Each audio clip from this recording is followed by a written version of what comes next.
Chapter 301. The Right Choice. Wah! The roar hit their ears as soon as they entered Border Guard. His whole body vibrated. With everyone shouting, it was no wonder. My ears are going to fall off. Amidst the tired soldiers, cheers erupted between falling raindrops. The black blade threatened, and heretics gathered. Officially, it was the Tarning family's troops, but it looked like a ghoul dressed in human clothes. It was an obvious ploy. Everyone knew. Even the innkeeper knew about it. Although Espen was still around, there were moments that should be celebrated. When is life most precious? It's when you've overcome a threat. When you've escaped danger. When you realize you're alive. Right now, the Border Guard civilians felt that way. Everyone had overcome the threats and escaped danger. There were those who couldn't hold on and fled in the middle of the night. Some couldn't bear it and ran away early. On the other hand, there were those who stayed in the city. They spared no strength in their shouts. Their hearts seemed ready to burst as they yelled. For you, I'd give what I've kept for 20 years. Innkeeper Vanessa shouted. Vanessa, who lost her first husband when she was 25 and never met another man since, had kept her body precious. If anyone tried to make a move, she'd swing a cast iron pot at them. Who's going to take it? A burly mercenary yelled. He seemed to have gotten injured in battle, with bandages wrapped around his left eye and chin, and blood stained his face. He was laughing loudly, though his injuries were likely to worsen. It wasn't meant for you. Get a grip, innkeeper. Everyone laughed. The mercenary kept shouting boisterously.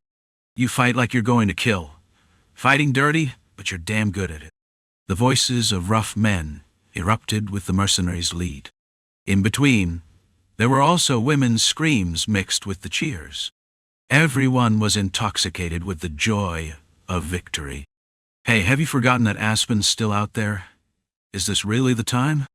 Kreis muttered. Seeing this, Rem patted Kreis on the back of the head. Slap. The slap was a bit too fast, with Rem's hand reaching Kreis's head a little too quickly in his excitement. Kreis, rubbing his head, turned it to the side with a sour expression, and Rem chuckled as he spoke. You gotta enjoy when you can, kid. Are you going to keep enjoying even if you're about to die? Look, you're enjoying this too. I'm about to split your skull into 6 pieces with an axe. Enough! Encrid interrupted. If they left it alone, Cray would surely get hit again, even if his skull wasn't split. Habitual bullying of the weak is not a good habit. Seeing this, Ragnar spoke. Somehow, with Encrid in the center, those on the left were the injured ones, and those on the right were the uninjured. On the left were Rem, Audin, and Teresa. On the right were Ragnar, Jaxon, and Dunbakel. Huh? What? I can't hear you. Your words are always lost, Rem said, putting his hand behind his ear, and Jaxon responded. Bullying the weak is bad, don't do it. Jaxon made a hand gesture, drawing an imaginary line, explaining like he was talking to a wild animal. Regardless of the cheers or the immortal Rem shouts, Rem pulled out his axe. Want to say that to my face? No, wait, don't. Stop, please. Jaxon made a cross with his hands, signaling him to hold back. If they left it alone, things would escalate. Ragnar added to the conversation. This was like pouring dozens of barrels of oil onto a fire. An arm broken by a dog, and a traitor who survived. Ragnar's tone didn't seem to provoke, though. This was his strength, and also his weakness. His honesty was his strength, and his refusal to hide it was his weakness. Of course, now it was more of a weakness. Ha ha, brother. Do you wish to sleep forever? Jaxon didn't react. He just moved quietly. Ragnar genuinely thought they were weak. Encrid heard all of this. If they were left unchecked, they would walk into cheers, only to end up in a bloody mess. Everyone subtly raised their spirits. It had been a while. Now that he thought about it, they had gotten along well over time. In a way, this was a huge improvement. At least this time, they weren't fighting as one group. Rem and Audin were one side, and Ragnar and Jaxon were another. No, actually, looking at it now, it seemed like a bigger mess. Are you not stopping them? Grace, ever perceptive, quietly nudged Encrid's side. Encrid was now an expert at stopping these situations. One word was enough. I think I'm faster now. The heated atmosphere immediately cooled down. What did he just say? Rainium asked. What did you just say? You'll see later. The intense tension dissipated. Encrid's gaze turned to the front. The leopard that had entered first didn't look injured, but appeared tired. The wild-eyed horse, though, wasn't bothered by the crowd and walked with confidence, observing everything around him. Despite the large crowd, he seemed unafraid. Although he was a bit timid with his words, his demeanor was calm, perhaps due to the fact that he had survived, despite the blood of beasts running through him. He had the confidence to escape if things went wrong, an attitude that showed he trusted in his abilities. Watching him charge and fight on the battlefield, he seemed reliable enough. He's one of the unit members, huh? Encrid inwardly acknowledged him. Leaving behind the cheers, they entered the city, and Rem stood before Encrid. Ta-da, ta-da, let's check this out. Let's see what's quick. Are you okay? Encrid asked with genuine concern. It wasn't meant as a provocation. Shit, Rem responded, stretching his mouth wide to express his distaste with his face, showing his skill at making it clear. It was a masterpiece. His expression was grotesque. It was a calm and harmonious conversation. Let's see. If you're slower than me, this won't be fun. Ah, this is a fun guy. Encrid assumed his stance. With everyone watching in front of the barracks, he repeated the process he had learned. Although he couldn't quite stretch his technique in one go, and still lacked some precision in manifesting his will, when it was done, it was faster than Lakanos. It was similar to the will of rejection.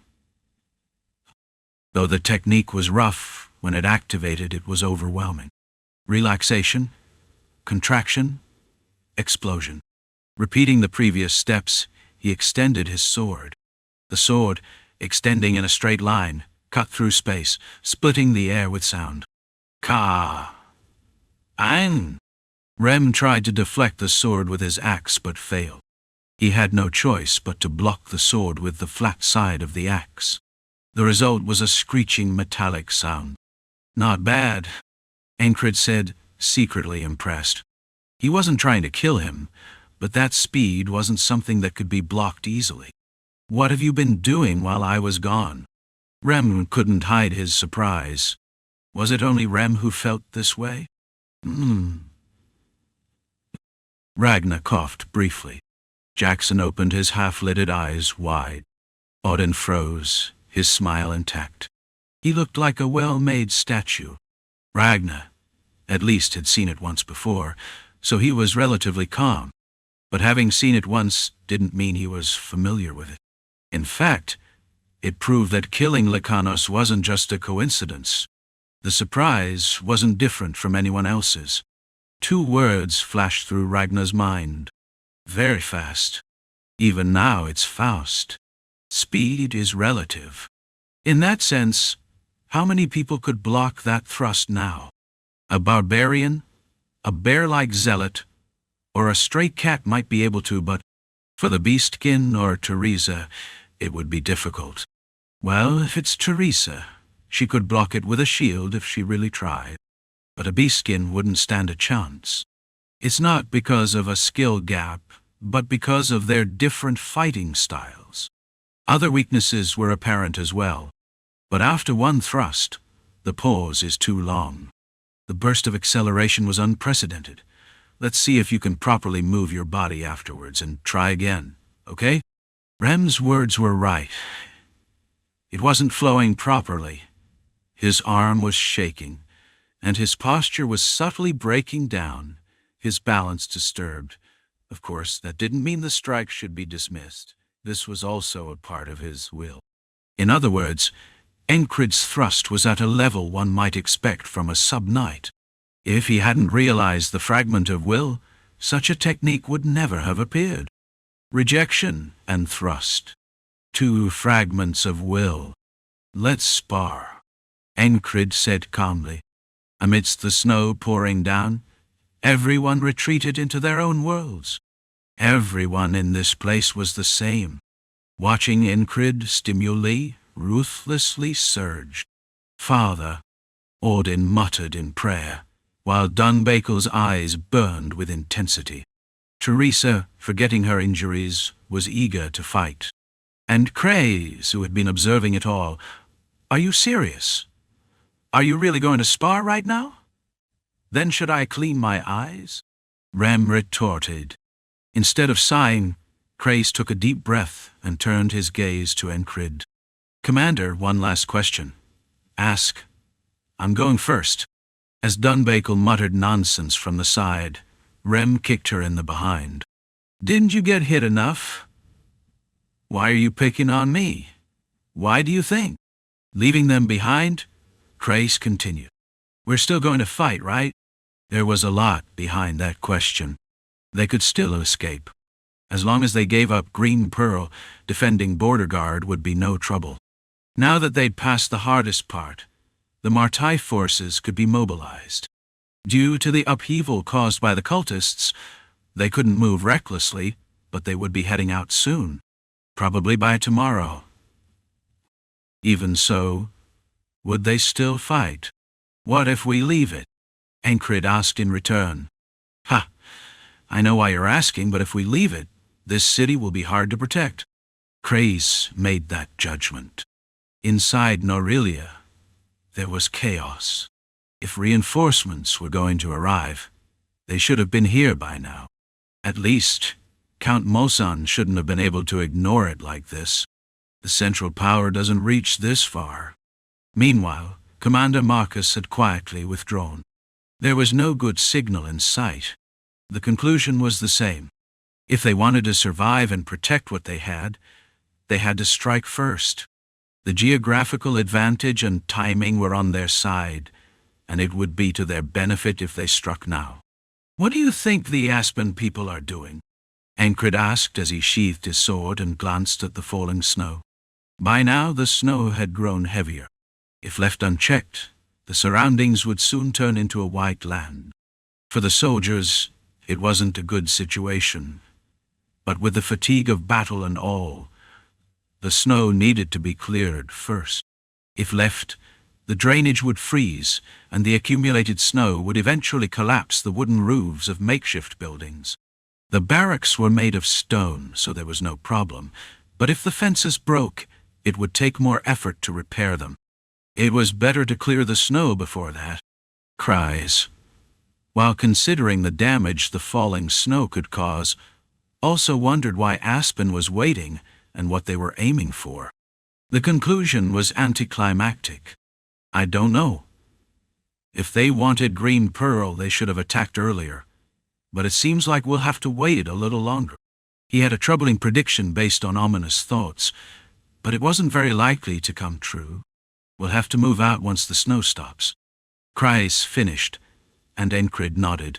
There was nothing more to be done now. It was time to rest. They ate and slept. But as evening came and the snow continued to fall, dissatisfaction began to bubble up among the soldiers. "Let us drink and have some fun, damn snow." Cries dismissed the complaints. With the snow falling, this was still a rare opportunity to rest. In the meantime, those who wanted to drink and relax did so. Encrid, instead of drinking, reflected on what he had gained. He replayed the battles in his mind, carefully thinking through every detail. Did he miss anything? Was there anything to learn? By reviewing and reflecting, there was always something to learn. He spent the day thinking and resting, gradually loosening up his body for the next day. Here, Shinar came over and tossed a salve made by the fairies. The specific ingredients were unknown, but it was certainly a good ointment. After applying it, his minor wounds quickly healed, especially the burn on his back. "Apply it for me," The ferry commander even personally applied the ointment to his back. The sharp pain and cool sensation ran across his back simultaneously. This rapid healing was due to the activation of his natural healing powers through the isolation technique. This was the body of regeneration. Even broken bones would heal swiftly. "Give me a few more, there are many injured." Upon Encrid's request, Shinar looked around and said, "That one is enough. A little ointment and it'll be fine." The platoon leader said, and without further word, walked off. Despite the wounds, it was clear that Rem had sustained more serious injuries. This is discrimination. Why does he only get treated like that? Don't pretend you don't know. Dunbakel said seriously from the side. I don't know. So let's train. Beastkin, let's have some fun. Rem growled, and Dunbakel quickly ran out of the barracks.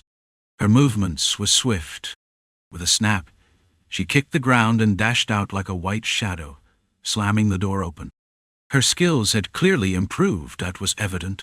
Outside the barracks, amidst the falling snow, Dunbakel stuck her tongue out. Rem didn't rush out.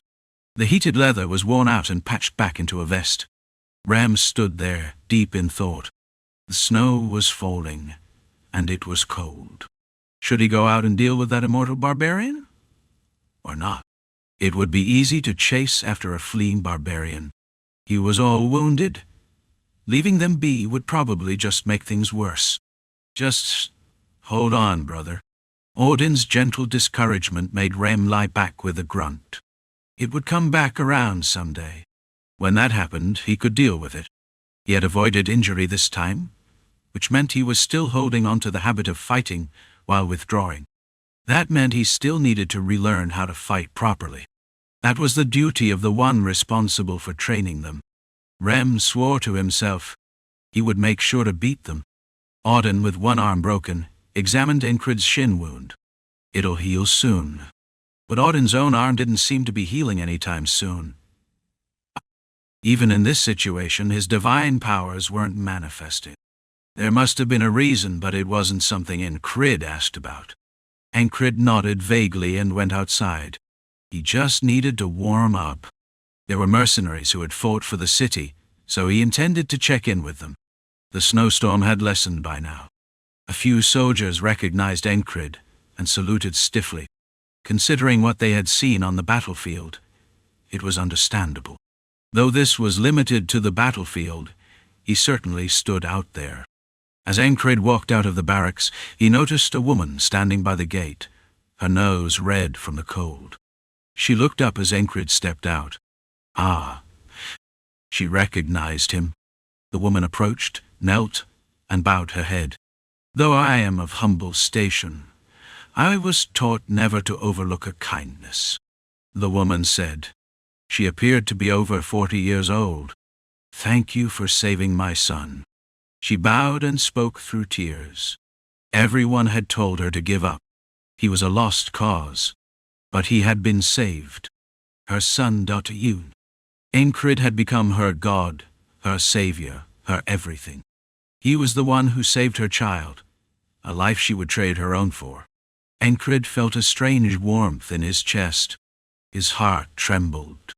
It felt like someone was whispering in his ear. You made the right choice. It almost sounded like the voices of Dur and Pete, the ones who had died. I'll cheer for your dreams. The voice of the child mixed in. He wanted to end the war on the continent. Encrid wanted to become a knight and accomplish that goal with his own hands. To stop mothers from losing their children in the chaos of war was the reason he wanted to become a knight. He helped the woman to her feet and calmly sent her away. His fight, his dream, had only just begun. In terms of a journey, he had just reached the starting point. In truth, he hadn't even reached the starting point yet. He wanted to become a knight. The faded, torn dream now gleamed and mended right in front of him. Chapter 302, Whose Side is the Green Pearl Unit on? Not great. That was the response to the question of whether he was okay. Lying on the bed, Graham barely raised his head to look at Encrid. Graham had been stabbed deeply in the back and could hardly move. Effectively, the border guard's standing army had lost its commander. The battle would have to be fought without a lord, a battalion leader, or an overall commander. You'll manage without. One of the two adjutants almost nodded in agreement, but caught himself. Yet the other one didn't bother to hide his reaction, and nodded plainly. Look at that. He's nodding. Graham growled. No, that's not what I meant. When Graham snapped, the nodding adjutant quickly turned his headshake into a frantic denial. Watching the little drama unfold, Encrid asked matter-of-factly, "So, do I take command?" "Who else would?" Graham replied, sounding resigned. At that moment, Graham had a realization. They call me the Lord. But am I, really? The true hero of the city wasn't him. The man before him had slain enemy commanders and led a unit of madmen, all while being the type of person who would save a child in the middle of chaos. Pointless as it was, that same quality made Encrid reliable. It made him trustworthy. Graham realized he had no complaints. If Encrid were to say, "Hand me the title of Lord," Graham would relinquish it without hesitation. Not that Encrid would ever say such a thing. Such notions were only whispers in his head. Even so, being called Lord felt hollow. It was a strange thing. Graham couldn't find it in himself to feel any jealousy toward the man standing before him. Maybe it was because he'd seen Encrid's rise from nothing, or because he knew how hard this man trained even now, to the point of blistering his hands. Encrid's improved skills were undeniable, yet he still punished his body with relentless effort. To envy him, Graham thought, would be to admit he himself was trash. Perhaps that was the answer. He didn't want to become trash. Graham came to his conclusion, but still had a question gnawing at him. Why did you save that child? It had been dangerous. It had been pointless. Between the flashes and explosions, just one misstep would have cost him his life. Yet, this man had rolled across the battlefield, shielding the child with his body, even earning burns on his back and shoulders. Why? For a single child? A life that could have been snuffed out by an arrow or simple inaction. Encrid didn't hesitate before replying. Because I wanted to. It was such a simple answer, yet that nonchalance struck Graham harder than anything else. This man truly was a remarkable madman. Feeling provoked, Graham decided to poke further. Show a little respect to your commander, Captain. What's next? Acting like Ray Yam. That's an insult. Are you challenging me to a duel? Saying you act like Rem is an insult. Yes. Win and return alive. When you do, I'll personally lead the parade to welcome you back. What? An old man welcoming me? Not exactly something to look forward to, Encrid replied, his tone suggesting he genuinely didn't understand the appeal. One of the bumbling adjutants nodded in agreement, earning Graham's ire. Why are you agreeing with him? Get out. Graham dismissed both Encrid and the adjutant, his concern for the city weighing heavily on his shoulders. Still, watching Encrid leave, Graham could sense a profound responsibility in him, something Graham admired. As Encrid stepped outside, the snowfall was easing. Aspen's forces wouldn't wait forever, so it would soon be time to move. The Green Pearl unit's role as reinforcements was about to be tested. If only oblivious subordinates like you could pick up on things as quickly as the weather clears, Encrid muttered at the adjutant by his side. The adjutant's obliviousness was remarkable. He hadn't even realized that the snowfall had bought them precious rest time. How did this guy ever become an adjutant? Maybe I need to teach you how to notice things, Encrid said, shaking his head as they walked on. Encrid offered some pointed advice before turning back. He had seen the child's mother, and also witnessed the injured mercenaries in the city. The mercenaries were staying at the city inn. Some had pledged to join the campaign, while others chose to remain as mercenaries. Among them were some intriguing individuals, Audin Mosan included. Be wary of my father, Mosan said abruptly upon meeting him. Do you realize that's essentially the same as telling me to be wary of you? Encrid replied. It's advice, not a warning. Understood. Encrid brushed it off lightly. Was Count Moussan really important right now? Not at all. The order of priorities was clear. The immediate opponent was Aspen, the Aspen forces who had come prepared for an all-out fight. Don't forget my words, Moussan repeated firmly. Encrid responded with a grin. What's your name again? Did you forget again? Before Moussan could erupt in frustration, Encrid quickly made his way back to the barracks. Got any food? You know injured folks need to eat well to recover, right? Rem greeted him as he entered, looking like a hungry chick waiting to be fed by its mother bird. That appetite was relentless. Coincidentally, Encrid had just returned from a round through the village. He'd gone out to recover and also to check on the mercenaries who had decided to stay and fight. In his hands were bread, marmalade, and some seasoned jerky. Eat this. At least if you die, your complexion will look decent. Ah, that's a Western joke, isn't it? You're surprisingly well-versed. Rem chuckled as he stuffed the bread into his mouth. Watching him eat brought back thoughts of Gilpin, whom Encrid had encountered just before returning from the market.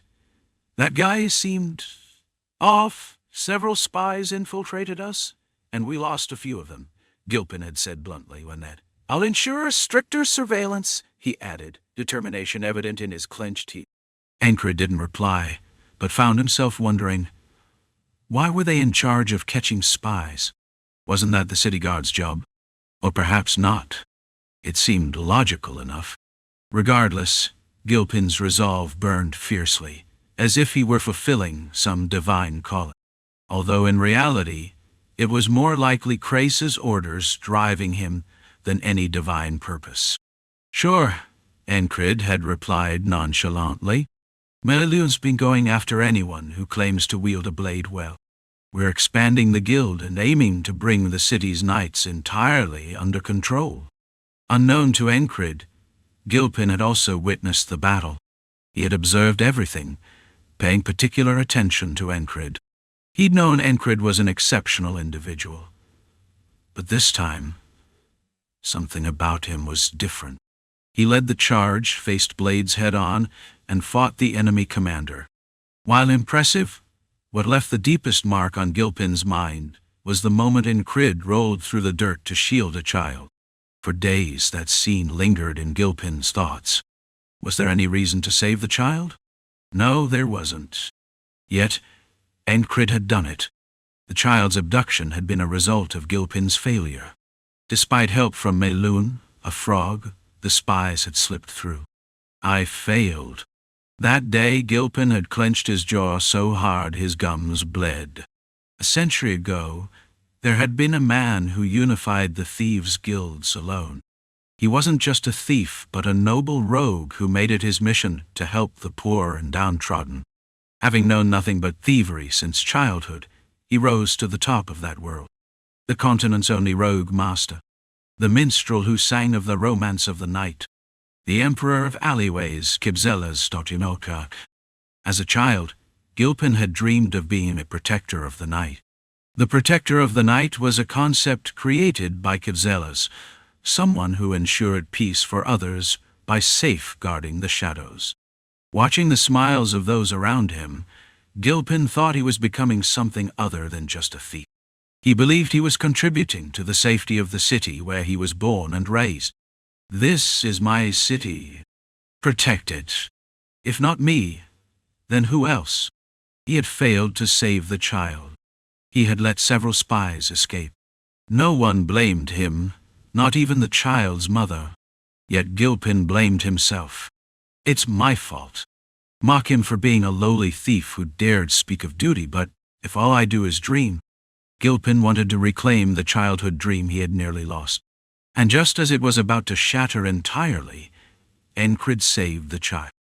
Gilpin had seen the mother's gratitude. In that moment, Gilpin recognized something extraordinary in the man before him. It wasn't about swordsmanship. Was Kibzelas like this? Encrid had a different heart, a unique resolve. Gilpin could see it. Why did you do it? When Gilpin asked Craze, the answer he got was a masterpiece. Probably because it was infuriating. That enemy commander's actions were revolting, so saving the child must have felt like spitting in his face. Was that really the reason? No, but it was about saving people. By saving them, the city was preserved. What Encrid had done, though unintentional, had completely won over the heart of the aging thief. Gilpin made a new resolve. Even if it costs my life, he would protect the city's knights, and if needed, he'd take on the role of clearing even the smallest obstacles from this man's path. Although Craze had cared for and taken in Gilpin, his loyalty had shifted entirely elsewhere. Even later, when Craze learned of Gilpin's intentions and thoughts, nothing changed. Do as you please. That was Craze's attitude, calm and indifferent. As long as the job got done, it didn't matter. If anything, knowing in advance was appreciated. At least it meant he wouldn't get stabbed in the back at the worst moment. Of course, Encrid was oblivious to all of this. He simply found joy in witnessing someone's passion and enthusiasm. I'm cheering you on, even if it's just to clear small stones from the road. Encrid couldn't fully understand the words that followed, but he interpreted them as a commitment to keeping the city's alleys clean. For such a brief visit to the city, a lot had happened, and he had met quite a few people. Even Graham had been seen along the way. Ending this brief contemplation, Encrid turned his gaze to Dunbakel, whose cheekbone was visibly swollen. She clearly looked like someone who'd been hit. If the snow stops, we're heading out. What's the point of making her useless before that? Encrid scolded. She was a key part of their fighting force. This will heal in half a day. Do I look like someone who hits recklessly without thought? Encrid nearly nodded, but managed to hold back. He couldn't afford to act like the tactless subordinate from earlier. Her jaw looks a bit out of place now. Her eye seems injured too. Ignoring it and moving on, he spotted Cray sitting with a dazed expression by the fire, his face fresh from a long rest. Though he seemed idle on the surface, it was clear his mind was working hard. At least that's what Encrid wanted to believe as he observed him. Slurp. Audin. Grace drooled momentarily, but quickly wiped it away. I dozed off. So he really was just lazing around. Encrid briefly considered smacking him on the back of the head. Right then, Craze stretched and stood up. You're here. Yeah. I've been thinking. Thinking about what? Encrid wondered if he should start with a smack if anything pointless came out of Craze's mouth. Unaware of these thoughts, Craze continued in his usual tone. The Aspen bastards must have set a trap. The heavy snow had gradually lessened, and Craze had been using that time to think. If they had attacked from behind instead, it would have been a difficult fight, but at least it was the kind of battle they had anticipated. Aspen should have exploited its advantages and launched an attack.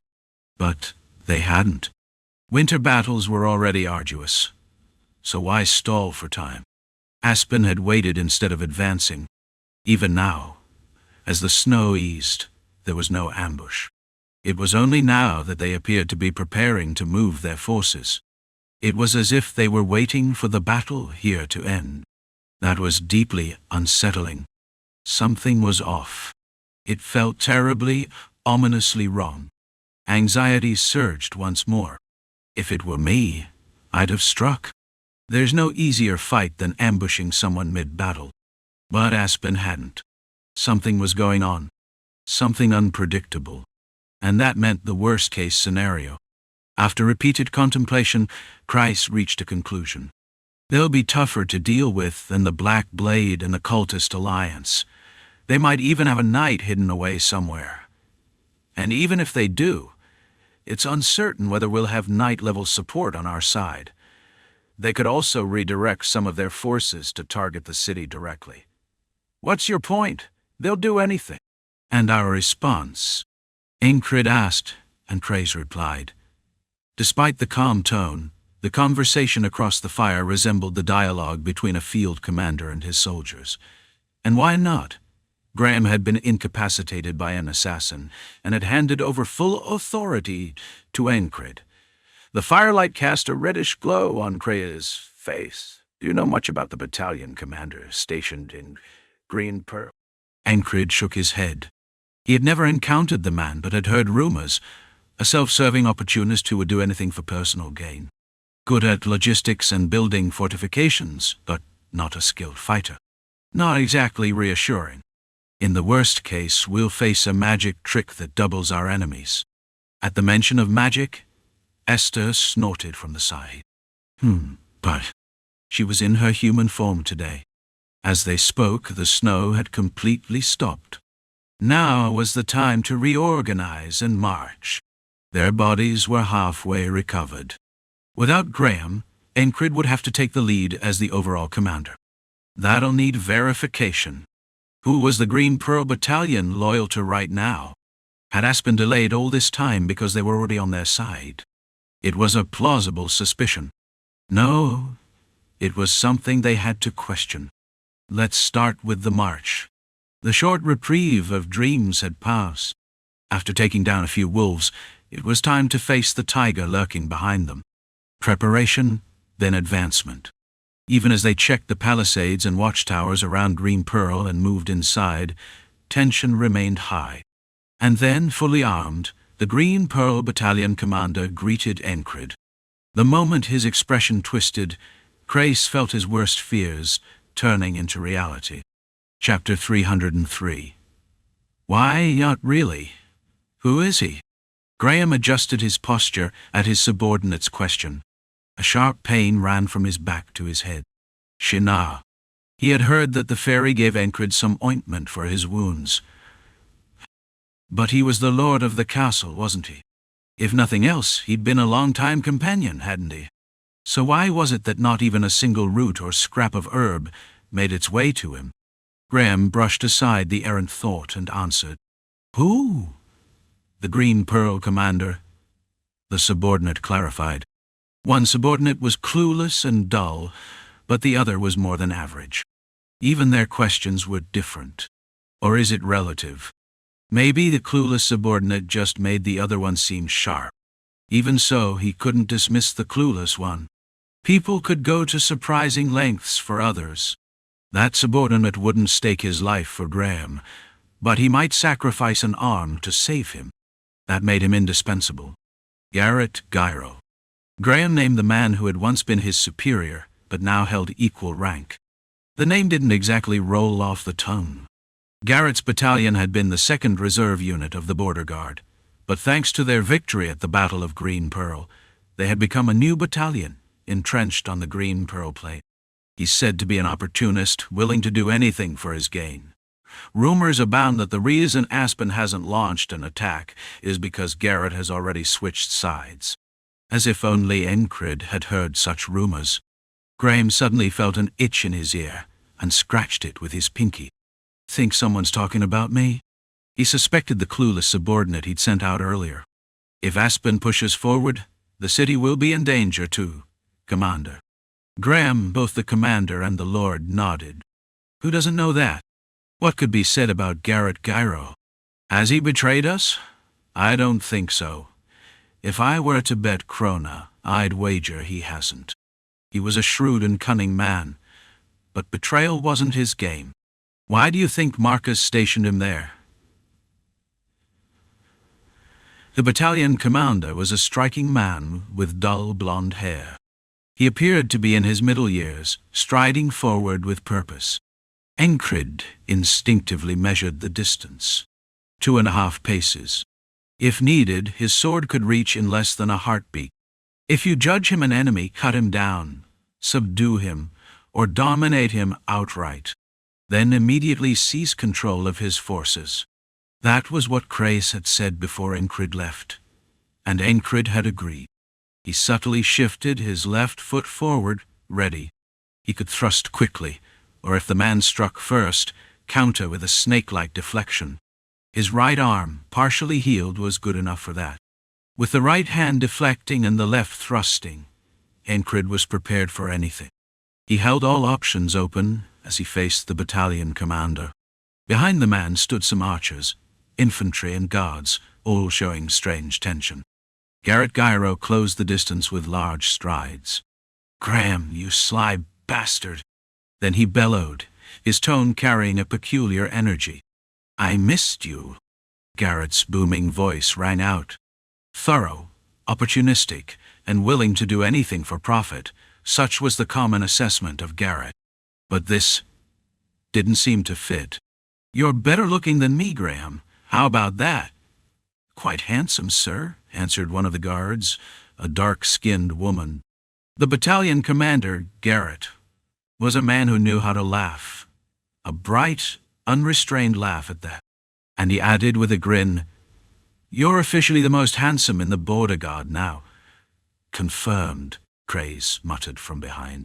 The tension and worry that had been etched onto his face earlier seemed to dissipate into thin air with that anticlimactic comment. Encrid himself relaxed slightly. If this were all calculated, the man would be more devious than Jaxon himself. Of course, Jaxon would never admit to that comparison if he heard it. "Come on in." Garrett turned his back to them. Even if he hid his skill, turning one's back had its implications. Garrett wasn't a traitor. Encrid understood this on both an instinctive and rational level. "Still, be cautious," Cray whispered from behind. What if he was luring them in to trap them after they entered? But for such a plan, he seems far too careless. Encrid scratched his chin and followed Garrett inside. If Rem were here, he might have called him a bold fellow. But Rem, Audin, and Teresa had been left behind. "Someone has to guard the rear. If things go south, we'll need someone to run for it," Craze had explained. Encrid's reasoning, however, had been different. "If you're planning to die in battle, fine. Otherwise, why bother?" Everyone had taken injuries. When it was time to rest, they needed to rest. This stuff heals with a little spit. Ram had protested, but had still liberally applied the fairy's ointment. He had even eyed Jackson's herb collection, nearly starting a fight. "That fairy ointment is too fine for your hide. That fairy ointment is too fine for your hide. Go smear yourself with some mud." Instead, Jaxon had remarked. Breaking up fights had become second nature by now. "Stay behind." Encrid issued the command with a tone that left no room for debate, effectively cutting off any attempt at resistance, even invoking the force of their will. He ensured his decision was final. It was a display of sheer determination. "If you die out there, I'll personally take up the axe of vengeance." Ram gave up first, while Audin simply chuckled, though it didn't seem to stem from amusement. "It's because I'm weak," Audin muttered in self-deprecation, attempting to prick Encrid's conscience. "Exactly. So why not focus on getting stronger?" Encrid countered smoothly, turning the jab into a quip.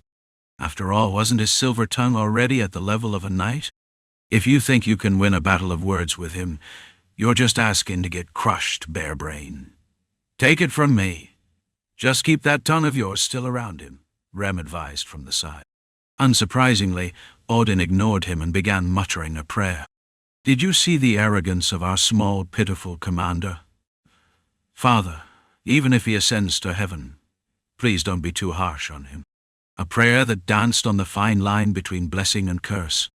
"Thanks for the benediction," Encrid quipped, delivering a parting shot that sealed his victory. Audin could only laugh and shake his head. Encrid, sensing that further teasing might provoke the man into challenging him outright, held back additional remarks, though he had plenty more he could have said. Only Teresa refrained from opposing him, likely because her injuries were too severe. Nevertheless, she expressed satisfaction at having killed the wolf bishop, her words carrying a weight of personal vindication. Although Encrid didn't know the full story, it was clear their relationship had been anything but amicable. "You did well." With that praise, he left behind Rem and Audin, kept in place through a combination of force and words. Now he journeyed with Esther, the mage, Grace, who was ready to flee at the slightest provocation, the ever-silent Ragnar, and Jaxon, who outright stated he was glad to have left Rem behind without so much as a hint of humor. "Feels like someone doused my face in oil," Jaxon muttered. "Oh, and Shinar was there as well. The ferry company commander was carrying a few scratches, but nothing severe. He's got a greasy look about him," Shinar said quietly, referring to Garrett. Though the remark seemed odd, Garrett's appearance was more in the handsome category than anything else. Really? It was fortunate Garrett hadn't heard the comment. Then again, even if he had, he seemed the type to brush it off. He was proving to be an enigmatic figure. "Now, you're technically my superior," Shinar said, "and I'm perfectly fine with that."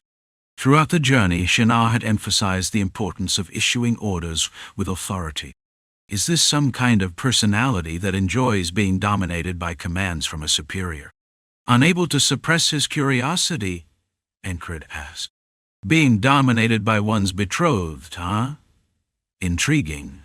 I wonder what that would feel like." What absurdity. Even for a fairy-style joke, this was pushing the limits. "It's just a joke." Shinar's expression remained devoid of humor. Her insistence on altering his tone wasn't entirely whimsical or strange. It was rooted in practicality. "If the chain of command breaks down, it'll cause problems," she explained. That was the real reason. Fair enough. Sometimes it seemed Shinar didn't fully grasp the influence of her presence. Every gesture, every step, every word, she carried herself in a way that commanded respect and reminded everyone that she was a fairy. "How old are you?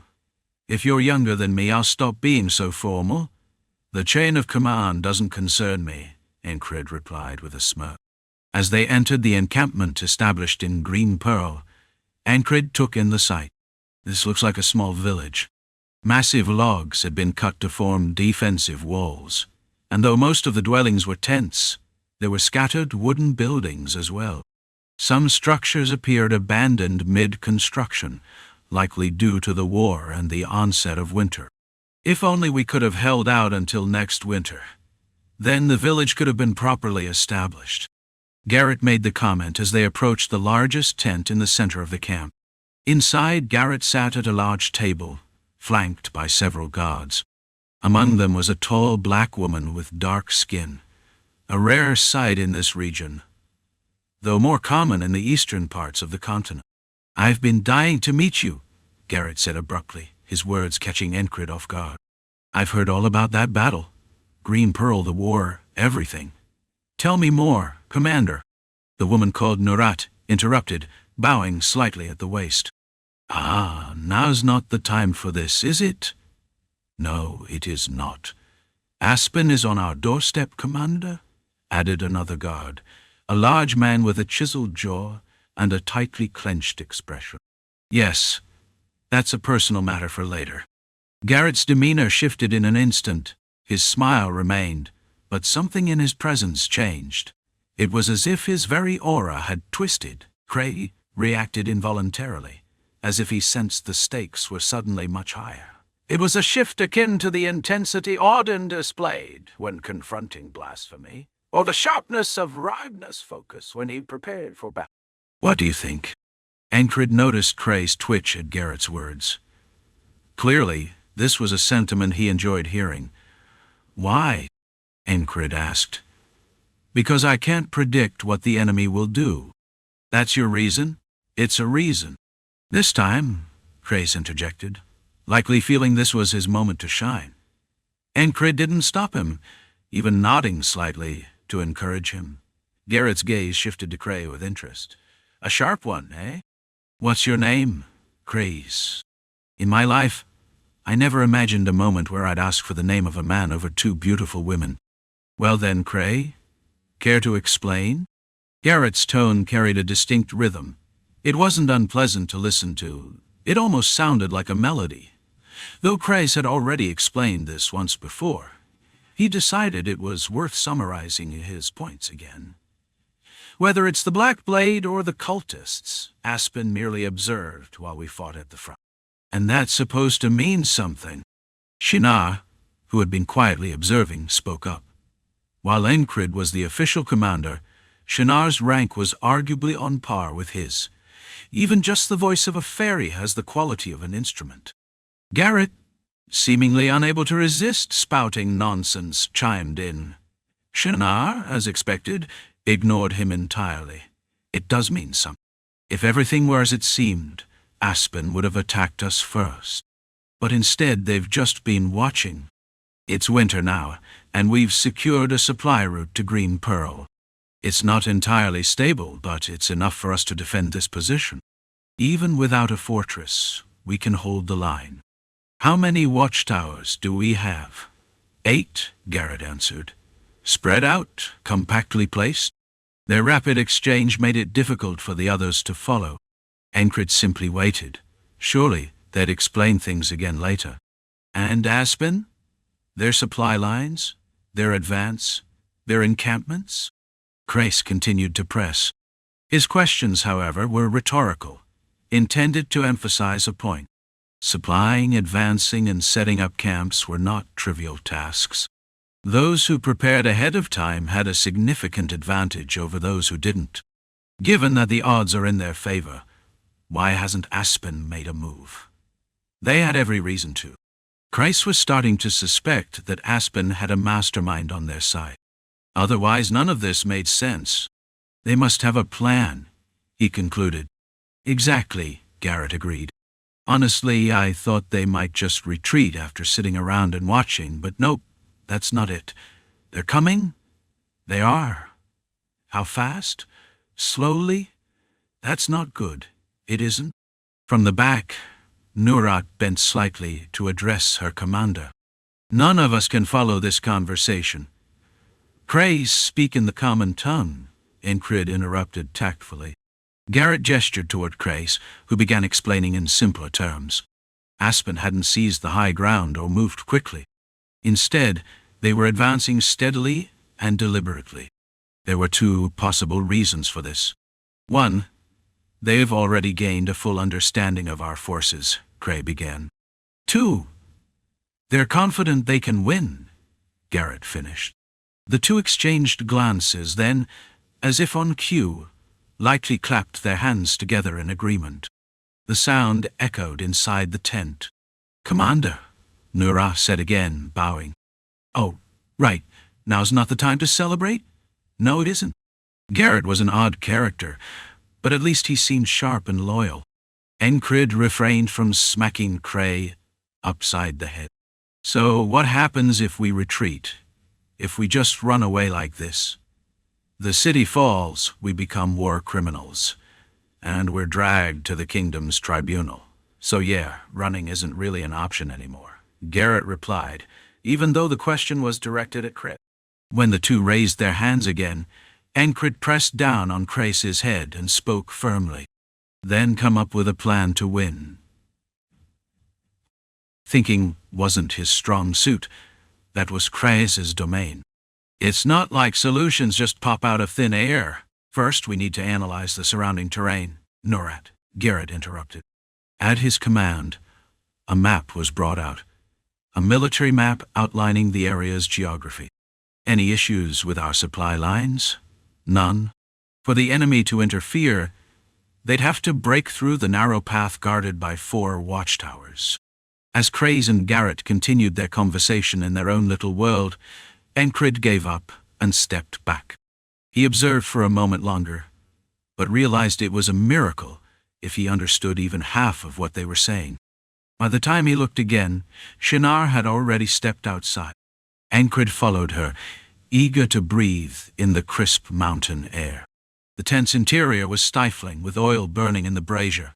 Outside, he noticed Ragnar standing in the distance, quietly watching him. There was a look in Ragnar's eyes that suggested he wanted to say something. Encrid approached him, and Ragnar tilted his head slightly, gazing beyond the wooden palisade at the sky as he asked, "Why do you want to be a knight?" The question was sudden, but it was also a delightful one. It wasn't, "Do you really want to be a knight?" It was, "Why do you want to be a knight?" The nuance carried a completely different weight. Chapter 304. Rest and prepare. Ragnar stood alone outside, reflecting on his past. 1,000 times. Don't even think about coming back in until you've done it. 1,000 downward swings of the sword. It didn't seem impossible, but Ragnar wondered, why must I swing a sword? His arms hurt. His body ached.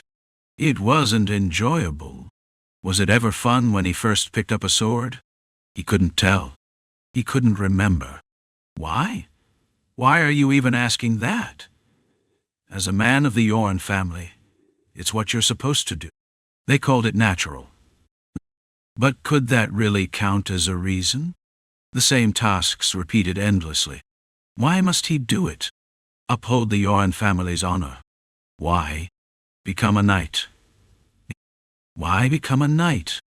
Gantius kill. Why kill? From childhood, Ragnar had struggled to find his path. For him, finding his way was the most challenging thing of all. And why was that so hard? Because he didn't know the right path. He didn't know any path. Ragnar lacked a destination. That's why he was always asking, how could a man like Encrid be so certain? Surely, everyone questions their path at least once. Is the road they're walking the right one? Are their reasons valid? Does it make sense as a purpose for living? But Ragnar had never seen confusion or uncertainty in Encrid's eyes.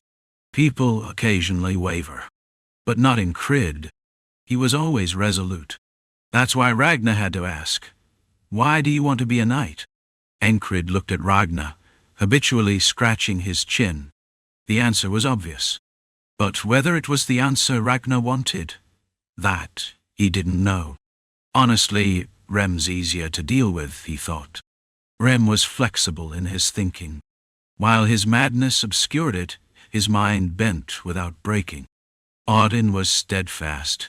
His mental fortitude was unparalleled, solid as tempered steel. At first, he seemed unstable, Encrid reflected. Audin still wavered at times, but it was the refined wavering of a tempered resolve, a strength that assured he wouldn't break. Jaxon was steady, detached, even cold. He rarely displayed passion, but at times there was a smoldering intensity beneath his cool demeanor. This was how Encrid saw his subordinates. And Ragnar, a blade that cuts through anything but could just as easily snap, he thought. Ragnar was unstable and precarious, a man who epitomized talent, yet wielded his gifts with dangerous uncertainty. Encrid didn't deliberate over his words. He didn't see the need. He simply tapped his chest and said, "Because it tells me to." Ragnar froze.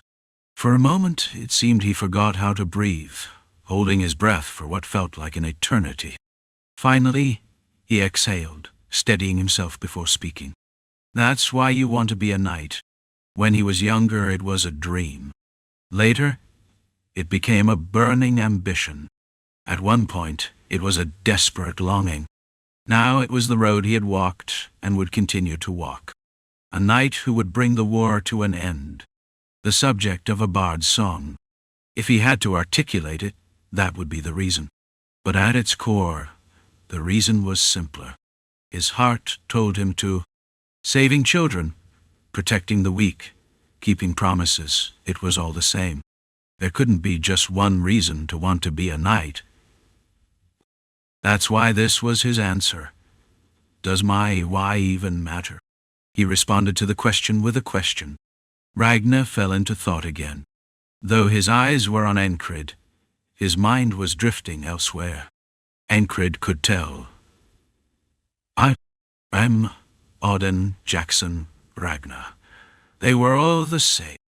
They looked to him for answers, to find something. Even Esther was like that. If Encrid lacked this level of intuition, he wouldn't have made it as their chaotic squad leader. He would have ended up as a crow's meal in some forgotten corner of the battlefield. I'm heading back in, he said. It was a pleasant question, and Encrid thought his answer was equally pleasant. Still, he felt an absurd worry that if he left Cray alone, he and Garrett might start plotting some elaborate escape plan. As he re-entered the tent, Ragnar's voice stopped him. When the fight's over, let's have a duel. As much as you want. I'm betting more than half my life on it. It was a serious challenge. As much as you want, Encrid repeated and stepped into the tent. Left alone, Ragnar quietly felt the explosion erupting inside him. It was like a volcano about to burst. Something boiling in his lower abdomen surged upward, pounding against his chest. Why am I alive? When the question of why he swung his sword touched on the reason for his existence, Ragnar lost his will. He became idle, a lost sheep. Had he not met a shepherd, he might have remained that way forever. Ragnar spoke into the empty air. Let's have a match. No response came. The person who could answer had already disappeared into the tent. Ragnar turned his attention inward, focusing on the sound from within. It was the voice of his heart, the cries of his inner world. Hey, can you hear me now? He could. The screams he'd long ignored now rang clear with reproach. At some point, even fighting formidable opponents stopped being enjoyable. It's just killing. He didn't see it as crossing blades, but merely following a prescribed path to take lives. It wasn't a duel. It was labor. That said, Ragnar felt no guilt over the killings. Anyone who raised a weapon must accept the risk of death. His opponents also carried swords. They bore the same burden. Ragnar always believed he would die nameless in some barren field. But life rarely unfolds as expected. You idiot. Do you get it now? Listening to the chastisement from within, Ragnar smiled. A grin spread across his face. I get it, he muttered aloud. Through his inner turmoil, Ragnar confronted his desires. He acknowledged his yearning. He found his path. He wanted to fight against someone who made his heart race. I want to face someone who pushes me to my limits. Unbeknownst to him, Shinar had stepped out of the tent some time ago and overheard their entire exchange. With the hearing of a fairy, even distant conversations couldn't escape her. To her, Ragnar's question had seemed odd, and Encrid's response even stranger. And now, Ragnar's muttered soliloquy only added to the peculiarity. It was all so bizarre. And yet, Shinar felt inexplicably delighted as she listened to their conversation. She couldn't explain why, but simply overhearing it left her feeling warm and light-hearted. It had been a long time since she felt such emotions, and without realizing it, a smile crept onto her face. A smile she'd never let anyone see. Staring at the map, Cray analyzed the terrain. In his mind, he sorted through dozens of potential scenarios, isolating the most probable ones. It's not enough. Their forces were insufficient, and the enemy's information remained scarce. How do we win? No, surviving is already a victory in this fight. As long as the palisade didn't fall, it might be enough. The answer was clear. Defense. Not an advance, but fortification. No, that's not it. If they relied solely on defense, they'd lose. Aspen wasn't a coalition of fools. If the enemy had been imbeciles, they would have attacked recklessly already. As thoughts cascaded and tangled in his mind, Cray sighed. That's why this doesn't work. Well, the best option is defense. Garrett, the battalion leader, interjected. Somewhere behind them, Nuras Aid mumbled something incomprehensible. It didn't register. This wasn't the first time Craze had felt overwhelmed during this battle. He could have run and spared himself this burden. Why do we have to defend this city? Why couldn't they simply flee? The most important thing in this world was one's own life. Second was Krona. Third, perhaps, was Encrid. In the end, it was all because of their commander. Forget it. Crace finally raised both hands in surrender. This unexpected strategy meeting had stretched for hours, leaving him drenched in sweat. When he glanced back, Encrid was standing there, having returned at some point, and silently observed. The best option is defense, holding out until winter passes. But do you think Aspen doesn't realize that? Garrett asked, breaking the silence. That's why their slow advance is concerning, Crace replied. It was a repetitive process of articulating the same thought to uncover a solution. When Craze and Garrett first met, their dialogue had gone like this. What's their pace? Slow. That's bad. Yeah, it is. Why was it bad? Because moving slowly while knowing the advantage of defense meant Aspen had something up their sleeve. Encrid, who had been quietly observing, finally spoke up. What's the worst-case scenario? A dragon suddenly descending and spewing fire over our heads. Craves responded without missing a beat. Dragons are absurd. That's impossible, Nurat interjected. Garrett didn't stop him. Crace continued, or the sudden appearance of night-level forces. We've tracked the movements of all night-level threats, Garrett assured. Judging by their speed, the army could arrive in 4 to 5 days at most. In the meantime, we'll need to organize scouting parties and hold our ground. Encrid also studied the map, memorizing the terrain. His memory had been sharp since childhood, and his experience as a pathfinder made this task second nature. What do we need most right now? Variables, Cray answered immediately. If you don't know what's in a box, shake it. That was Crace's philosophy. But what kind of variable could they create now? Would they have to sacrifice soldiers to gauge the enemy's reaction? That would just be stupidity. So, what could they do? Attack their supply lines? That wouldn't work either. The enemy's slow advance was deliberate, ensuring thorough preparation. Aspen's forces were so meticulous they seemed to probe every pebble along their path. A continental adage stated, if striking the stone bridge doesn't suffice, turn back. If something felt off, don't proceed, no matter how long it took. Their opponent exemplified this philosophy. Thus, the best options were endurance and disruption. Sometimes observing reactions can reveal intentions, Cray remarked. A good approach, but not an easy one, Garrett replied, folding his arms. Nurat chimed in. They're advancing so slowly and flawlessly, leaving no opening. We even sent a ranger unit to strike their supply lines, but none returned. Encrid nodded. What else could he do? Rest and prepare. That's settled then. Garrett nodded as if he agreed with the statement. After this battle is over, could you tell me some stories from the past? After the meeting ended, Garrett approached with these words. What is he? He was not an ordinary man. It was him who had set up the stronghold in Green Pearl and organized the army as soon as Aspen appeared. His preparedness was solid and impressive. What stories are you talking about? The ones about battles. Incidents from the troublesome squad. The moment you became the company commander. The battles from that time, and all the past events.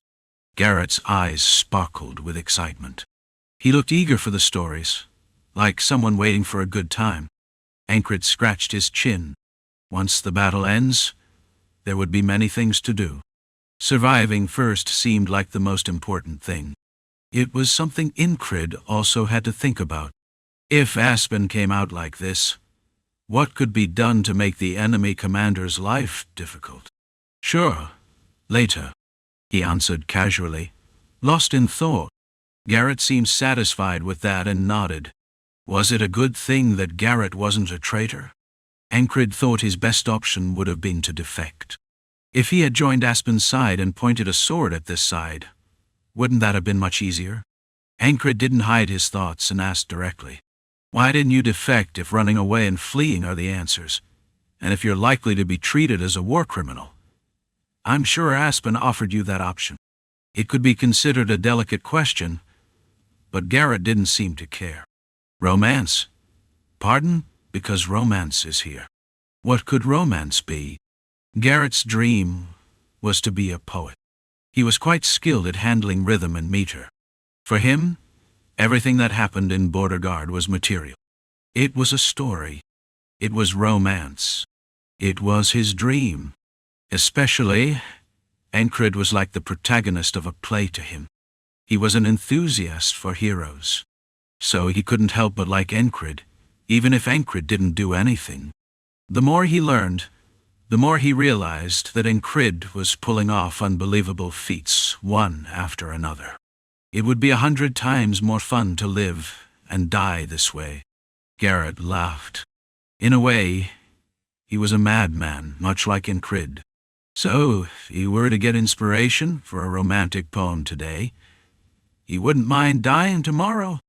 Encrid didn't know everything in detail, but he instinctively understood that this man would not betray them. If the sword of betrayal had been drawn, there wouldn't even be a meeting like this. You're similar to the boss. To whom? To the boss. Crais, from the side, tapped Encrid's head with his finger. Encrid found it unpleasant and elbowed Crais on the head. Ow! Crais grabbed his head and rolled around. Nurat, seeing this, rushed to his side to help. Are you okay? Oh, Nurat, right? How about we talk over a cup of tea? Even in this situation, he was flirting with women. Yeah, that's Crais for you. He wasn't panicking or losing his composure. So it was actually better this way. Whether it was because he had given up or thought he had a chance, Encrid couldn't say for sure. Encrid stepped out of the tent. He was going to take a look at the fortifications that Garrett had set up. As he was observing the fortifications, he saw a group of soldiers gathered around. They were roasting something over a fire, and the smell was incredible. As he got closer, he saw long pieces of meat skewered on sticks. On one side, they were brushing on seasoning, and on the other side, they were grilling it. The division of labor was impressive. Let's sit together. Encrid squeezed into the group. What's this? Haven't seen you around. I just joined today. Most of the soldiers didn't know Encrid's face. This was the supply corps. They were all handling something with practiced hands. Garrett's unit was like this. His specialty was support, not combat. Give me one. There was a female soldier among them, and she openly looked at Encrid's face. It was natural for her to show a friendly attitude. Encrid's face could be used as a weapon sometimes. Stop staring. You'll wear your eyes out. The soldier who was seasoning the meat scolded her. Hey, it's my eyes. Let me enjoy it a bit. I've been rotting away looking at you guys every day. Shut up. They were joking with each other, but it was clear they got along well. Despite the teasing, their teamwork was perfect.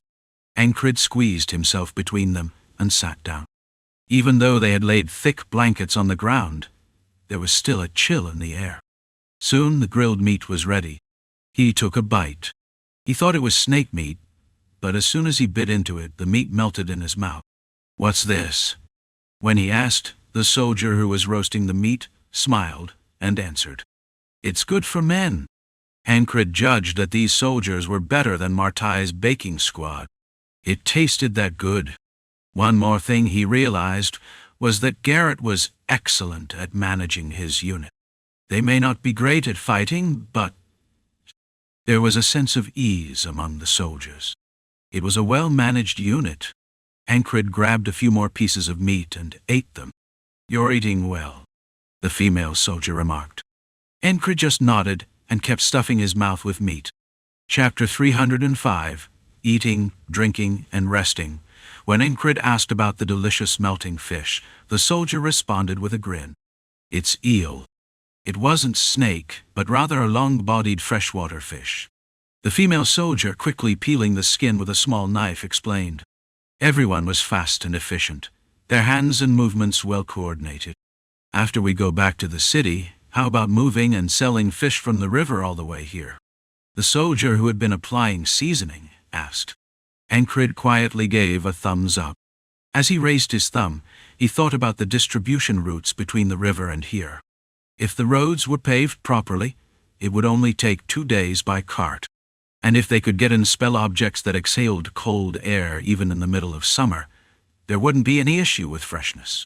While artifacts were relics, spell objects were magical tools created and sold by mage guilds. Among them were tools that could maintain a subtle cooling effect. These tools were used in big cities to enjoy things like shaved ice, even in the summer. Of course, such items were prohibitively expensive, so it was rare to see them in places like Border Guard. But if trade developed further, it might become more common. He knew that even silk had made its way here. If not for the war, things might have grown even more. But that couldn't be helped. "This taste is amazing," Encrid said with genuine appreciation. Though he had some seasoning on the corners of his mouth, it didn't lessen his feeling. In fact, it added to it. The soldier who had been seasoning the eel grinned. While not particularly handsome, his smile was sincere and reflected pure joy, as though he took delight in someone enjoying his cooking. "Think it will sell well?" "Definitely." "That sounds good, even if it's just talk. Hey, will you take me along when you do?" The soldier grilling the eel with soot smeared on his face asked. He didn't seem to be very old. "Helma? Is it all done?" Some soldiers approached from the side and shouted. The female soldier who had been eyeing Encrid was named Helma. "Did you catch anything?" Helma replied without looking back. From what Encrid overheard, it seemed they had paved a route all the way to the Penhannel River, and they occasionally brought back catches from there. The soldier who had approached set down a heavy pouch. Inside the leather pouch, which had thin ice shards clinging to it from the cold, were pieces of frozen ice that fell out. "What's this?" "Crayfish." When the pouch was opened, Encrid could see the crustaceans, complete with their claws. The soldier who had been preparing the seasoning licked his lips and said, "Just grilling them makes them delicious."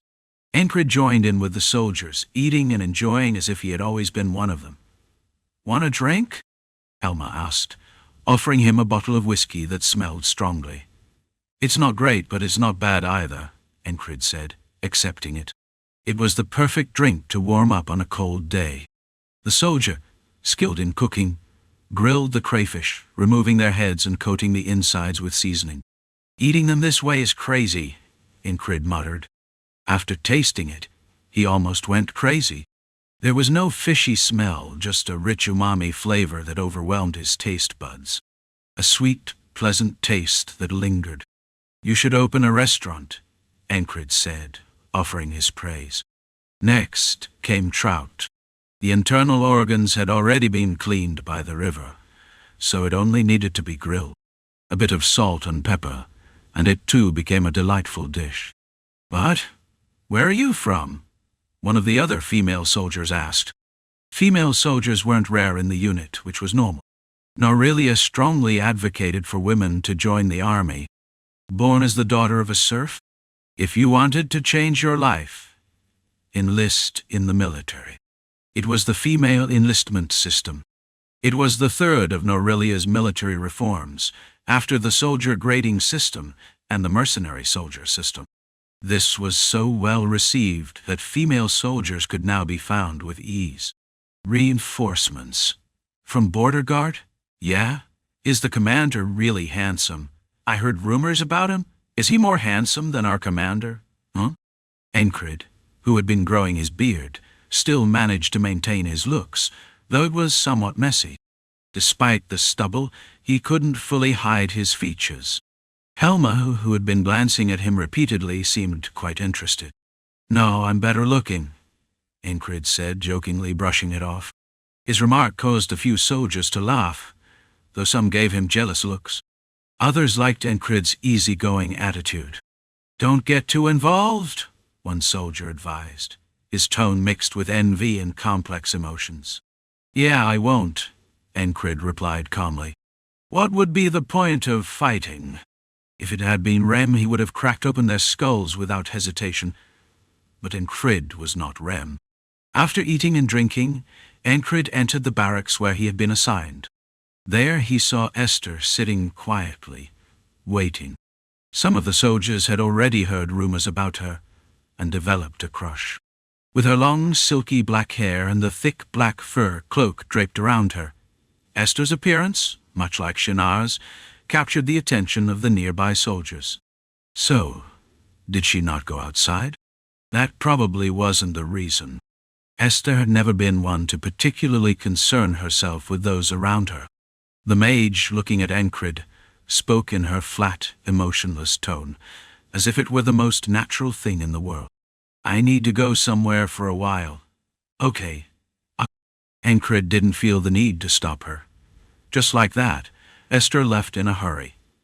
The next morning from the early hours, Cray approached with bloodshot eyes and asked, "Do you think magic or a spell could help?"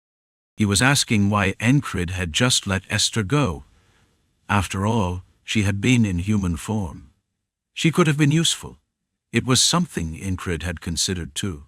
No. Why not? If it were possible, I would have already sent her. Cray, if it were any other time, might have realized it immediately.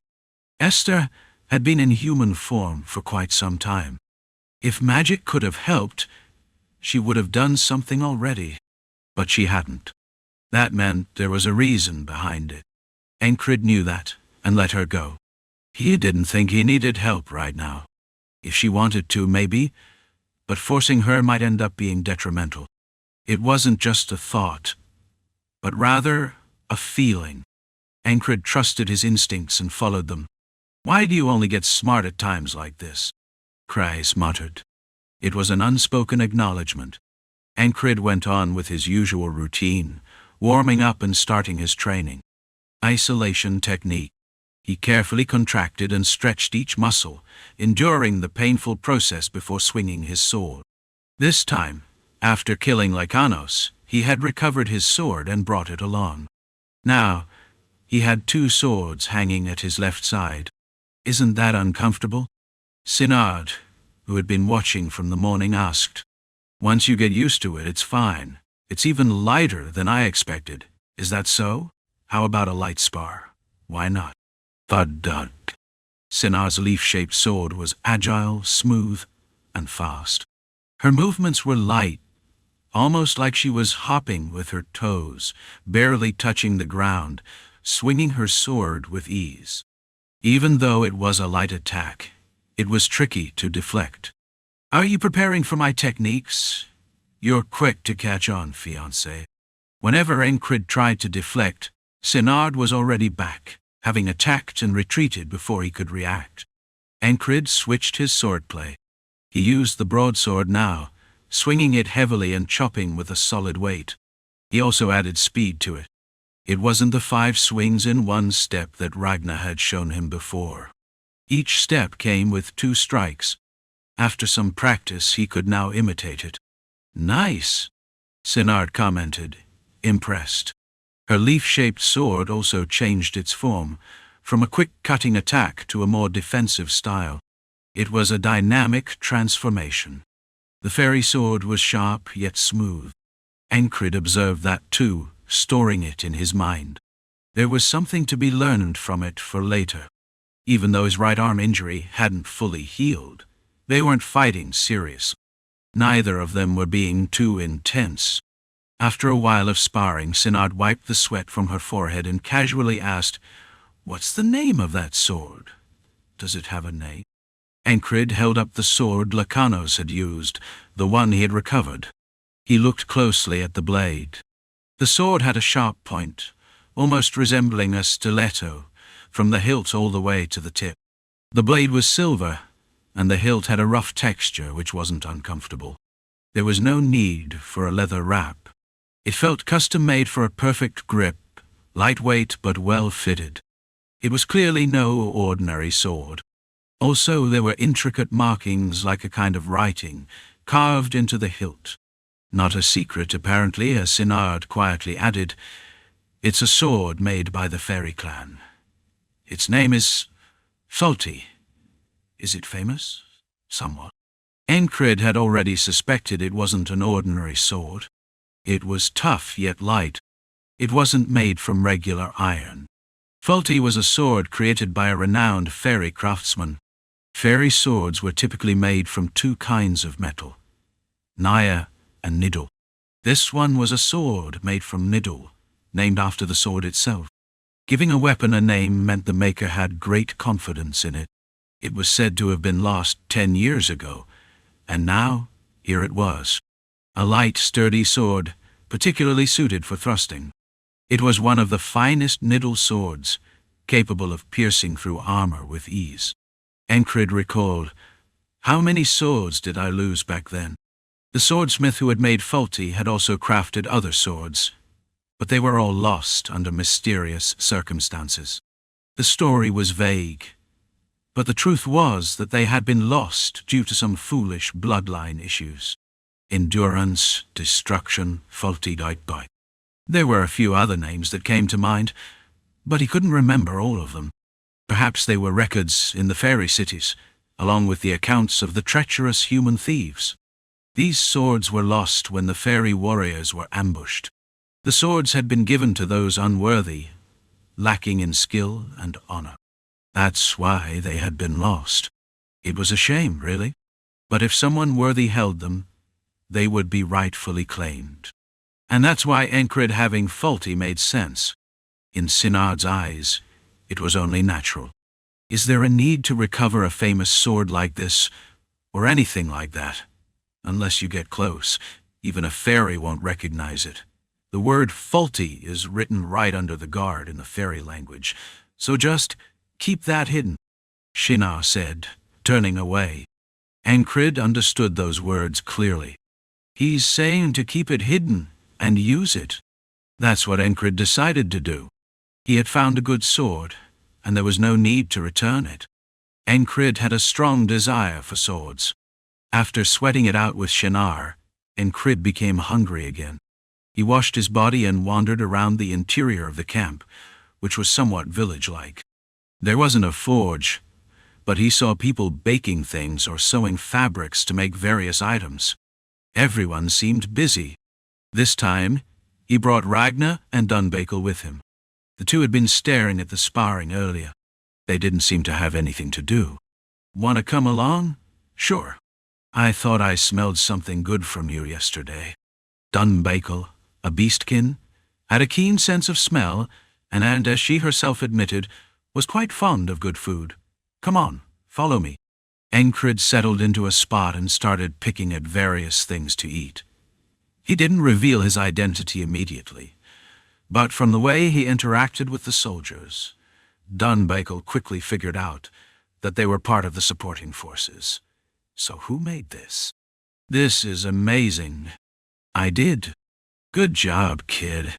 Dunbakel casually patted a young soldier on the head, and the soldier briefly turned red. Some of the soldiers asked questions about Ragnar, but he remained silent. He appeared to be lost in thought, or perhaps looking for something. The soldiers kept their distance from Ragnar.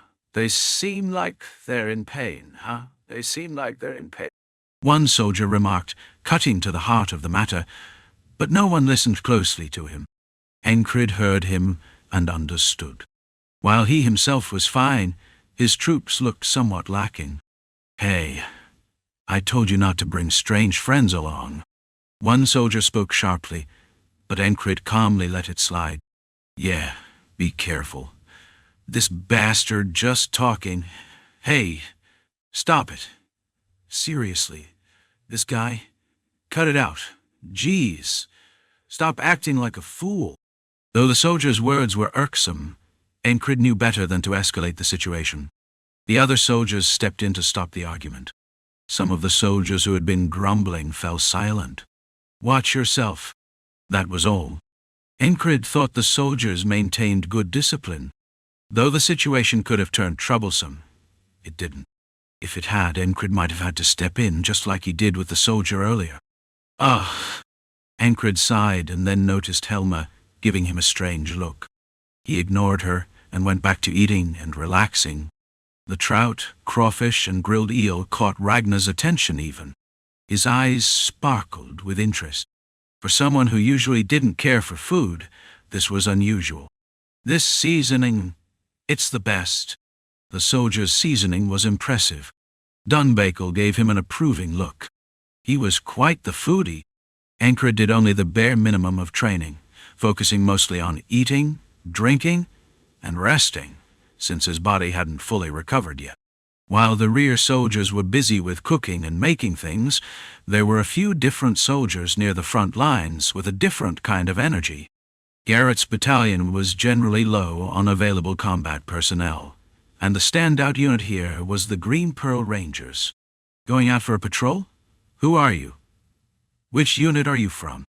Patrols were risky, and the unfamiliar face brought a cautious response. A few soldiers eyed Encrid warily. I'm part of the reinforcements. Encrid showed his shoulder insignia. It had the high rampart design of the border guard. I don't think it's any of your concern. One of the soldiers, at least of the elite class, said this curtly. Though shorter in stature, he looked quick and agile. Encrid analyzed the soldier's light frame and quick movements. He also observed where his weight was distributed when standing. He relies on speed and thrusting. The soldier had a stiletto hanging from his belt, a clear indication of his preferred fighting style. Encrid, through the techniques he had learned from isolation and Audin, gauged the soldier's level of training and made his assessment. Try this. Encrid pulled some seasoned jerky from his bag and tossed it to the soldier. The elite soldier caught it, but eyed it skeptically. What's this? Try it. It's good. The soldier tore off a piece and chewed it. Got any bread? Try dipping it. Encrid handed a jar of marmalade to the soldier next to him. It was a specialty of the border guard. If this didn't taste good, something was wrong with their taste buds. Though the supplies weren't lacking, they weren't abundant either. The soldiers couldn't go hunting freely, and sometimes they had to deal with monsters causing trouble nearby, excluding the archers guarding the ramparts. One of the rangers mumbled. The elite soldier, likely the leader of the group, scoffed. I don't know why you're giving us these, but shouldn't you be asking your superior for permission? Encrid had not reported yet, but if he needed to, he would. Encrid then mentally reported to his superior and answered the soldier's question. It's because you're working hard. Yup. Strange guy. Encrid spent the rest of the day surveying the camp, focusing on eating and resting. He learned a lot by observing. The camp was small, with watchtowers placed close together. The defensive area was narrow, but that made defending easier. However, it also made them vulnerable to flank attacks, something they had to accept. On the fourth afternoon of Encrid's arrival as the sun set, a messenger came rushing into the camp. All eyes turned to the messenger. The enemy is right on our doorstep. The messenger's words spread quickly through the command tent. Chapter 306. Variables, whether it was luck or misfortune, the sky was incredibly clear. Even the wind didn't blow. The days had been unusually warm for winter. The snow that had fallen previously had melted away. Green Pearl wasn't a place where snow typically accumulated, though the northern parts of the Panhandle mountain range were always covered in white. In other words, it was an ideal day for fighting. The sky seemed to be pushing them toward battle. The enemy is right at our gates. It was the report from the messenger. By then, Encrid had been casually walking among the regular soldiers. Meet them at the palisade. Everyone out! At the commander's call, Encrid also started moving. Aren't you supposed to return to your position? Elma turned her head, speaking to Encrid, who had stayed close by. She had just grabbed her buckler and spear. Encrid matched her pace and responded vaguely. It's fine. May we true. Helma blinked, unsure of what he meant by fine. But she did notice that the guy could fight. Usually, people with delicate appearances didn't fare well in fights, right? Helma, who had only seen Encrid for 2 days, was worried. If your superiors find out, you'll get in trouble. Encrid replied vaguely again. I've been granted permission. He had just asked himself and answered it. So, it was like permission had been granted, especially since it was a previously agreed-upon action. The variable of the battlefield. What would Encrid create? The only thing he could do was one thing. Hey, if you're going to do that, you might as well lead the charge. a soldier said indifferently. He had been grumbling for a while. It seemed like he harbored some resentment, but Encrid didn't care. In the situation where they were all going to be fighting, this kind of whining seemed almost cute. Compared to Rem, it was nothing more than the complaints of a child. "All right," Encrid replied and kept walking. He was already heading forward. Helma, who seemed to be part of the front-line unit, adjusted her steps to join the others at the front. "Hey, mind your own business," Helma snapped back at the soldier behind them. The soldier didn't say anything more. It seemed like they hadn't expected her to retort. Up until now, Encrid had assessed the soldier's level. While Rem had been a bit of a mess, there were a few soldiers who were quite advanced by the standards of the Norellian soldier ranking system. Helma was at least intermediate level. Her strength wasn't bad at all. Most soldiers were close to basic rank, and the only two main types of soldiers were infantry and archers, but they had good discipline. There were horses but no cavalry, and carts were prepared for the supply lines in the rear. Of course, the carts were carrying supplies. If things go wrong, we've got an escape plan in place. Whether they became war criminals or were chased, they wouldn't let anyone die meaninglessly here. Neither he nor his subordinates would allow that. Garrett's voice could be heard in the formation and preparations. Encrid liked that too. As he walked, he swung his arms lightly. The pain was faint. His right arm had recovered somewhat, and his left shin had healed as well. The injuries from everywhere else had left only faint scars. Saxon had said that his face wouldn't bear any permanent scars. However, there would be scars on his shin, forearm, and torso. When Encrid heard that, Craze made another silly comment. Scars on the face wouldn't be so bad, but it's better if there are none. It was clear he intended to take him to a salon for some sort of beauty treatment. What a ridiculous guy! Encrid moved around, feeling the soft armor wrapped around his shoulders, chest, and thighs. Although it was a thin leather armor, it still felt stiff. On the inside there was a light gambeson, so it was somewhat constricting. But if he took it off, he would be cold and his defense would be halved. A little discomfort was helpful for his defense. 3 swords. If you go to the front, you'll end up dead. Helma spoke with concern. She was a nice person. Just as she was about to say something, Jaxon appeared. No, he sprang up. Encrid, with his heightened senses, had already noticed, but Helma hadn't. I've brought him. Helma was startled. It was as if the man had suddenly popped up from the ground. He was wearing a thin hat instead of a helmet, and a blond man was right next to him, constantly adjusting his leather helmet. Did you come? Yes? Where's Dunbakel? Big Eyes has separated her with Shinar. He says the cards need to be kept hidden. Ah, I see. It was a trivial conversation. Helma didn't quite understand it. However, she realized that the man before her was no ordinary person. Actually, it wasn't that she had just realized it. She had known it from the start. But now it was clearer. He had been a man who had drawn attention from the beginning. He was someone who moved around the camp, carrying no trace of the tension that others felt. Encrid paid no mind to Helma's gaze. He focused on what he needed to do. What was needed were variables, something the enemy wouldn't expect. Encrid decided to initiate it right from the first strike of the battle. It was something Craze had agreed with as well. It had been a method that had worked well in the past. By landing an unexpected blow, he could observe the enemy's reaction. With that, he could confirm part of the hidden cards. Even if he couldn't see everything, it was fine. Just seeing part of it would allow him to make educated guesses about the rest. It would be a completely different situation compared to now when they knew nothing. Ah, please. Kreese was struggling to shake off the ominous thoughts. Encrid remained indifferent. There are a lot of them. Despite the enemy approaching right in front of him, he didn't feel overly tense. In fact, he didn't feel much danger at all. Whatever the enemy had prepared, he felt it wouldn't matter. His instincts, which usually warned of danger, were quiet, and his body felt surprisingly good. His right arm had recovered more than half. Not bad. It really wasn't bad. Wah! A battle cry rang out across the field.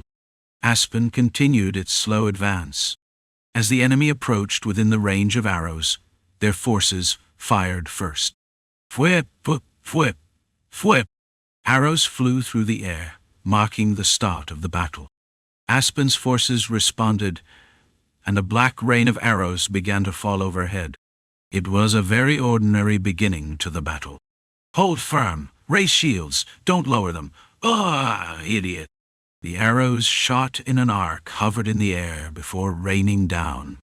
A misfortunate soldier had an arrow embed itself in his shoulder. A comrade pulled the injured soldier away, while another raised a shield to protect them. The coordination wasn't bad. They were well trained, though they were still lacking. In comparison to the border guard reinforcements brought in, they were weak. It was like the difference between solid stone and hardened clay. They need more rigorous training. He would have to schedule additional training for those who survived today. Though it was a thought that came unbidden, it wasn't a bad one. Preparing for the future, for what comes next, was always helpful. Such thoughts were also part of the preparation. It was a way of focusing the mind. Fixing his sword belt and gripping the sword wasn't the only form of preparation. Encrid observed the incoming arrows and casually avoided them. It was no different than dodging daggers thrown at him from close range. He didn't even carry a shield.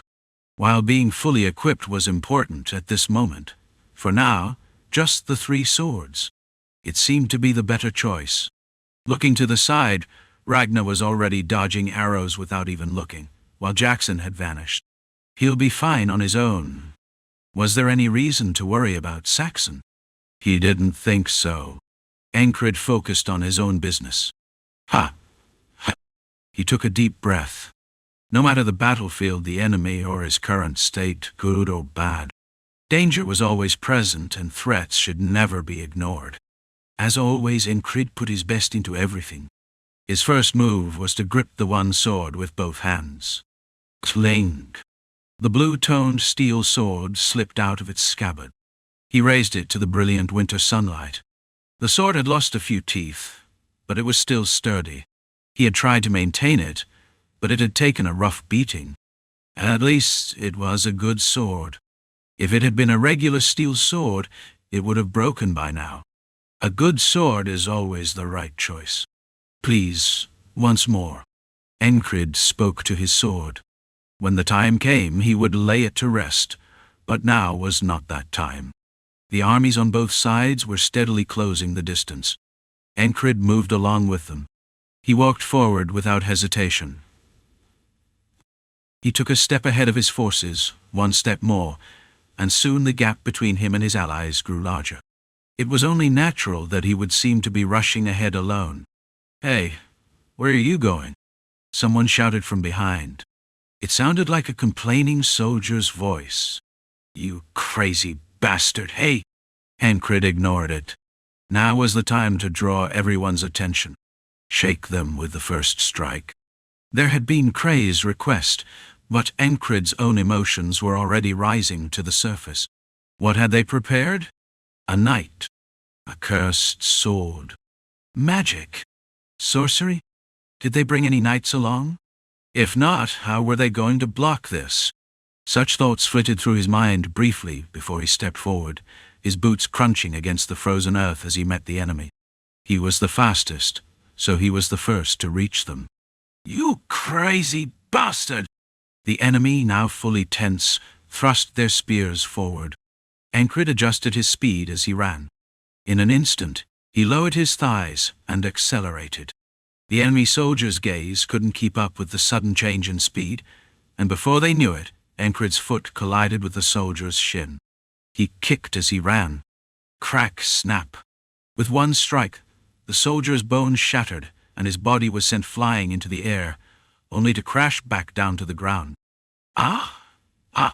The scream echoed, as Encrid swiftly slammed his elbow into the head of another soldier, standing beside the fallen one. He used both his foot and elbow almost simultaneously. Crunch! A final scream rang out as the soldier's neck snapped. Blood poured from the gap in the soldier's helmet, and the man collapsed, his skull shattered with one blow. Only then did Encrid swing his sword. Planting his left foot firmly, he swung the sword from his right waist to the upper left. The heavy sword cut through the air in a diagonal arc. It was a wide, sweeping blow. Encrid added a trick to the move.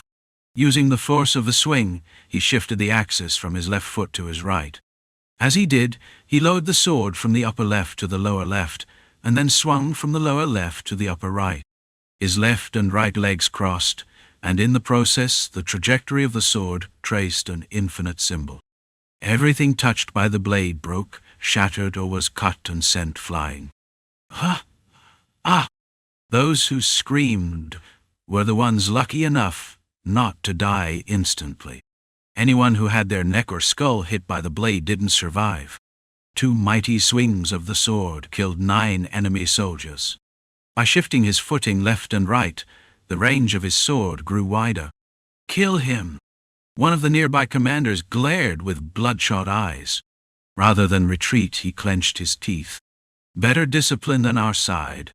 The training, the quality of the soldiers, and even the commander's skill were better. Encrid, focused on the fight, hadn't taken in everything around him. But his instincts told him the commander speaking now needed to be dealt with.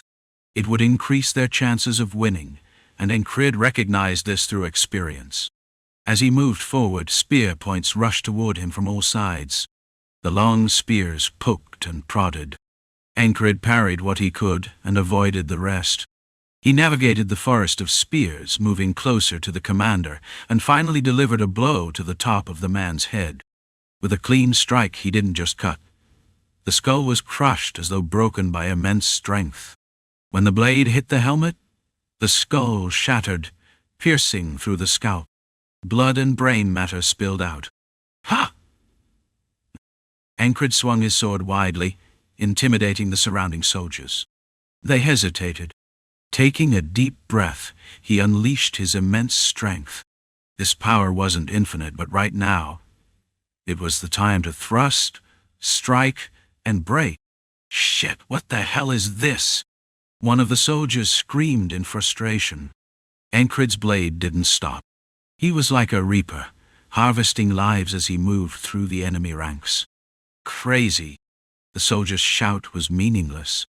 There was no hesitation in Encrid's sword. As he cut down dozens alone, the enemy formation began to fall apart. "Are you just going to watch?" The enemy commander shouted loudly, and soon someone stepped forward. If left unchecked, their formation and ranks would crumble. A warrior from Aspen, who had been catching his breath, stepped out. He approached Encrid but then stopped. The man assessed his opponent's skill. Heavy sword style, focusing on the weight of the sword while ignoring smaller attacks. He had made his judgment. Now it was time to fight. The man stepped forward. Chapter 307. The most foolish commander, Jaxon, observing the battlefield, was standing hidden amongst the allied vanguard. His gaze was fixed on Encrid. Now, what was he supposed to do? He observed the enemy soldiers. More specifically, he used his senses to read the entire enemy group. There was no need to see everything with his eyes. His trained senses allowed him to gauge the enemy's skills just by listening. The footsteps without hesitation, the confident battle cry, the speed at which they were approaching, and the calm eyes amidst the chaos. Jaxon, who had a different way of reading his opponents compared to Audin, pushed his sword forward between the ranks. A long blade slipped from his waist and jabbed forward. "Kill them all!" The first one was a soldier wielding a heavy battle hammer. With a weighted head, the hammer struck one of the shields of their own side. After the impact, the hammer bounced back with a satisfying recoil as it was recovered. Jaxon's blade pierced through the soldier's stomach. It stabbed deep and retracted swiftly. Huh? What was this? It was, of course, a blade. Behind the shield, cold eyes stared at the enemy soldier. Swoosh! The moment their eyes met, the snake-like curved blade slashed across the hammer soldier's neck. This was a technique that Jaxon had roughly interpreted from watching Encrid's unique sword style. While the trajectory of the blade resembled that of a fencing style, it was different from Encrid's unique approach. Grurk. The soldier, who had tried to speak, collapsed with his own neck in his hands. Blood and foam spilling, his boots stepped on the fallen hammer soldier. Jaxon continued repeating the same actions. He stayed hidden among his allies, thrusting once in a while. His targets were only the elite soldiers. He spared those who were too hard to kill with a single blow. Jaxon thoroughly did his job. While his allies were unaware, some of the commanders felt a strange shift in the flow of battle. "Why does it feel like we're winning?" One of the squad leaders spoke. Didn't the external strength still seem to be in the enemy's favor? So why were they winning? No one knew. But did it really matter? No. Fight! Push forward! The commander did his part. He shouted with all his might, "Stick together, don't scatter." Infantry battles on the continent were mostly chaotic. It was advantageous to stay together. If they scattered, they were in danger. The battles of both sides followed a similar pattern. The border guard reserves, who had come as reinforcements, were also fiercely fighting. "They're flanking. Don't let those bastards go. They can't kill me with their pain. Strength." Those who had survived the previous battlefield were all veterans. It was a unit composed of seasoned soldiers, different in quality from the troops stationed at Green Pearl. They stopped the enemy soldiers flanking to the right. "It's the Grey Dogs. Damn persistent bastards."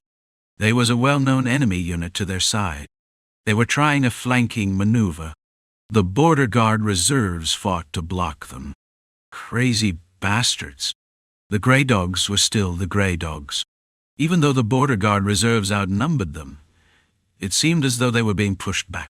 But it didn't matter. There were others wreaking havoc from the front. Encrid rampaged with his heavy sword style, and Jaxon hid among the Green Pearl forces, picking off the strong fighters and those giving orders. It was because of this strategy that the balance was oddly maintained, despite being at a disadvantage against Aspen's powerful forces. Ragnar had slipped behind Encrid's left rear. He was taking on one soldier at a time, doing his part. He swung his sword, slowly getting fired up. It had been years since he had any motivation. He still needed a trigger to really get going. Ragnar was one of those whose enthusiasm took time to build. In that moment, however, a killing intent appeared from the left, and before he could react, a metal object flew past his face.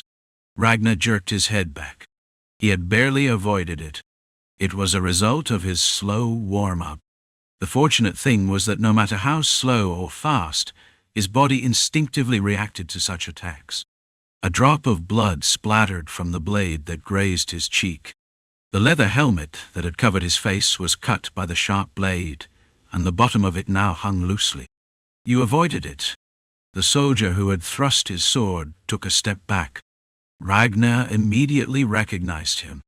A skilled fighter. He didn't know the soldier, but a sense of excitement rose within him. He found himself wanting to face this opponent. There was a craving that Encrid alone could not satisfy.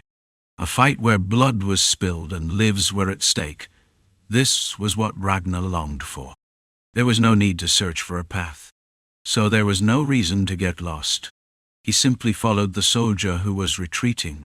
Ragnar threw off his uncomfortable helmet. After taking a few steps, an enemy soldier with a short sword stood in his way. "You bastard!" The one who had struck him earlier was not one to retreat easily. Behind him was his own side. If he allowed Ragnar to follow, he would be diving deeper into the enemy's lines. The enemy soldiers reacted, but Ragnar reacted even faster. With every step he took forward, he thrust and withdrew his sword. A single strike pierced through an enemy soldier's neck.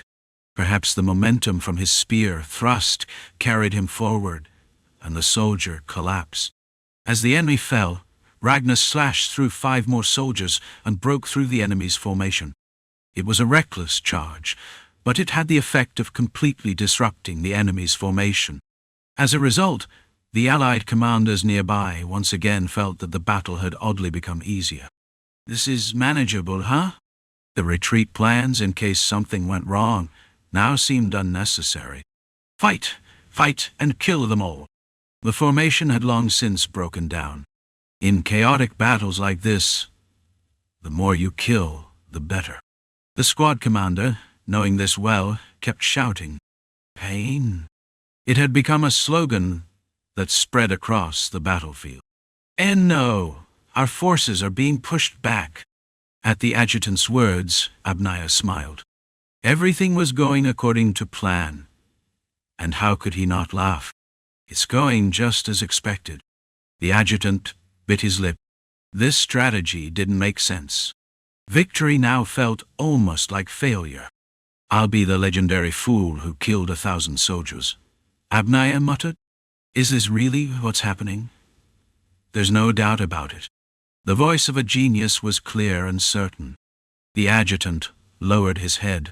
There was no stopping it now. "Now, show me what you've been hiding." Kreis kept his eyes on the enemy's movements. They were bound to do something. Wasn't Encrid rampaging over there?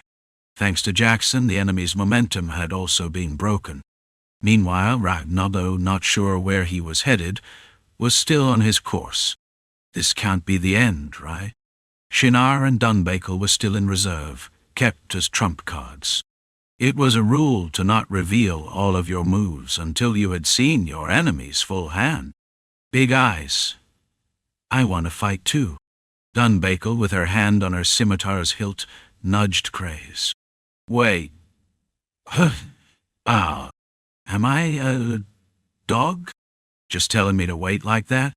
Next to them, Shinar stood with his arms crossed, half closing her eyes and silently observing. Tried to be calm like the ferry company commander. "I'm a beast, not a fairy." While trying to calm down Dunbakel, Kreis's gaze never left the battlefield. The overall battlefield was strangely balanced, but on the micro level, the odds were increasing in their favor. Ultimately, these small skirmishes would build up to lead to the overall victory. This was the strategy Kreis had envisioned. He didn't just treat variables as simple variables. He had ensured they would affect the entire battlefield. He had already planned to withdraw and delay if the enemy made a move, but it had not yet been necessary. So far, things were going as expected. Then why was Aspen just sitting back and watching? Why hadn't they revealed their hidden cards? There was something there, something definite. If not, why had they advanced so slowly and started the battle at the end of winter? No hidden moves? Just an idiot? Of course not. Front line, front line. A messenger came running from behind. He had deliberately pulled back Nurat, who led the fast and sharp-eyed units. Garrett had been symbolically left behind at the command post. Nurat was the de facto commander of the Green Pearl Regiment in battle. She had sharp eyes and a quick mind, and now she had just provided the help they needed. Some of their forces are flanking. It's not a small number. Kreis's mind raced, mapping out the terrain and the enemy's movements. What were they aiming for? Border guard. They were aiming for the rear. Perhaps some of their forces had already slipped out. Pulled back. Dunbakel and Shinar moved. It was their turn to stop the enemy's card. The second flanking force has been spotted. Good. At those words, Abners clapped his hands. Not everything would go according to plan. The battlefield was always shifting. But if you focused on a single goal, that can be achieved. The battlefield was ruled by elite forces. Abners knew this well. So what if you took out those elites? Talent was finite. It wasn't infinite. How many geniuses are there in a single generation? Not many, as the Knights' ranks show. So, let them have the battlefield, and win the war. That alone would make Abners smile. even if he was called the greatest butcher or the most foolish commander in the world. Ready? It's all set. Good. Proceed. The adjutant bowed his head and withdrew. As Craze had anticipated, Abners had sent part of his cavalry to the border guard. Enemy forces. The border guard, of course, wasn't careless and had noticed the enemy's approach early. Rem, who had been grumbling all day, suddenly sprang to his feet. It was a piece of news that made him forget the cold in an instant. Who's here? Even if an old lover returned after 10 years, it wouldn't be as welcome as this. Brother, you always said that when you're in a hurry, you don't see the puddles and get your shoes wet. Audin stepped forward and spoke. You should have left your club behind before speaking, huh? Brother? Brother, the Lord said that protecting oneself is the beginning of all things. It sounded just like the words of the apostle of the God of War. Wasn't it the attitude of someone ready to smash everything? Teresa, who had also been preparing to get up, halted after catching Audin's gaze. Her injury, acquired after killing the wolf bishop, was severe. At her current state, continuing to fight would only damage her body further. Audin had no intention of watching her suffer. Yes. Teresa, feeling disappointed, restrained herself. Rem, who was as excited as Audin, stepped out to face the enemy, but their expectations were not met. What is this? The situation felt strange. The enemy cavalry, despite coming to attack the walls, was barely a handful. They kept their distance, observing the situation without committing. Rem had waited for 2 days. These bastards. The enemy didn't charge. They just dragged out time. It was a move planned by Abners. Previously, Marcus had tricked Aspen City, cross-guard, and got a good laugh at the expense of the enemy. Though the circumstances were different this time, the result was the same. Abners had tied up the border guard. With this small cavalry, they couldn't attack the walls or cut off the supply lines. In fact, the cavalry of Aspen was the one in dire need of supplies. They didn't even have many soldiers. Upon closer inspection, Rem saw that each cavalryman had 2 or 3 horses. It was a show of force, filled with arrogance by inflating their numbers with horses. Got nothing to do, huh? These bastards. Because of this, Rem was left frustrated, but Abners had clearly achieved his objective. He had temporarily blocked the path for reinforcements from the border guard. He bought some time, and that was enough for Abners. Esther sensed the scent of a high-level spell. She followed the trail. Climbing a small hill, she saw a group gathered there. One of them, his eyes wide open, was watching her intently. You. The man, a wizard from Galaf's order, was known for wielding the magic of the river of life. His short brown hair and handsome face were his notable features. Though Esther didn't know his exact age, he had looked the same for the past 10 years. He was rumored to have drunk from the river of life, but that was just gossip. Esther gazed at him silently. You were said to have been ruined by a curse. Was that just nonsense? Seeing Esther now, Galaf looked surprised. Esther said nothing, merely continuing to observe him. She had followed the trail of this man's magical residue to this spot. It had been pure coincidence. The flow of mana, coupled with the traces of a prepared spell, had snared her senses. Was it a sign of destiny, a guiding star? No, she didn't believe in that. She only trusted in herself and her own magical world. She believed in what she had accomplished, for she was a sorceress. Master Payton, one of Galaf's disciples, stepped forward. He was known for training many apprentices. Currently, he had 6 disciples. You all should leave, Galaf said, inspecting Esther closely. Even just looking at her, something was apparent. She hasn't broken the curse yet. The witch wouldn't be able to unleash even half of her true power. The Fire Witch of Battle, Galaf asked. He didn't need to personally engage if his disciples were ready to act. But there was no real reason to fight the witch either. Esther had no idea what they were doing here, but it was clear they were up to no good for her current nest. If not, why would such a powerful wizard be here? Her current nest was with Encrid, a man of danger even to magic. She had gained something by staying there. At least, I need to stop this. Dumiller's scythe. Instead of answering, Esther spoke the incantation she had prepared. A slicing vacuum spell materialized and cleaved the air, following the motion of her fingers, even though it was one of her specialty spells, Vartan's shield. A blue barrier rose up, blocking the scythe of wind. The shield rippled like water. Between the two wizards, magic circles were drawn as they prepared to open their respective magical realms. Chapter 308. Trapped, I've got her.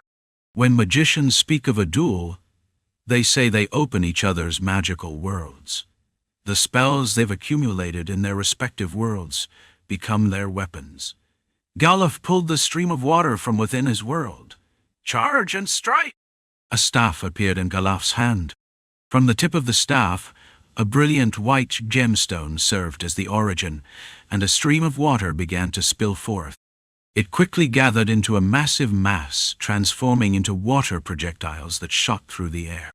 You think you can beat me while cursed? Foolish! Galuf shouted as he launched the water projectiles. Just as Galuf commanded the attack, Esther's hands formed a seal. She did not show emotion, only revealing her spell. Whoosh! As Esther's fingers finished their movements, a fireball formed in her eyes, soaring toward the target. Two spells, made of different elements, collided in mid-air. Boom! A loud explosion echoed, and steam rose into the air. The fireball vanished, and the water mass veered off course, striking the ground. Boom! The ground cracked, and the steam surrounded the area, obstructing vision. However, the two magicians didn't lose track of each other. They could sense each other's movements by the flow of mana, so visual obstruction didn't matter. You fool! Galuf repeatedly called her a fool, fueling Esther's determination. Esther had already decided what to say when the time came to kill him. Now was not the time for words. Galuf, while speaking, secretly sent two of his disciples behind Esther. The others had been sent to handle the main task, but these two remained. They weren't particularly skilled in magic, but they were excellent with swords. Foolish girl, Galuf muttered to himself, repeating the earlier insult as he chanted more spells. His disciples moved stealthily, using the mist to conceal themselves. Since they hadn't yet formed their magical worlds, Esther wouldn't detect their presence through mana. The disciples advanced through the mist, one gripping his sword tightly as he scanned the area. They intended to strike if they saw Esther, turning their eyes rapidly. But something suddenly appeared before them. Thud! The first disciple, who had stepped ahead, suddenly found himself engulfed by something. Pressure started building on his head. Oh, you bitch! The second disciple drew his sword and thrust it toward the figure. Clink! The sword bounced off. Ah! It felt like he had struck a stone. The disciple lost grip on his sword and his hand went numb. Suddenly a large hand emerged from the mist and grabbed the second disciple by the neck. The disciple clawed at the hand and pulled, but it was futile. The sword's edge bounced off, and the disciple's struggles proved pointless. Gasp! Both disciples hung limply in the air, unable to scream as their breath was cut off. The disciple whose neck was grabbed began to turn purple. The pressure on his throat was suffocating. The disciple's face began to turn an even deeper shade of purple, and his tongue slithered out, dangling from his mouth. Meanwhile, Esther calmly chanted another spell. Demuller's scythe. It was the same spell as before. A vacuum blade appeared, cutting through the air and temporarily dispersing the steam. Same trick. Galuf blocked with the same blue shield as before. The shield dispersed, and before Esther stood a creature that resembled a golem. It was too human-like to be a standard golem. The two dead disciples were also visible. One had his tongue hanging out as he died, while the other bled from his eyes, ears, and nose, lying lifeless on the ground with his skull shattered. "Summon? I found it," Esther replied without a hint of amusement in her expression. Galuf gritted his teeth. He couldn't afford to lose to a half-hearted magician who barely opened her magical world. On the other hand, Esther found him laughable. The reason her alias was Witch of Battle was clear. She was good at fighting. Her magical world began with combat. This was a fight with a worthy opponent. Though she would need to spend over a month as a leopard afterward, she didn't regret this small bout. Wud, thud. Strike when they come close. Approach and strike again when they pull away. Encrid was a siege weapon in human form, breaking through the enemy's lines. He demonstrated that power now. Among the enemy soldiers, some began to retreat in fear. "Don't fall back." The commander drew his sword from behind. If they retreated, they would die by their own comrades' hands. The soldiers resolved, grit their teeth, and continued their assault. Encrid observed their reactions and pondered, as always, about swordsmanship, how to wield his sword. It was all about the way of combat. When fighting Commander Shinar, she adapted her swordsmanship to deal with me. Why did he do that? It was because she was using the proper method for the situation and moment. Now, what should Encrid do? He would revisit and reapply everything he knew, recalling his experiences, embedding them in his body. It was the usual process. With that mindset, he swung his sword again. Whoosh! The murderous intent hit his chest before the wind. Encrid pulled back the sword he'd been swinging. He adopted a defensive stance, using the form of an unmarked sword style. His right foot moved behind his left, turning his body to raise his blade and guard his center. Thud! It was a timely response. The enemy's blade struck the middle of Encrid's steel sword. Had he been a moment slower, he would have taken a devastating blow. The enemy's sword rebounded, and the man who wielded it took a defensive stance. Encrid observed his opponent in one glance. He was shorter than Encrid, with his helmet just reaching his chin. No helmet, a solid physique, and large feet. Encrid instantly assessed him. A fast, explosive attack-based fighter. If this were a swordsmanship assessment, it was the style of swift strikes. The language from the southernmost regions described the types of swordsmanship as a straight sword, heavy sword, deceptive sword, fast sword, soft sword. Swordsmanship could be broadly divided into 5 categories, each combining various techniques to form new styles. The opponent's swordsmanship was such that it combined swift feet with fast hands. A blade that moved as quickly as lightning. The enemy jumped up a few times from the spot, and then moved again. His movements were lightning fast. He swung a curved sword, one that resembled a scimitar. It seemed as though anything caught on that curved blade would be sliced to pieces. Encrid moved his feet, stepping back. Thud! Clang! Thud! Twice, 3 times, 4 times, 5 times. He managed to block the strikes, but his opponent did not relent. There wasn't a sound of heavy breathing, yet the attacks came one after another. Even more startling, they didn't seem to slow down. It was as if his opponent could swing like this all day. Encrid wasn't fazed.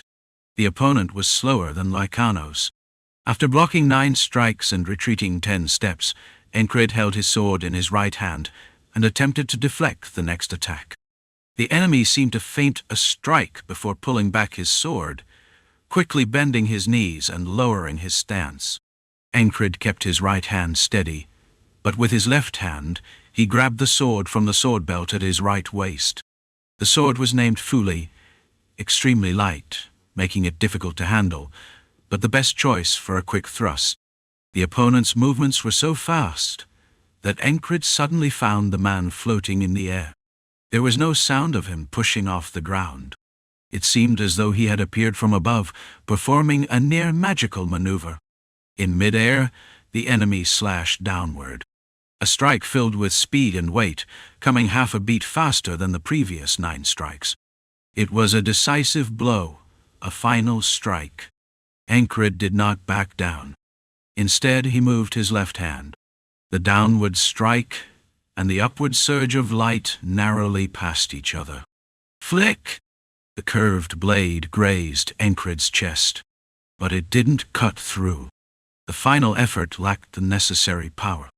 Damn, you're faster than I thought.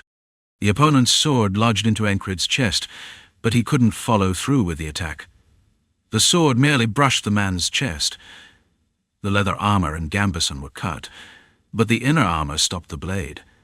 The armor he had gotten while saving the one-eyed was quite useful.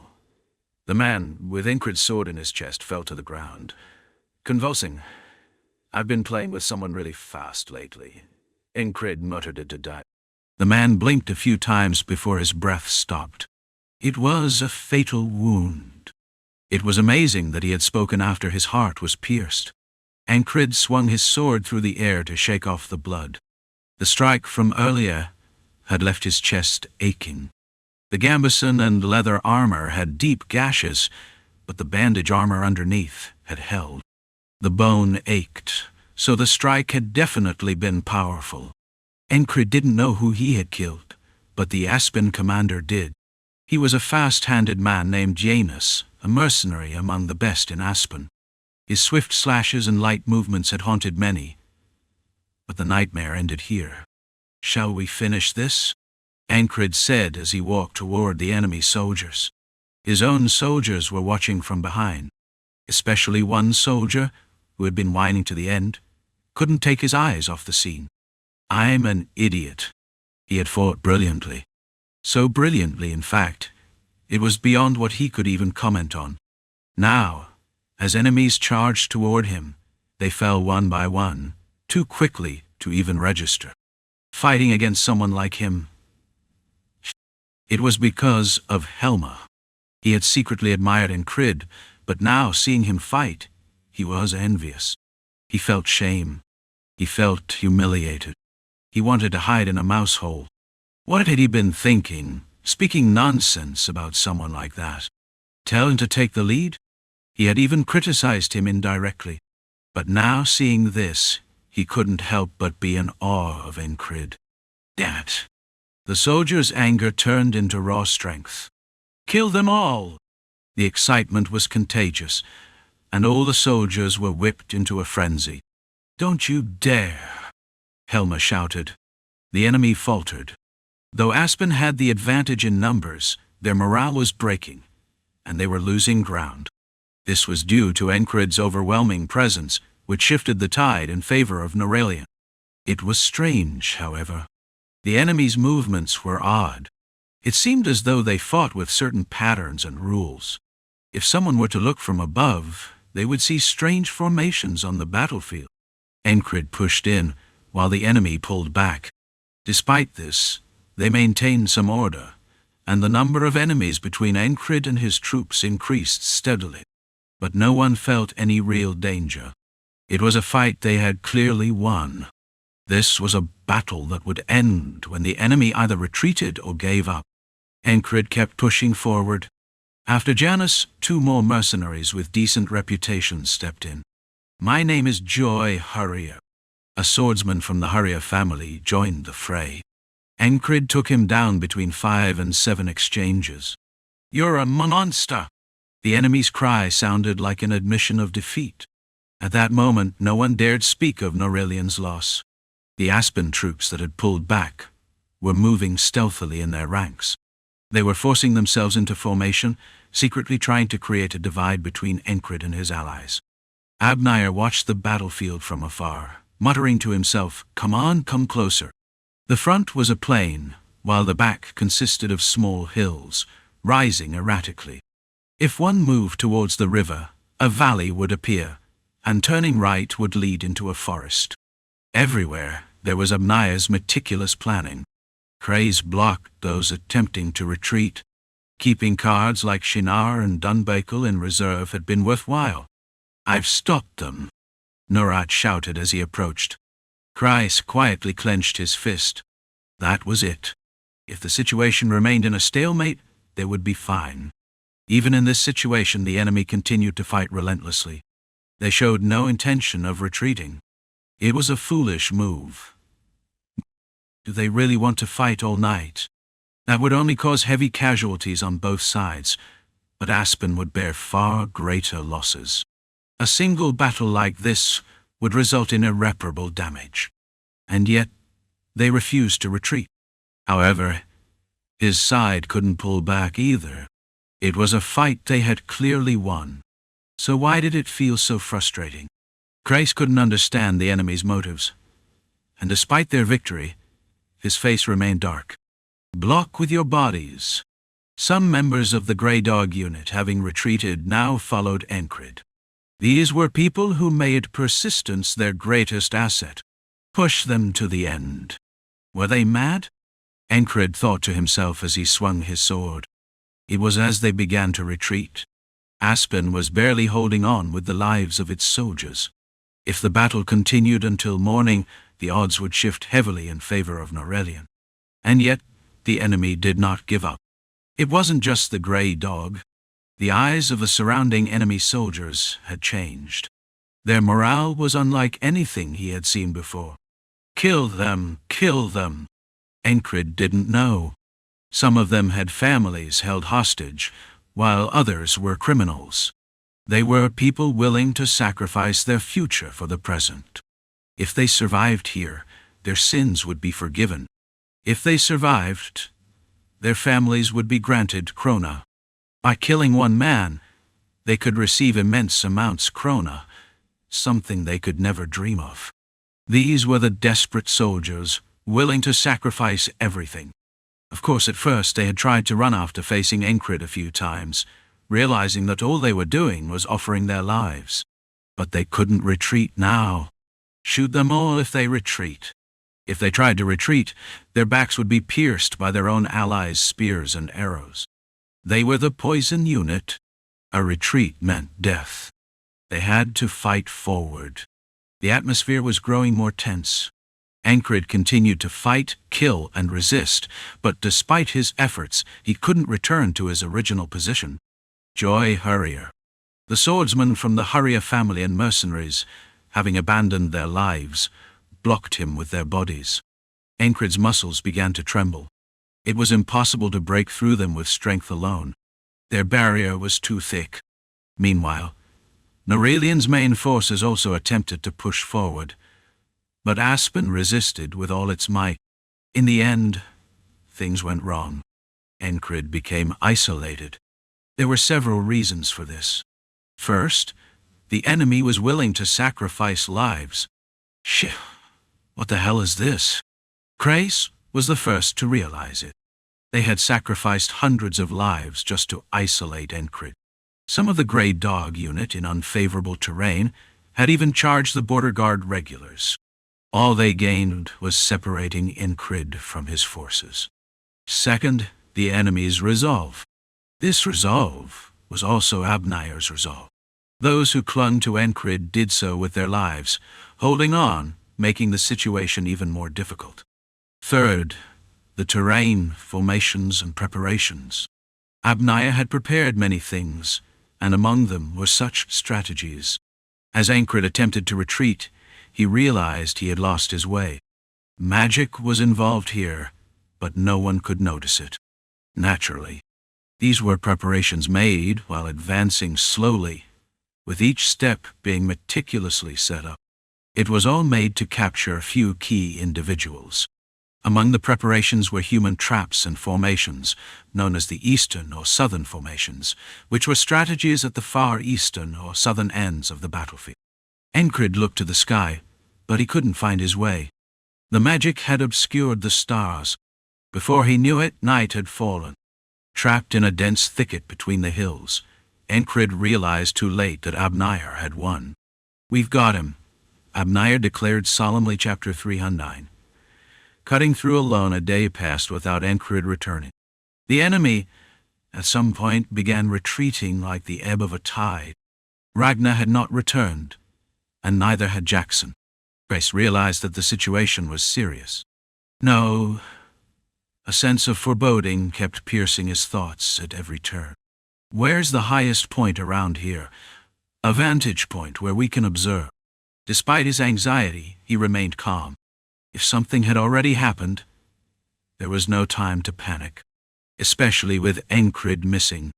If the commander dies, what happens to me? What if Encrid died? It would likely provoke Rem to throw an axe immediately. Of course, it was a jesting thought. This isn't good. Even if he didn't die, things wouldn't be ideal. If the commander disappeared, countless problems would arise. If asked what exactly those problems were, Cray would have to think hard to pinpoint them. But one thing was clear. The Madmen unit would be over. Who would control Rem, Ragnar, Jaxon, and Audin? No one. In the past, they might have placed a puppet in charge, but over time those men had changed. Now, they could only be controlled by the commander. Without him, could the border guard hold off Aspen's attack in the spring? It was impossible. Then, I'll just leave without looking back. What did he think he was? A patriot to stay here? While Cray stood under a tree, lost in thought, Nurat, recalling the terrain from maps and memory, spoke. Follow me. Cray's in the shadow gave off an eerie vibe. Nurat thought as much but didn't voice it. It was strange. Was it because Encrid wasn't with him? An instinctive thought. It was true. Cree with Encrid and Cray without him felt like two different people. Let's move faster, Crace urged. Nurat brought 2 horses, and they rode off, passing several mounds until they came upon a rough trail. It was a path they had to climb, half hanging to ascend. No lady would dislike a strong physique and well-trained muscles. It was natural for an attractive lady to be interested in physical beauty, and Craes never neglected his training. Thanks to that, he easily climbed the steep mountain path. Nurat, a seasoned warrior, ascended even more swiftly. Upon reaching the top, Crace scanned the distance. Madmen.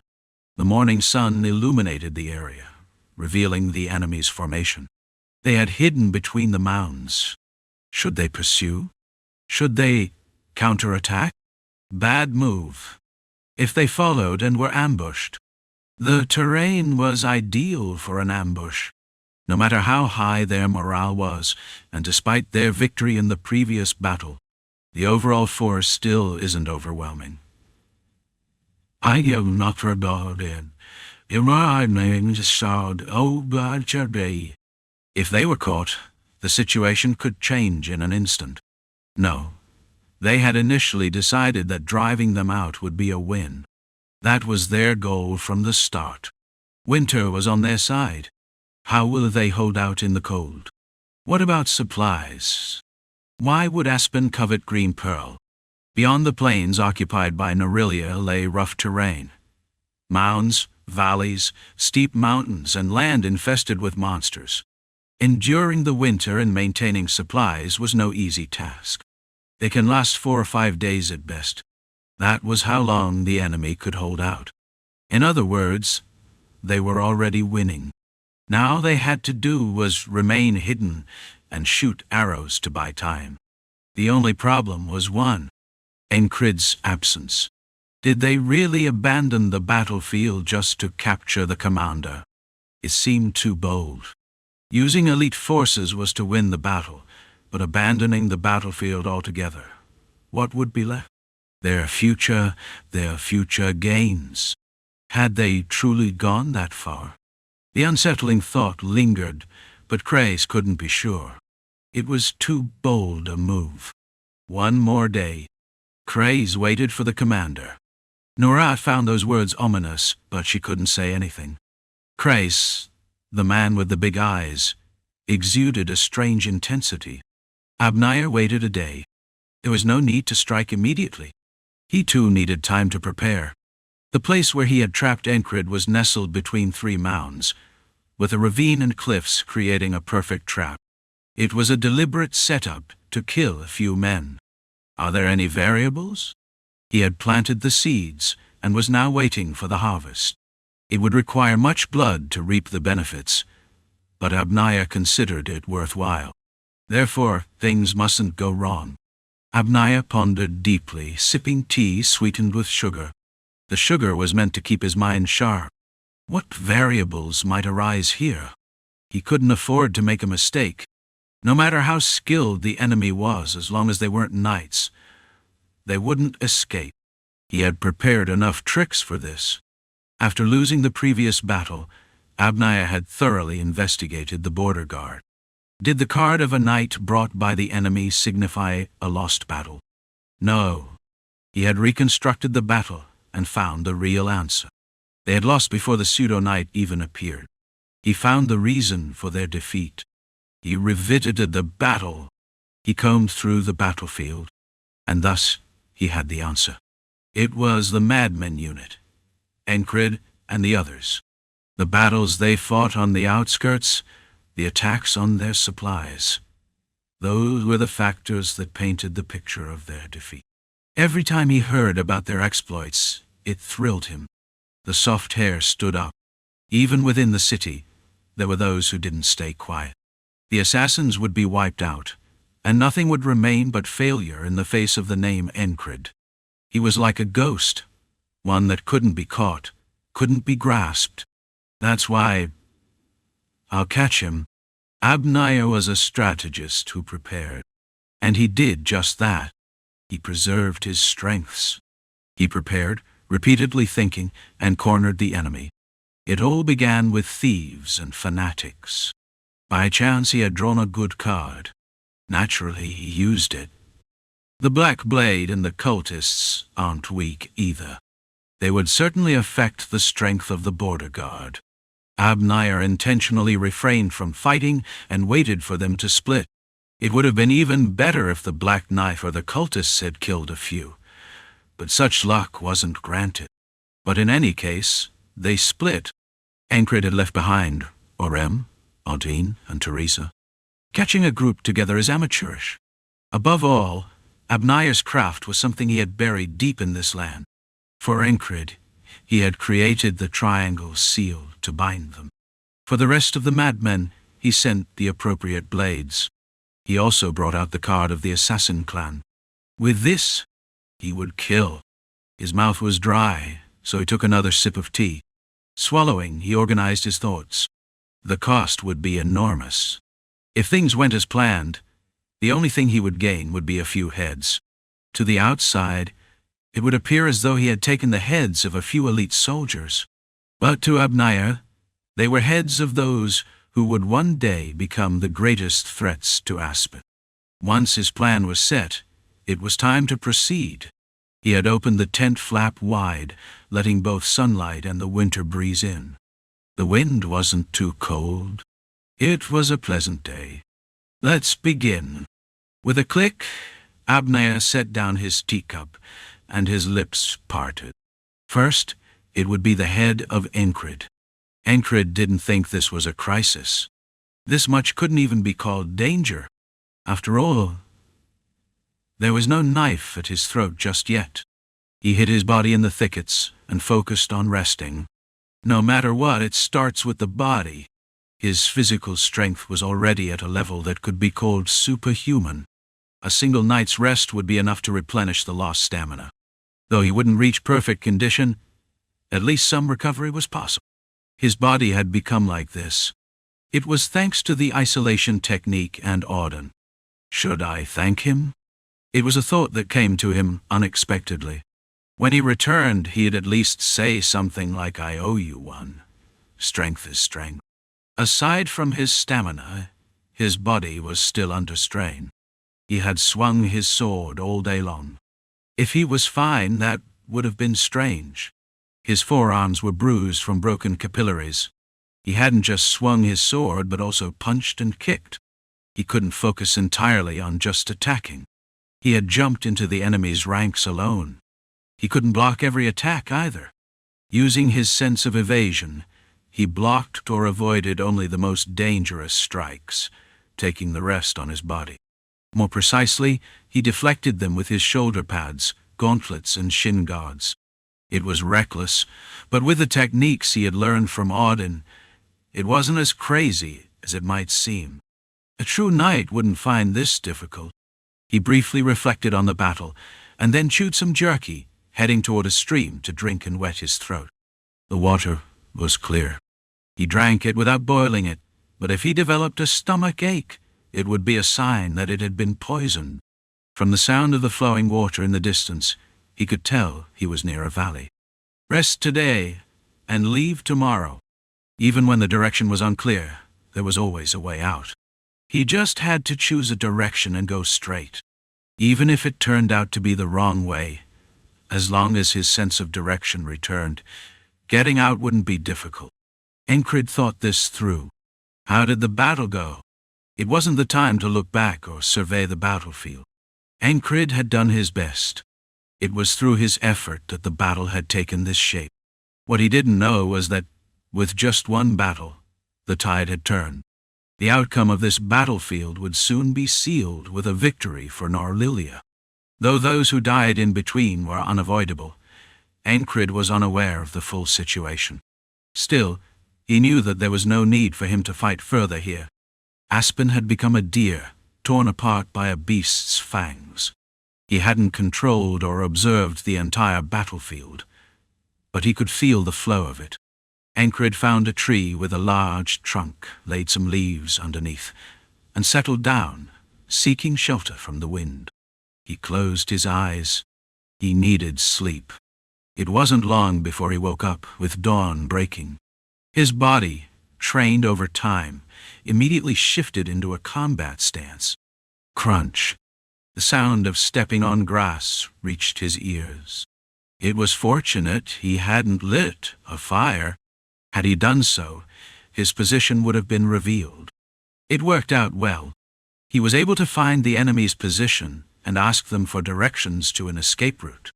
Encrid held his breath and focused his hearing.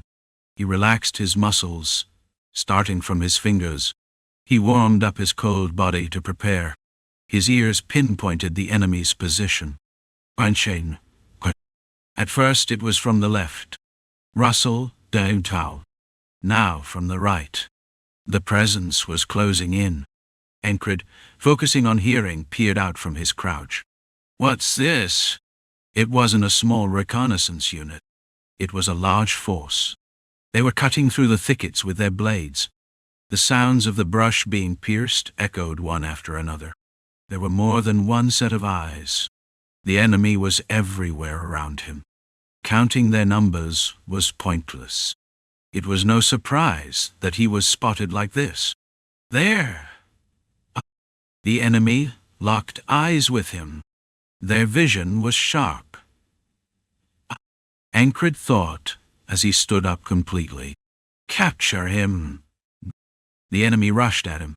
Fighting wasn't always the answer. Encrid pulled back. He wasn't a fool. Race always praised his leader's intellect. He wasn't wrong. Encrid was thinking. Rather than face them, it was better to move and escape. Thud, thud, thud. While still thinking, arrows rained down from one direction. Madmen. If they fired like that, they'd end up hitting their own side. Encrid raised his sword and deflected the unavoidable arrows, spotting a large tree nearby. He quickly moved to take cover behind it. Thud! Several arrows hit the tree. As expected, a few arrows struck their own side. Yet, the arrows did not stop. Fire! Fire more! Arrows kept flying. Encrid briefly checked the blade of his sword, then swung it wildly toward the tree. It was a full-powered spinning strike. Boom! A loud explosion echoed. With a sword strike, half of the tree was shattered, as if it had been cleaved. Along with that, the blade itself developed a crack. The wear from battle had taken its toll. With the tree half cut, Encrid then drew his gladius across it. The heart of the beast's strength surged. The muscles used for swinging the sword reacted and swelled. Then, The blunt yet solid blade cracked through the remaining part of the tree, splitting it apart. Whoosh! Crack! The tree tilted. Huh? The enemy soldier underneath, who was directly beneath the tilting tree, panicked and stumbled. The tree fell, breaking branches as it went down. Move! Crazy! The enemy troops panicked and scattered. Encrid seized the opportunity and dashed forward. He ran toward what he assumed was the south. He discarded his cracked sword and switched the gladius from his left side to his right. Where are you going? Then, a line of heavily armored infantry appeared ahead, blocking his path. They were holding thick shields, forming a blockade with more than 50 soldiers.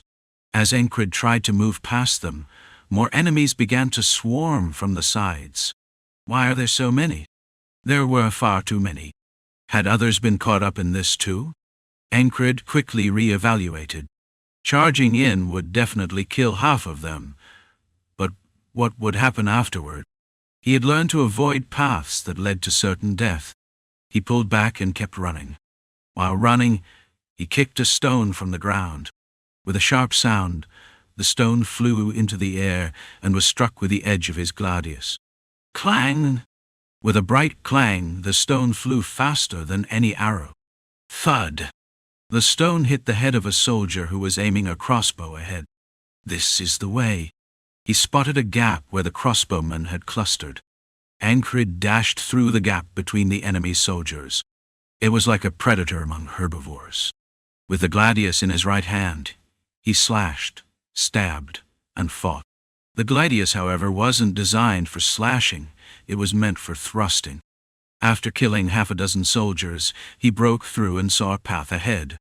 It appeared to be a deliberately created trail through the bushes. Got it. Just as he thought he had escaped, he heard the command. Fire. Crossbow bolts flew from both sides. It was a trap, using a crossbow unit as bait. Who set this up? A nasty trap. Cut. Encrid dove forward. One bolt hit his armor. It didn't pierce through to his flesh, but there was no time to remove it. Encrid kept running. He dodged to the side, slashing and killing about 6 or 7 enemies. Then he jumped backward, cutting down another 15 or so soldiers.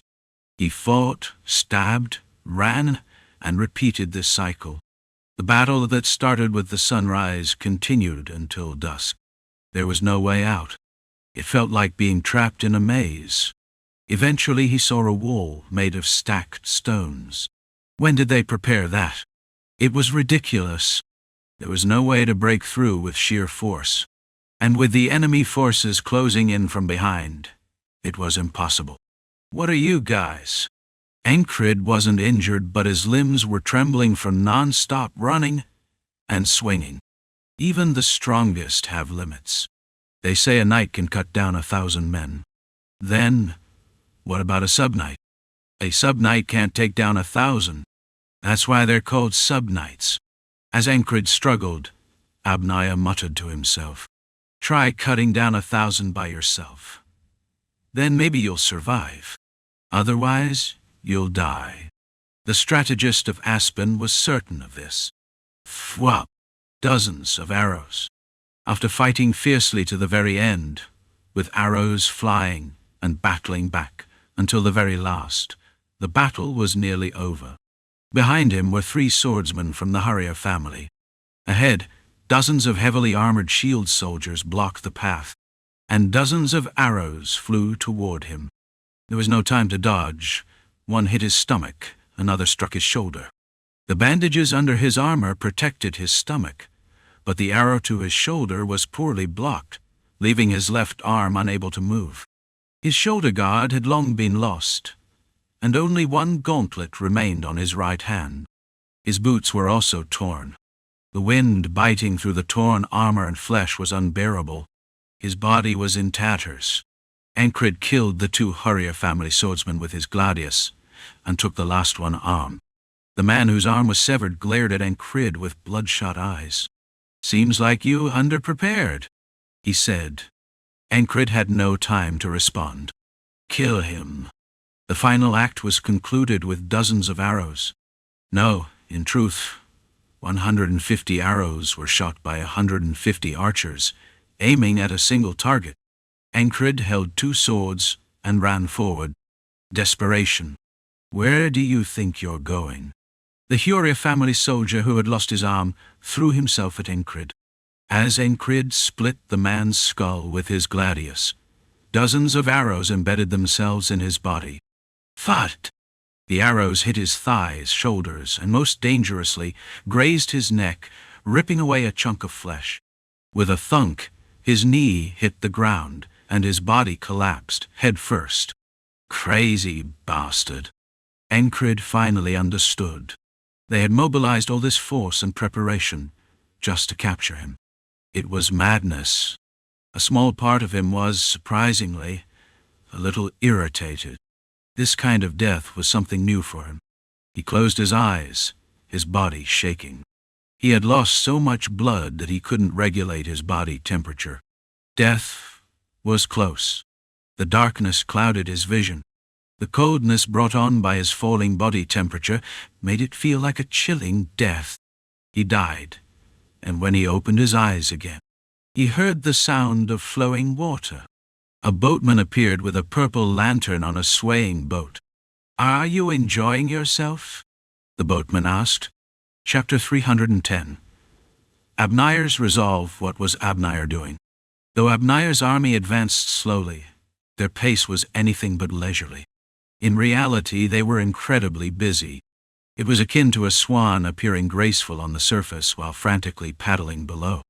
There was so much to prepare and construct, from rituals to fortifications. The work exceeded even the effort required to build a fortress on a mountainside. This was the foundation of Abner's methods. "Nilf, go ahead and pile stones here." "Build a wall," he ordered, pointing to the map. "Yes, sir," Nilf responded, nodding.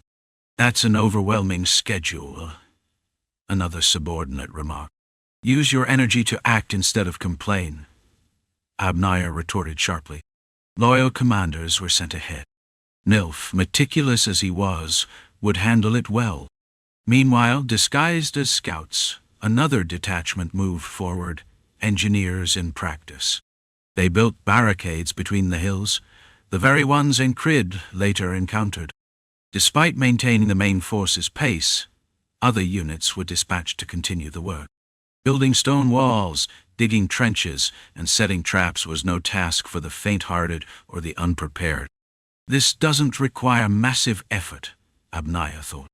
The traps weren't meant for entire armies, only small elite forces. 3 at most, perhaps just 1 or 2. Every variable had to be calculated. Every possibility anticipated. That was Abner's way. Since childhood, Abner was known for his brilliance. Yet what underpinned that brilliance? Those who knew him well often praised his boldness, even audacity.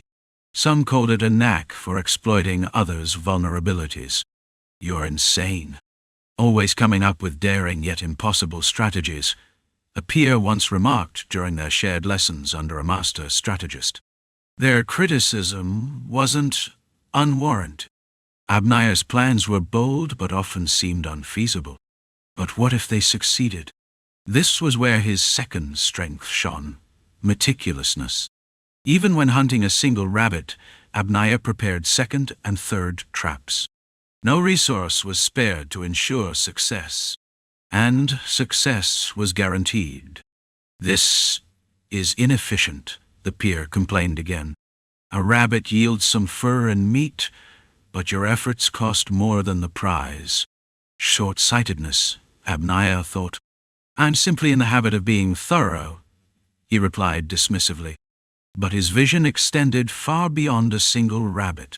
Once traps are laid, they can be reused. All it takes is herding the next rabbit into them, he reasoned. His groundwork wasn't wasteful. It was an investment. Each subsequent hunt would become easier, yielding greater returns. With careful maintenance, he could secure larger prey, even deer, before summer arrived. Abneyer's strategy was rooted in this blend of precision and persuasive structure. Still, he rarely shared his entire thought process. His peer, after all, was a nobleman, a member of the Ekins lineage close to the royal family. If the Hurriers were the body of Aspen, the Ekins were its head. Meanwhile, Abneyer was of common birth. He was perceptive, quick to read the room and adapt. Things may be this way now, but circumstances always change, he thought, harboring his own ambitions.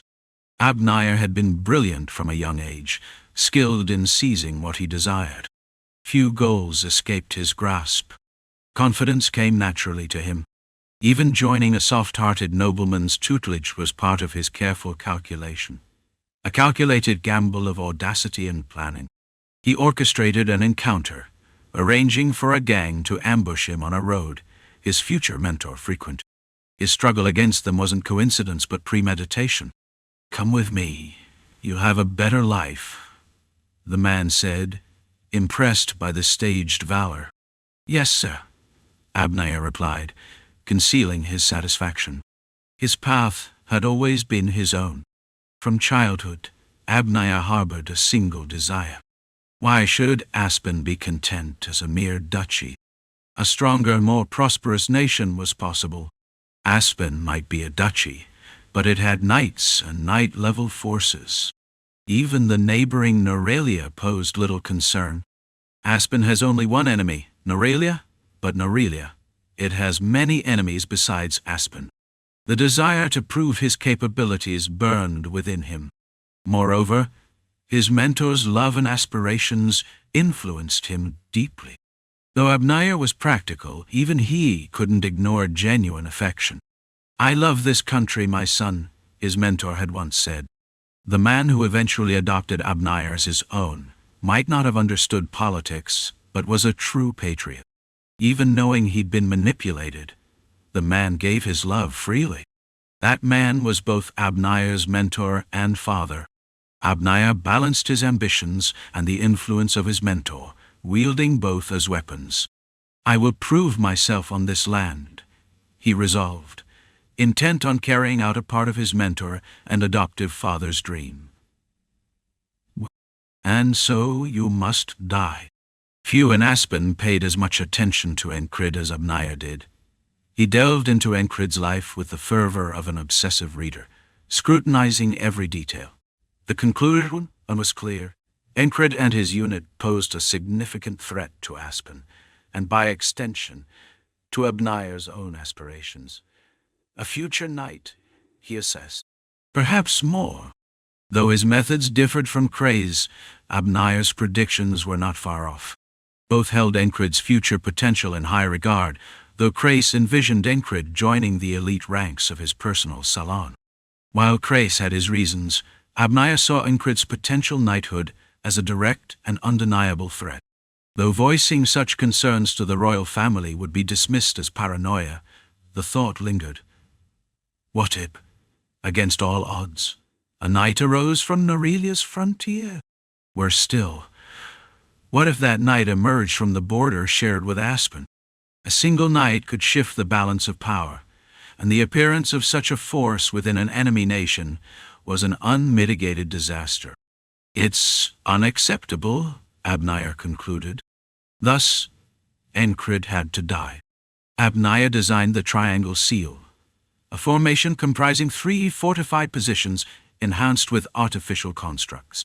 To win a war, the terrain must favor you, he believed, transforming the battlefield with deliberate ingenuity.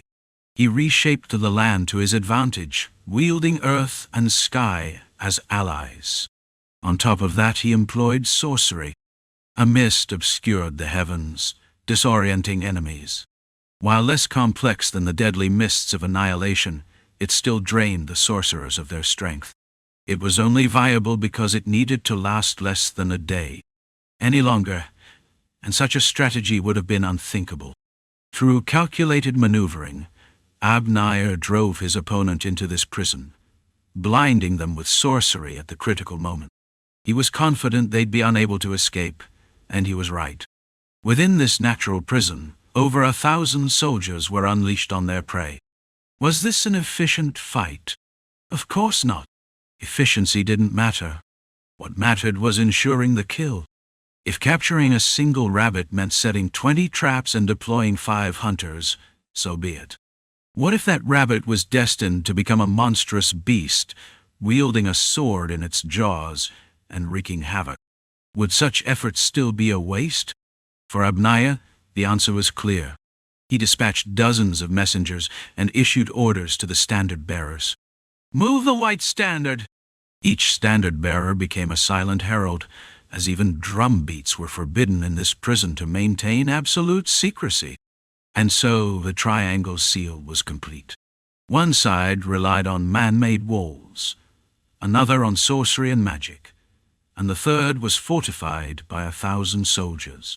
Even a knight cannot escape this easily, Abners thought. This was his trap, I.U. The boatman asked a question. On the dark river, the purple lamp swayed, its glow casting distorted shadows that bent and stretched. "Did you not enjoy it?" The boatman repeated his question, his face now partially visible. Encrid, staring at the face, said nothing. The boatman waited, but no answer came. Time passed, though in this surreal realm, time was intangible. The boatman knew their meeting was nearing its end. Soon, Encrid's form began to crumble like grains of sand, his body dissipating into the void. It was his return to the external world, a cycle repeated. The boatman watched as Encrid scattered into fragments, speaking at last. Ah! It was strange, as if Encrid only now acknowledged him. Had his silence meant he had nothing to say, or was it deliberate disregard? The boatman felt a stirring within, but said nothing more.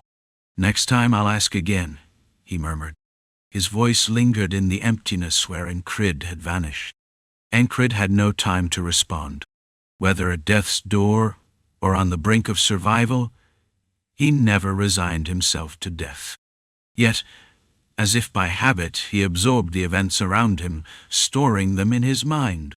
It was a reflex, a practice for reflection, a preparation for tomorrow. So much had happened. The influx of information into his mind, the things he memorized, remembered, and deemed necessary. All of it piled up.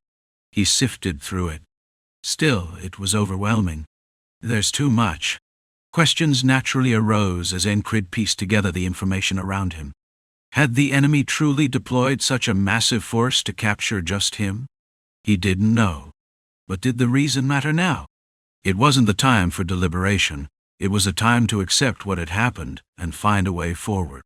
Dismissing the idle doubts, Encrid replayed the events in reverse. As he did, he heard the faint rustling of movement. Of course, he would notice it the moment he opened his eyes. This had happened countless times before. The cycle repeated. There was never enough time to fully reflect, as battle always came swiftly after regaining focus. Still, it wasn't a crisis. "It's thin," he noted. Encrid didn't consider this situation a true wall. Give it another day of relentless struggle, and he'd have a rough sense of the events unfolding around him. At most, 2 days, he had already calculated as much. Today was one he could survive. Avoiding danger was something he'd done countless times. He'd done it when he fought the thorn-covered Lecha, the werewolves, and Aspen's elite forces. He'd done it when he infiltrated a pack of gnolls, and even when facing that deranged spear-wielding freak for the first time. Some things changed, but others didn't. The grand pattern remains the same, he thought. And now, with the enemy's movements discerned from a single encounter, will I need a second today? No, this wasn't an insurmountable obstacle. Compared to what he'd endured, today would almost be laughably easy. Encrid took a step forward. What if he ran in a completely different direction than yesterday? Surely there'll be a gap somewhere. It was unthinkable that the enemy had truly committed an entire battalion just to hunt him down. But they had. The struggle repeated. Yesterday, today, it was all the same. "My name is sent," declared a figure suddenly blocking his path. Encrid was slightly startled. He'd chosen a different route, yet the same man now barred his way. Why?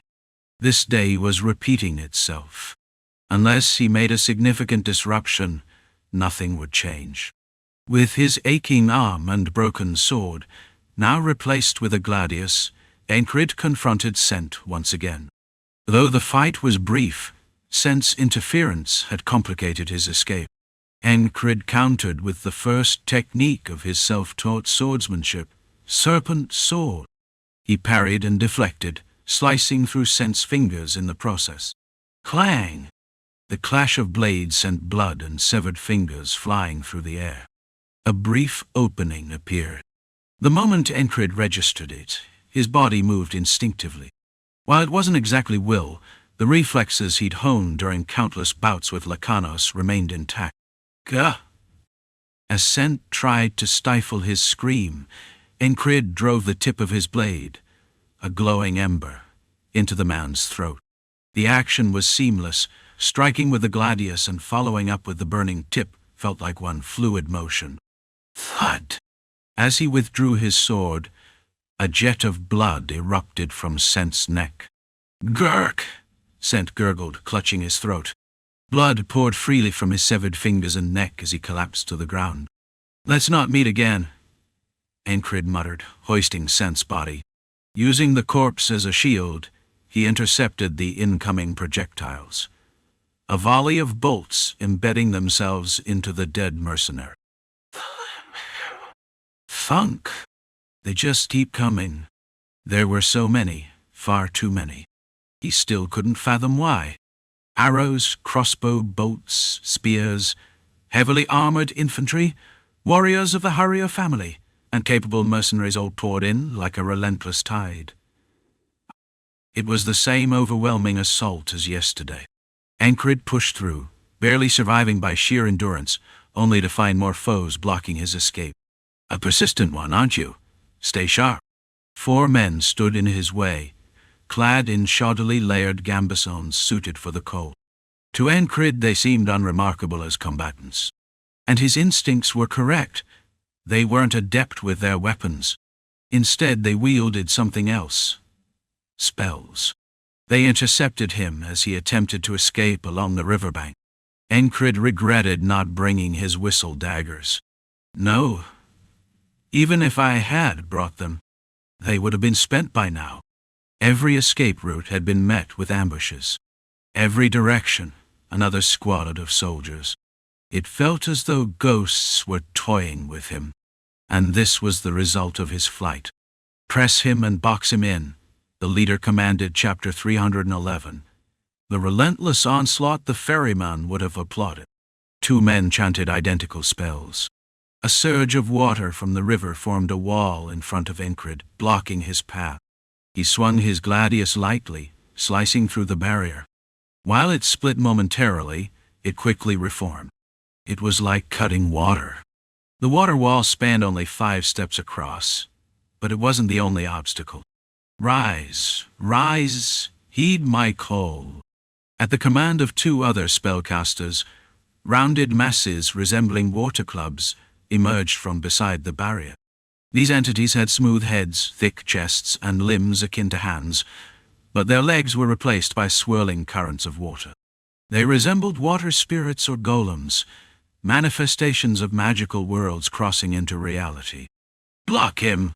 At the mage's command, the 2 legless water fiends surged forward, their bases churning into frothy currents. Surged wasn't quite the word. They crashed forward like tidal waves rising and falling, ready to strike. Encrid thrust his sword. Being crafted by the fairies, it might have had some enchantment, though. Of course it didn't. It was the product of exceptional metallurgy, not infused with magic. The blade pierced through the water creature, but it showed no sign of pain or hesitation.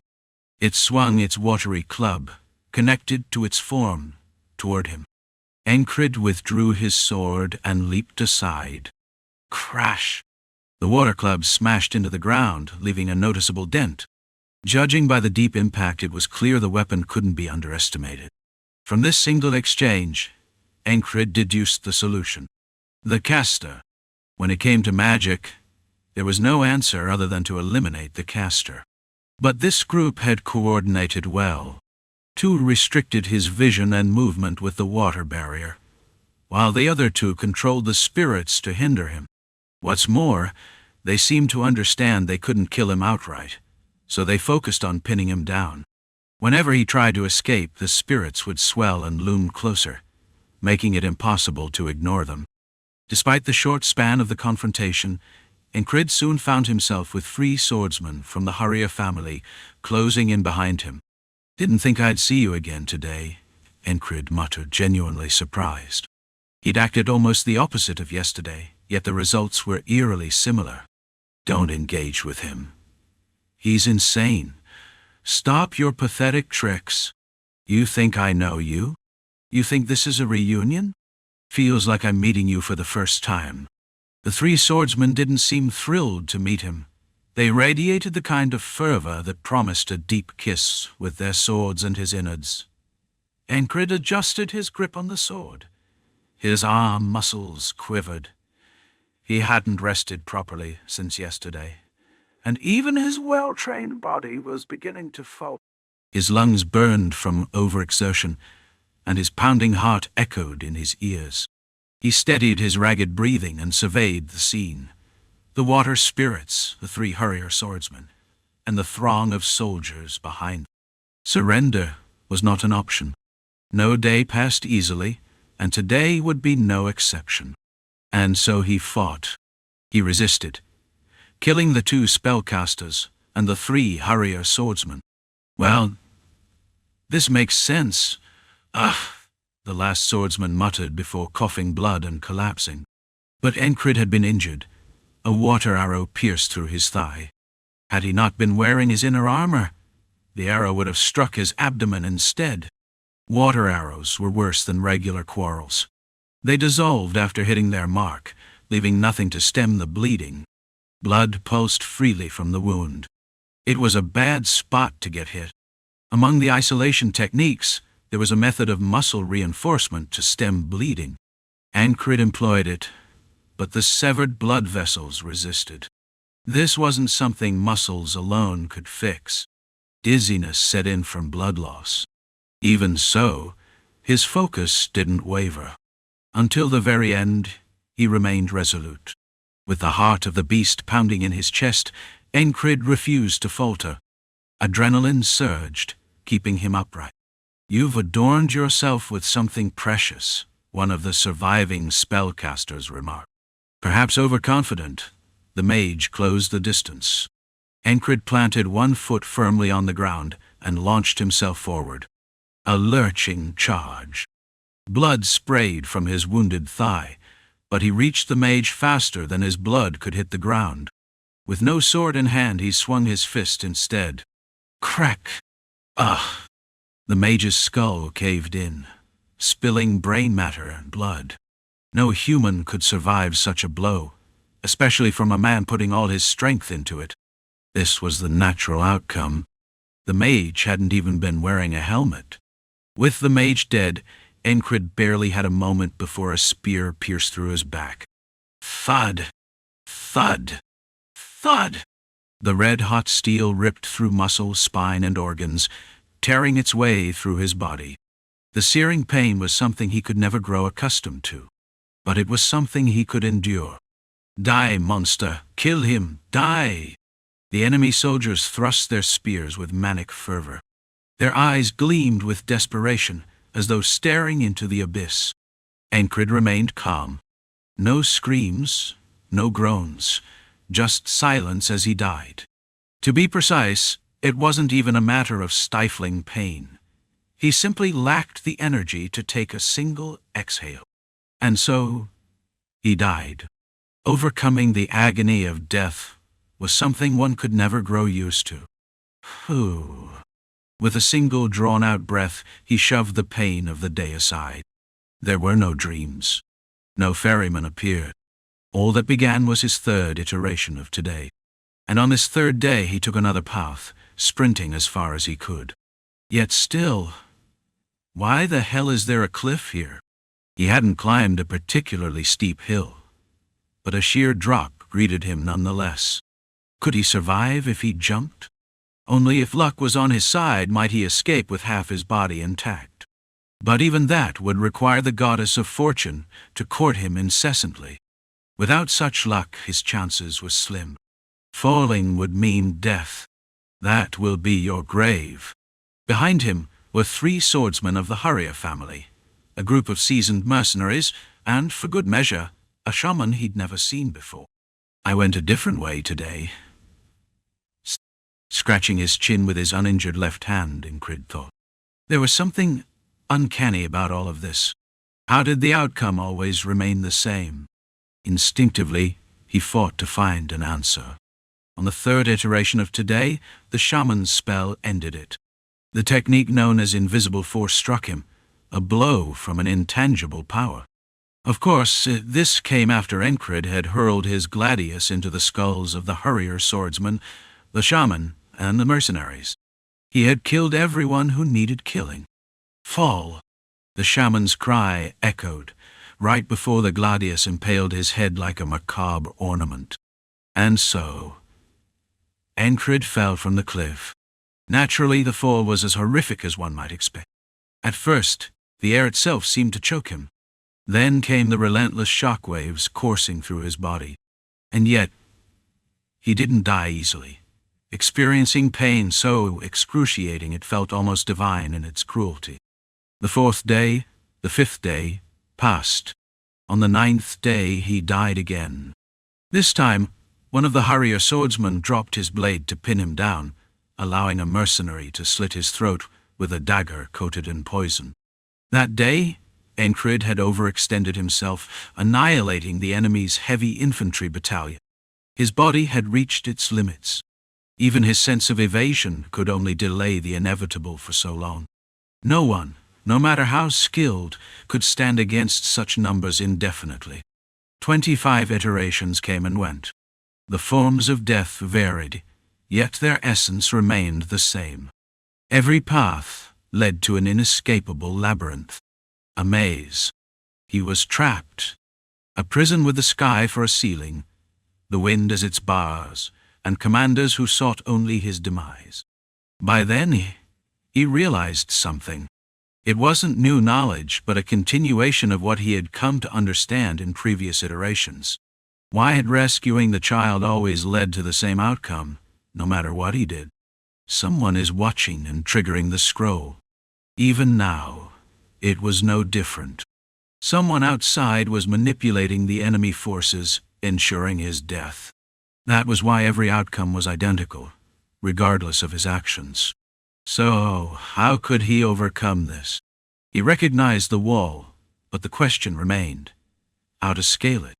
On the 34th iteration, the ferryman returned and posed the same question. Do you have an answer today?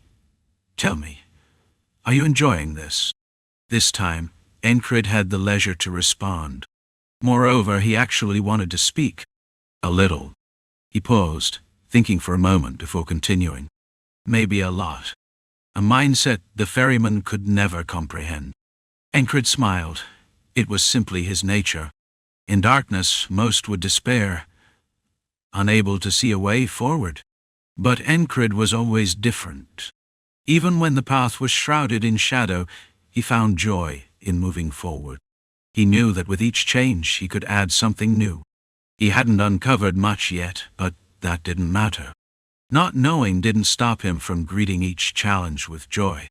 You truly are a madman, said the ferryman, offering a peculiar kind of praise. The continent's greatest tactician and strategist once said there were 5 key factors to evaluate before a war. First, does the king share the same will as his people? A war waged for the king's selfish desires, neglecting the people, could never earn their support. Second, is the timing appropriate, considering the seasons and weather? Third, has the terrain been meticulously assessed? Fourth, is the commander fit for the role? Fifth, are the military structure, chain of command and supply lines robust? Summed up, they addressed politics, timing, geography, leadership, and organization. Among these, Abners prioritized the third, fourth, and fifth. The second timing had been forfeited. They were fighting in unfavorable weather and terrain. The first, politics, was an issue to be addressed once they returned to the capital. In terms of terrain, he had reshaped unfavorable ground. In some areas, trenches were dug. In others, traps were set. As for leadership, he had worked extensively to ensure capable commanders. Will you bury the name Grey Dogs here? If not, do what must be done. Appropriate pressure coupled with promises of future rewards. Even if the Grey Dogs were destroyed, they could be reborn anew. The current commander had resolved to make the ultimate sacrifice out of loyalty and patriotism. Abners simply exploited that resolve. Finally, organization was where Abners' meticulous attention shone brightest. Criminals, men with families held hostage in the homeland, soldiers desperate for a single victory to turn their lives around. All had been carefully assembled. With desire and fear as his twin weapons, Abners bound the army together. Encrid knew none of this. He didn't even know the name of the enemy commander. Yet he was certain of one thing. Standing on this precipice, he couldn't shake the feeling of being trapped against an unyielding wall. Even so, Encrid remained unyielding. He rose, opened his eyes, and prepared to repeat the day once more. This time, Encrid charged straight into what he thought was the heart of the enemy lines. The first to greet him was Sent, the mercenary. It felt like the first time he met Sent without a single scratch on him. "You're not going anywhere. Nowhere. You won't get away." Sent gritted his teeth and took a fighting stance. Behind him, the man who once slashed his own throat with a poisoned dagger came into view. Encrid still didn't know that man's name. No solution came to mind for escaping today. The future looked murky. The familiar markers that once guided him blurred once again. Yet, "Are you smiling?" Sent raised an eyebrow at the sight of Encrid's expression. Who, in their right mind, would smile in a situation like this? Sent questioned Encrid's sanity. Truly, a madman. Encrid, though faced with bleak uncertainty, felt exhilarated. Even without clarity, he wasn't stifled. No matter what blocked his path, he was determined to break through. Where would this lead him? He wouldn't give up, wouldn't retreat. He patched his shattered dreams together and moved forward. And so, Encrid smiled. He had gained much from his previous experiences. Hadn't he endured countless tow days already? What did he gain from all those days? The accumulation of experience allowed him to embrace an uncertain future with excitement. Kill him! From behind Sent and the two mercenaries came a wave of archers. Having faced Sent numerous times, Encrid knew this time it would only take 3 swings of his blade, perhaps 2, if he could afford to throw his gladius. Should he throw it? No, not yet.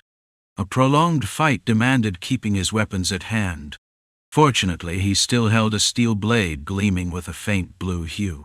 This one he could afford to throw.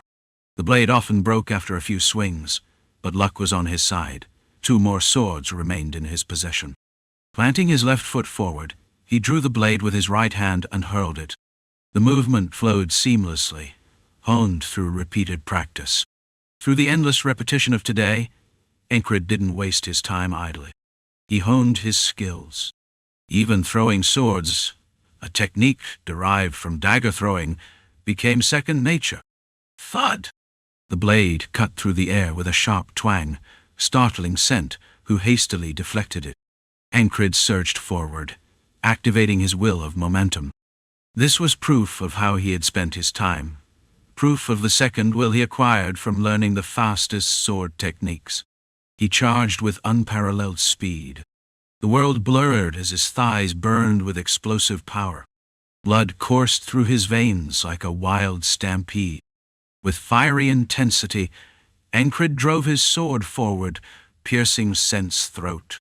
This today began with Sent's death. Peekaboo! The jab and quip were likely wasted on Scent, who couldn't hear him anymore. But it was enough to terrify the mercenaries behind him. "You crazy bastard!" The sheer terror spilling into curses marked them as seasoned warriors. As Encrid thrust his gladius at one, the others closed in. With a second burst of moment's will, he dispatched 2 mercenaries in an instant. Later, he encountered heavily armored infantry and 3 knights from the Harrier family. Among them were crossbowmen, archers, and even a few fairies. Some of those archers had astonishing precision. They only attacked when his movements concluded, targeting even the smallest disruptions in his breathing. This wasn't the first time Encrid faced such tactics. He endured. With each repetition, his endurance stretched further. After 50 todes, Encrid had fully mastered moment's will. He refined his swordsmanship, crafting a second technique after his snake blade. Should I call it stab blade? His naming sense remained abysmal. Stab blade because it ended with a stab? Ridiculous. After more repetitions of reflection and battle, he renamed it Thunder Fang, a lightning-fast strike, a blade that flashes like a storm. It had a better ring to it. A good name lent a technique greater weight and significance. With 4 blades and Thunder Fang, he was finally crafting a system. His battles weren't just about killing. He learned and adapted constantly. Falling into pits riddled with poison arrows improved his footwork. Getting caught in nets and dying taught him to slice through them with precision. It won't cut through everything, though. Still, he reached the level where he could cleave through steel while moving. He absorbed the fundamentals of mid-weight swordsmanship, blending power with destructive force. The day repeated, and repeated again, endlessly. For 105 todes, Encrid trained and reflected. His techniques grew sharper and stronger, yet he remained ensnared in Abners' web. On the 255th today, the ferryman, who had once urged him to give up, said something entirely unexpected. Chapter 312. The wall is one. What is the wall? You've taken the wrong path. In his mental realm, Encrid rubbed his ears as if he'd misheard. The wall must be faced, the ferryman continued. Though suspicion arose, the words were crystal clear. Face the wall. Look at it properly. What is the wall? It's the numbers of those blocking his path. It's the quality of their forces. Harrier family knights, mercenaries, the grey dogs, mages, shamans. It's the terrain itself. Until now, Encrid had concluded that the solution was this: grow stronger and break through. But every time, a new challenge awaited him. Once, just as he thought he'd barely escaped, the grey dogs never lose their target. More tenacious than even they stood in his way. Even as their heads flew off, their bodies would ram into him. The arrival of the grey dogs, a maddening persistence personified. Once he managed to overcome them, they too became part of today. They were included now. At first it was Scent and 3 knights of the Harrier family. Then came the mages, followed by the shamans. Overcoming all of these, the grey dogs awaited. In the midst of it all, waves of ordinary soldiers ceaselessly charged. Even though he experienced the same scenarios repeatedly, today always felt different. The order of enemies shifted, their strategies changed. Encrid wasn't a master of military tactics, but one thing was certain. I'm definitely caught in something. So what should he do? What did he need to escape? He still believed the answer lay in strength. Some days he didn't encounter the grey dogs. On others he bypassed the shamans or mages. Occasionally, even Scent didn't appear. A rare relief.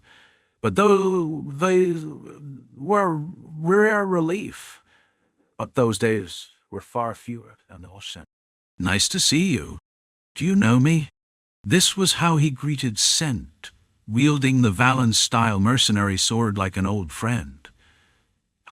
With ember he pierced Scent's throat, broke through the human wall blocking his path, and then, inevitably, died again. Another today arrived. Climbing down a cliffside in search of a possible escape route, he fell to his death.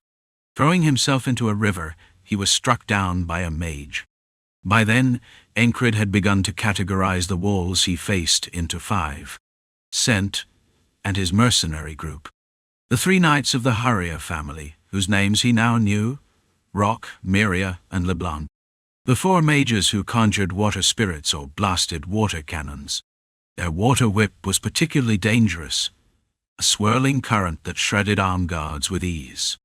It even left them gasping for air after use, their faces pale. Then there were the shamans. They mostly wielded curses like unseen force, though they weren't as difficult to face since their presence wasn't entirely undetectable. With his sense of evasion, Encrid could avoid them. Still, their techniques were annoying, making the ground beneath his feet sticky or pulling similar tricks.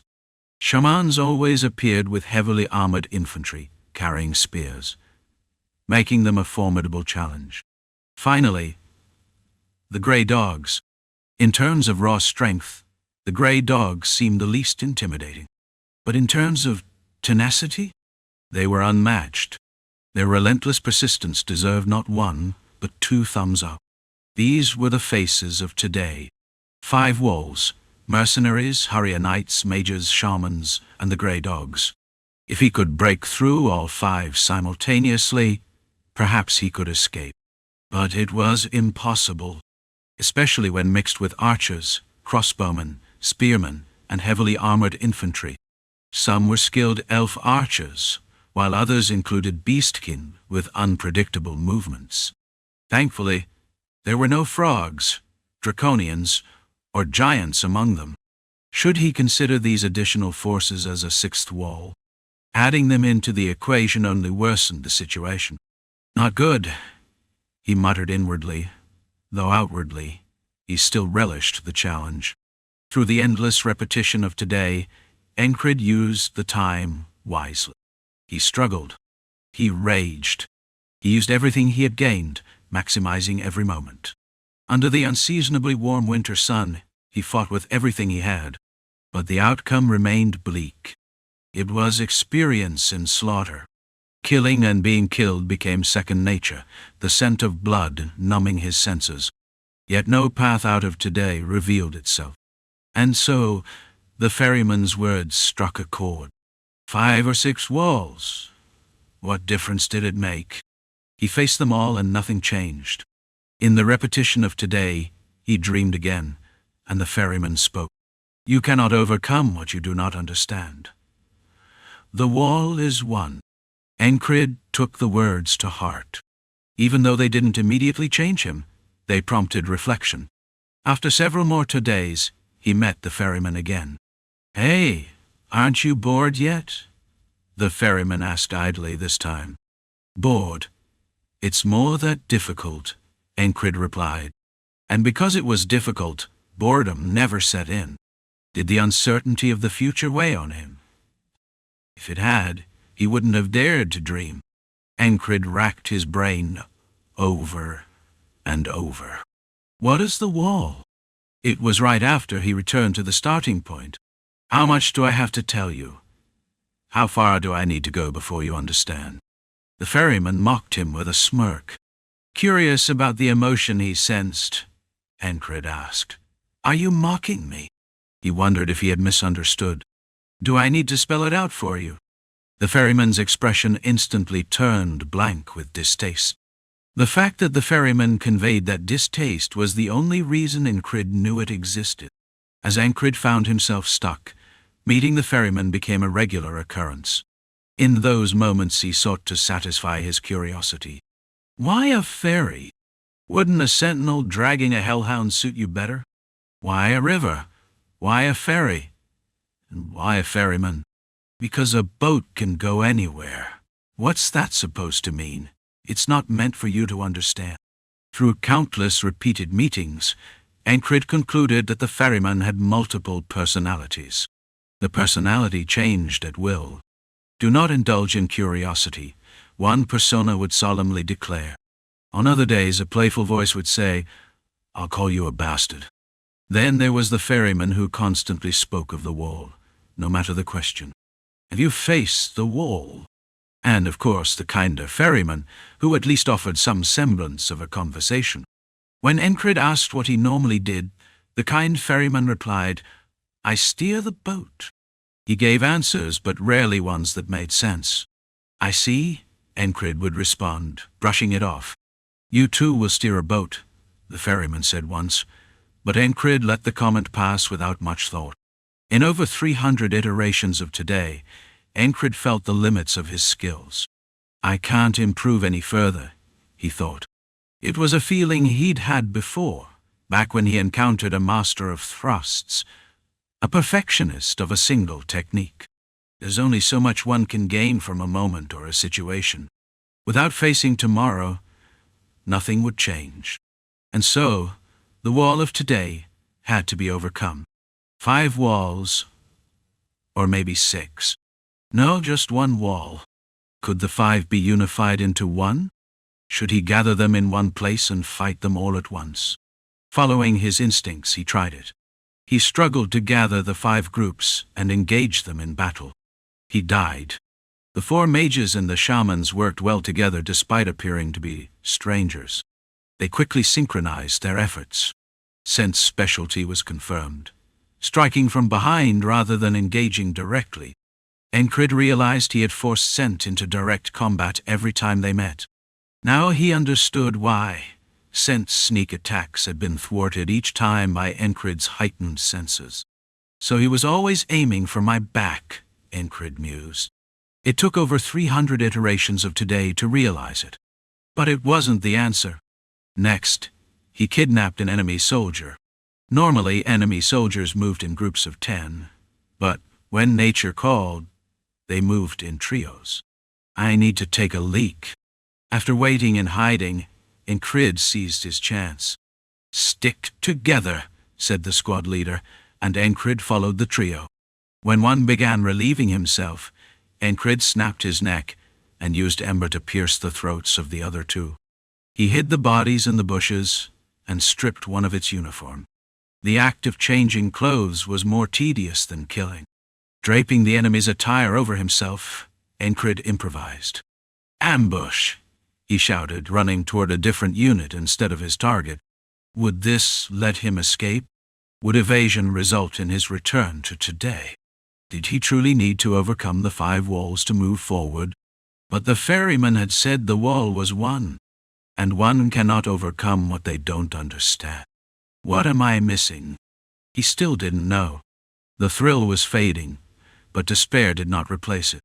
Encrid sought a solution, wandering and digging deeper. A survival skill of his. Was it you who shouted? He encountered another enemy unit. The soldier didn't lower his guard, keeping a distance. Why? Their uniforms matched. Could it be that every soldier knew each other's faces? No. Wilted flower. There was a code phrase. Would he uncover it after a few more iterations of today? Regardless, he had been discovered. It was time for another desperate fight. A chaotic battle ensued. In the next iteration, he stole another uniform and asked first this time. Wilted flower. Enemy. The response was immediate. What had he done wrong? Encrid couldn't discern the mistake. The truth, however, was simple. Abners did not underestimate Encrid. Time and again he dissected him, studying the man thoroughly. What he discovered was telling. He's cunning and adept at deception, a tactician by instinct. Abners devised countermeasures, anticipating that Encrid might try to escape through trickery. The passphrase "wilted flower" wasn't about the words. It was about the accompanying action. The response required both a verbal and physical component. Observing the movement, one would confirm unit affiliation and reply accordingly. It wasn't overly complex, but without prior knowledge, it was impossible to decipher. Abners left no gaps. He ensured that Encrid could never simply overhear an escape using the passphrase. He trained nearby units to recognize one another's faces and introduced subtle differences in uniforms for additional verification. These were safeguards Encrid couldn't breach, no matter how many times he repeated today. Above all, even Encrid's instincts eventually told him this path wasn't the solution. "This is a headache," he muttered, steadying his resolve. "What am I missing?" Reflection and recollection became his tools. Encrid repeated his process, relying on his strengths. He revisited the ferryman's words. Having endured countless iterations of today and faced death repeatedly, Encrid came to understand. The wall is one. What is the wall? It is something to overcome. The wall is one. He repeated the phrase over and over until clarity struck. The reason behind the ferryman's words became evident. "I see now," Encrid said. "What?" His realization came face to face with Scent, whose eyes widened in shock. But what could Scent do? Encrid smashed Scent's jaw with the pommel of his sword. Crack! The jaw shattered, sending teeth flying through the air.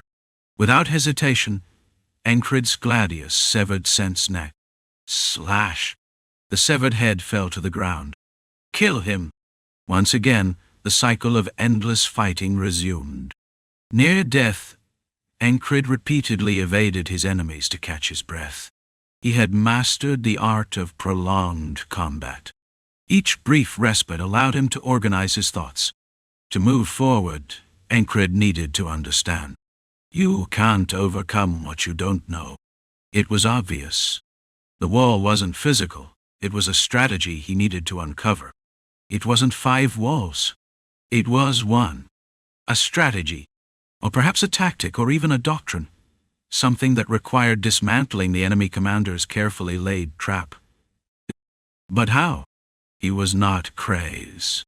So how should he proceed? Encrid delved into his memories.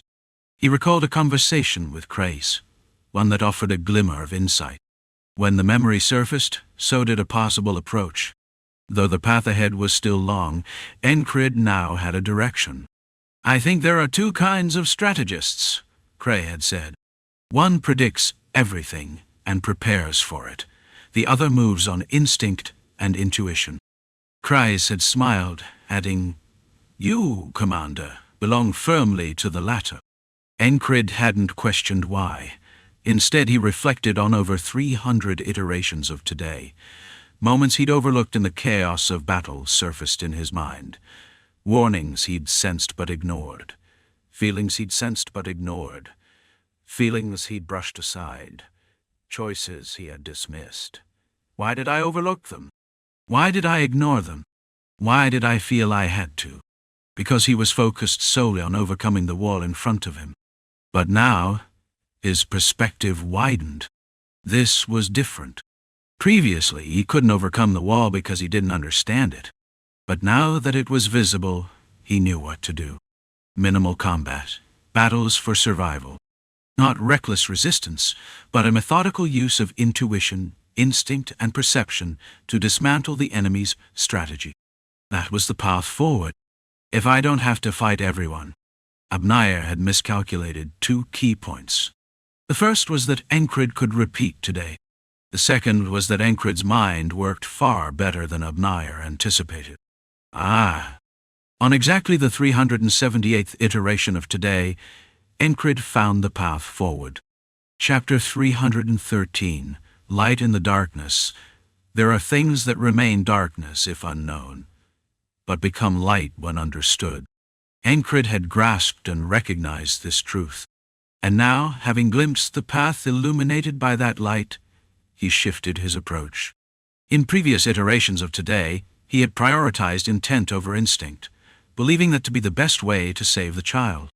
This time, he would blend instinct with intent, the belief that brute force is the solution. Such a narrow mindset. He discarded it. The wall was not rigid. What confined him in today wasn't just the enemy's spears and swords. Certainly, those weapons were direct threats, real, physical forces that had pierced his flesh and broken his bones. But was that all there was to it? Was the physicality of the weapons the true barrier? No. The true cage was the strategist's mind, the design of a masterful tactician under whose palm Encrid had unknowingly danced. Where do I start, then? As today repeated once more, Encrid awoke with one objective: to break free of this day. The answer was hidden in what he had already experienced. Only now did Encrid admit that his mind wasn't as sharp as he once thought. The endless cycle felt like a repetition of the same mistakes. Previously, the ferryman's cryptic words had narrowed his vision. If not for the ferryman's aid, he wouldn't have seen the true wall beyond the false one. Or perhaps it would have taken much longer. Did it matter? No. Even without the ferryman, he would have repeated today hundreds or even thousands more times, flailing against the wall. He wouldn't have given up. Eventually, he would have overcome it. He suddenly thought of the young herbalist boy, the child he had saved, whose mother had thanked him. Yet, he hadn't actually seen the boy. Had his words back then been spontaneous? Or had he truly yearned for a life of gathering herbs? What was his dream? In a world like this, where dreams seemed like a luxury, the question itself felt strange. Interesting, he murmured. Even so, he would ask. Even so, he would dream. Muttering to himself, Encrid stood, only to immediately spot an enemy soldier. He had slept longer than usual, something different from the other Todes. Here! The soldier didn't finish his cry. Encrid lunged, clamping his hand over the man's mouth. But another soldier nearby shouted in alarm. Ambush! Ambush? Hardly. They were the ones intruding while he rested. With a thought, Encrid gripped the first soldier's jaw and pulled. Crack! Dotty. The sensation of the dislocated jaw traveled through his fingers. It was the kind of brutal feat Audin would appreciate, but for Encrid, it had become second nature. After countless repetitions of today, his techniques were honed to perfection. Ah! The soldier resisted, throwing a punch despite his broken jaw. Encrid caught the incoming wrist, twisted it sharply, and spun behind him, locking the soldier in a hole. Snap! The sound of bones misaligning followed. Grrrk! With his jaw dislocated, the soldier couldn't even scream, only drooling as his face turned pale. Would taking a hostage work? He already knew the answer. It wouldn't. Fire! As expected, it failed. Thwack, thwack, thwack! A barrage of bolts flew toward him. Encrid flung the soldier's body forward and rolled to the side. Thud, thud, thud! Over a dozen bolts pierced the drooling soldier's body, killing him instantly. Encrid drew his sword mid-roll, spotting another enemy soldier nearby. Their eyes met briefly before Encrid struck. A blue arc of light traced a sharp half-circle. Whack! The slash cleaved the soldier's helmet and skull in one motion, splitting them like an orange, the rind and flesh still faintly connected. The contents, however, were not fruit but brain matter and blood. Splatter! Ducky! Blood sprayed onto Encrid's face, but he paid it no mind. Instead, he sharpened his sense of evasion, heightening his instincts and intuition. He had experienced something like this before. A similar today. Back in the cobbler's basement at the border guard market, where the mage had set traps. That was the day. Pure instinct. He had to rely solely on his senses to navigate the spell traps back then. The scale and circumstances were different now, but so was he. Far different. Was it thanks to the ferryman's advice? Or perhaps sheer luck? Encrid didn't dwell on it. He realized that beyond instinct and intuition, there was another essential component. Strength is also necessary. It wasn't enough to merely dismantle the enemy's strategy or avoid their traps.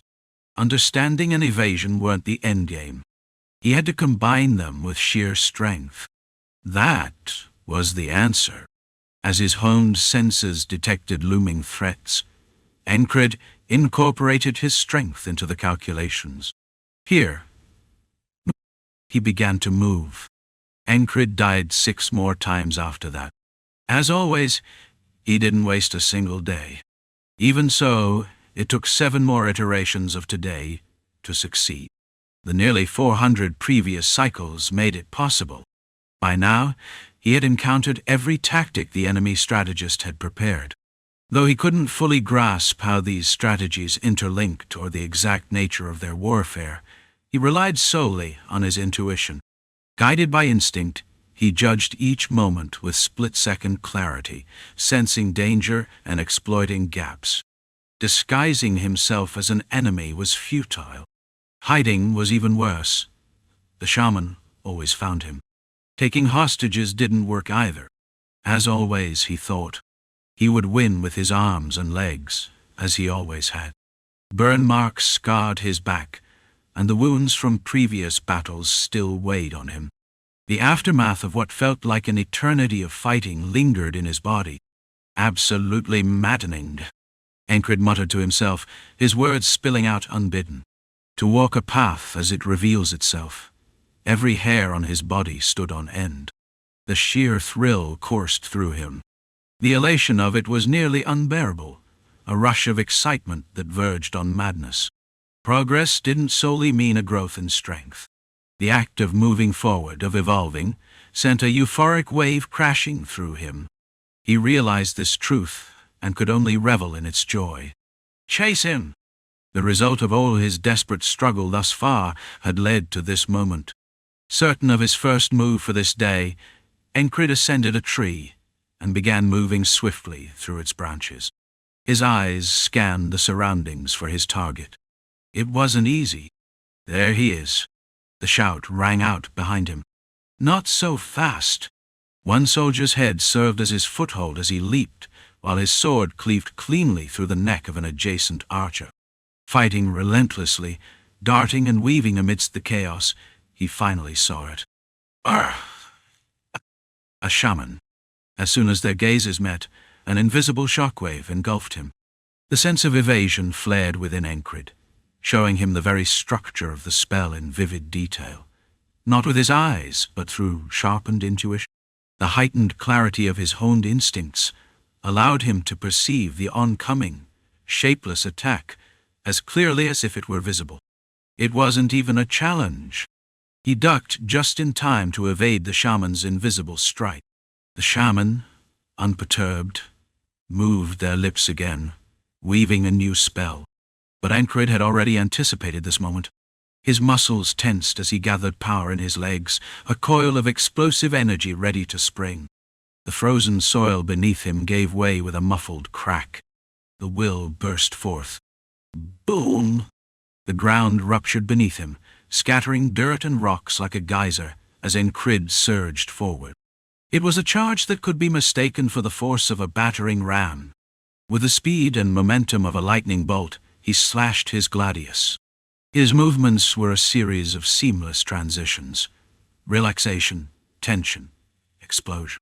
The power transferred from the ground to his torso, and finally to the blade, creating a strike that cleaved through the shaman's torso. Boom! The force of the blow resounded like thunder, and the shaman's upper body erupted upwards. The devastating combination of speed and power tore their body apart. That's one. It was only the beginning. Shamans always radiated an ominous presence. Their elimination was a necessary step to ensure progress. This required strength. The next steps, however, surrounded by encroaching dread, Encrid moved toward the least oppressive zone.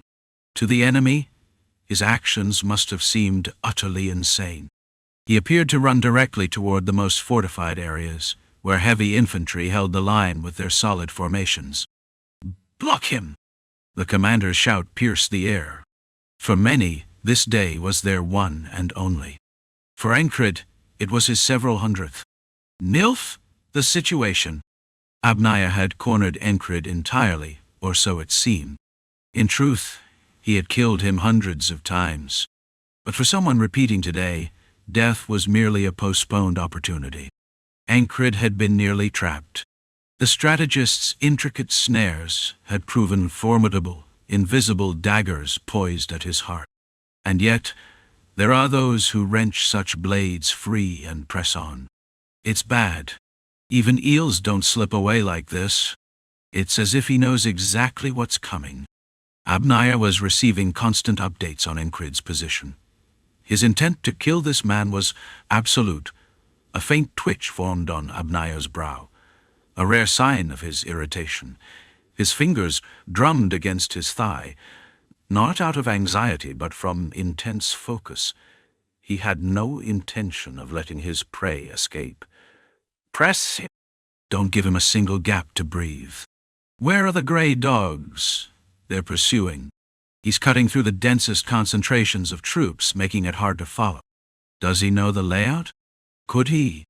When faced with overwhelming numbers, human instinct dictates moving toward gaps, natural openings in the formation. Abners had accounted for this.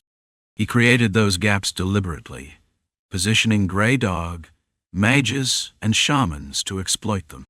On the table before him, pieces were scattered and he quickly rearranged them. If he's interpreting my strategy and countering it, I can adapt as well. Originally, Abners had stationed elite swordsmen from the Huria family in low-density zones to intercept him. Now he moved them all toward Encrid. Pursue him, relentlessly. You are no knight, Abners thought, and thus you cannot break through a wall forged by 1,000 soldiers on your own. Organizing an engineering unit to build stone walls. Where exactly was that done? The cliffs? The hidden traps in between? Over 80 pits had been dug. It wasn't as if the slow advance was for no reason. Bang! Abners' hand slammed down on the podium. After all this effort, it would make no sense to let him escape. Foreboding, an ability inherent to everyone. Encrid's sixth sense and intuition leaned closer to a gut feeling than reason. He hadn't grasped Abners' intent. It feels like something bad will happen if I go this way. It was with such a simple and brute thought process that he moved, throwing Abners into disarray. As time passed, the reports kept coming. He's retreating again. What sort of madness was this? They had laid traps for him near the outskirts. Now, he was turning back toward the center. He had already moved beyond the range of the sorcery. He should have found a clear direction by now. Yet, he returned to where the original encirclement had been. Of course, it was a trap. If he charged straight in, they were ready to capture him. But how did he know to pull back? What about his injuries? He's been hit by 2 quarrels in the back. And the poison, we didn't coat them. Abners had provided poison arrows to select sharpshooters, but not all. Did he know and let himself be hit? Could he have deliberately avoided the lethal ones? No, that's paranoia. It was an exaggerated guess, a baseless delusion. No human could discern everything. Unless, could he really be a knight? No, that wasn't it either. While his skills had clearly advanced significantly compared to yesterday, he wasn't a knight. And yet, he couldn't be caught. It felt like he was placed right into Abners' palm, but he still slipped through as if greased. How could that even be possible? The news that followed left Abners even more dumbfounded. Commander, King. Nilf's voice was urgent. Speak. Abners' expression hardened as he received the report. The man called Encrid had been contained in his palm but managed to pry it open and escape. This wasn't over, though. There was more prepared. What about Galuf and the sub-knights? A messenger has been... Tell them to come immediately. Galuf was a mage recruited at a great cost of gold coins. It wasn't just gold. Many promises had been made to secure him for this operation. Even royal permission had been obtained to borrow such a valuable figure. Yet here, Abners was still the commander, and Galuf would answer his summons. Such was the agreement. He couldn't simply send his disciples and wash his hands of the matter. Galaf and the sub-knights were the second wall of defense, prepared in case Encrid somehow slipped through. Of course, they each had their tasks to complete beforehand. Abnay's sharp mind left no resources idle, and he wasn't merely thinking about this immediate operation. He was looking ahead to the future after killing Encrid and his elite companion. "I'll turn everything around." He envisioned reversing the flow of the battlefield, flipping the outcome entirely, as long as everyone executed their roles. That was possible. Such was Abnay's intent. Calling the assassination squad as well. After deploying Galaf and the sub-knights, he committed everything he had. Abnay's determination was absolute. But things in this world rarely go as planned. Everything feels ominous. Still, there was a path. It might not be much of a gap, but even a small one could be widened with force. Sensing the foreboding danger, Encrid wielded his strength. He deliberately targeted the stone wall. Swinging his gladius at the artificial barrier raised by enemy troops, he thought, "This much won't break it, will it?" Though the dwarf who forged the weapon hadn't been overly confident, Encrid was half certain. This gladius was the sturdiest blade he had ever wielded. Bang! He struck with the flat of the blade, not the edge. Part of the stone wall crumbled. He kicked and pulled at it with his hands. In the meantime, arrows flew toward him. Some he dodged, others he withstood. He acted entirely on instinct. Avoiding every arrow was less effective than enduring a few. Hadn't he learned this from a week of failures? Indeed.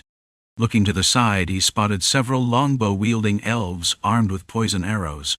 Had he evaded recklessly, his body might have been riddled with additional shafts by now. The elves were quick on their feet, making them too bothersome to chase. That area felt particularly foreboding. The tower of experience he had built over hundreds of deaths and resets provided him with intuitive answers. It was the foundation of the acute sense that warned him of danger.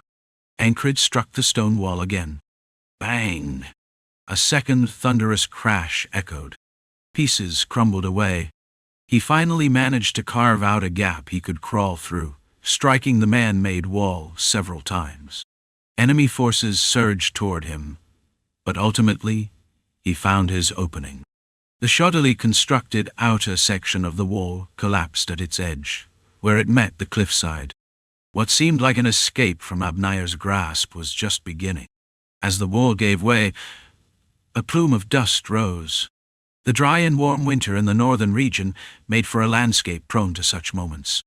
The dust obscured everyone's vision. "A mage!" LeBlanc Hurrier shouted. He had just lost 2 of his comrades. Of the 4 mages in their group, only 2 survived. The earlier skirmish had been awkwardly handled. Though Encrid could have eliminated the remaining 2 mages with a bit more effort, he had withdrawn. Had he hesitated at that moment, he would have been thoroughly pursued. But how could anyone make such a decision in that instant?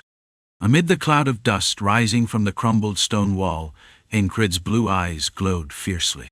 His heightened senses and instinctive sense of evasion were opening new paths for him. Thus, I can see the way. As his senses blended and sharpened, a virtual path materialized before his eyes. A glowing blue trail. It was the path that would finally bring this endlessly long day to an end. Chapter 314. The Duel. Esther grabbed her opponent's arm and broke it effortlessly. Galaf, witnessing his defensive barrier shatter, was left stunned. Pain coursed through his nerves a moment later. Gah! That was the end. The battle of mages often unfolded in the domain of spells, but their physical forms were not immune to damage. Simply put, pain disrupts concentration. Despite Galaf's overwhelming ability to draw mana in the spell realm, the fight was proceeding on an even keel. The only explanation was that his opponent wielded magic far more efficiently.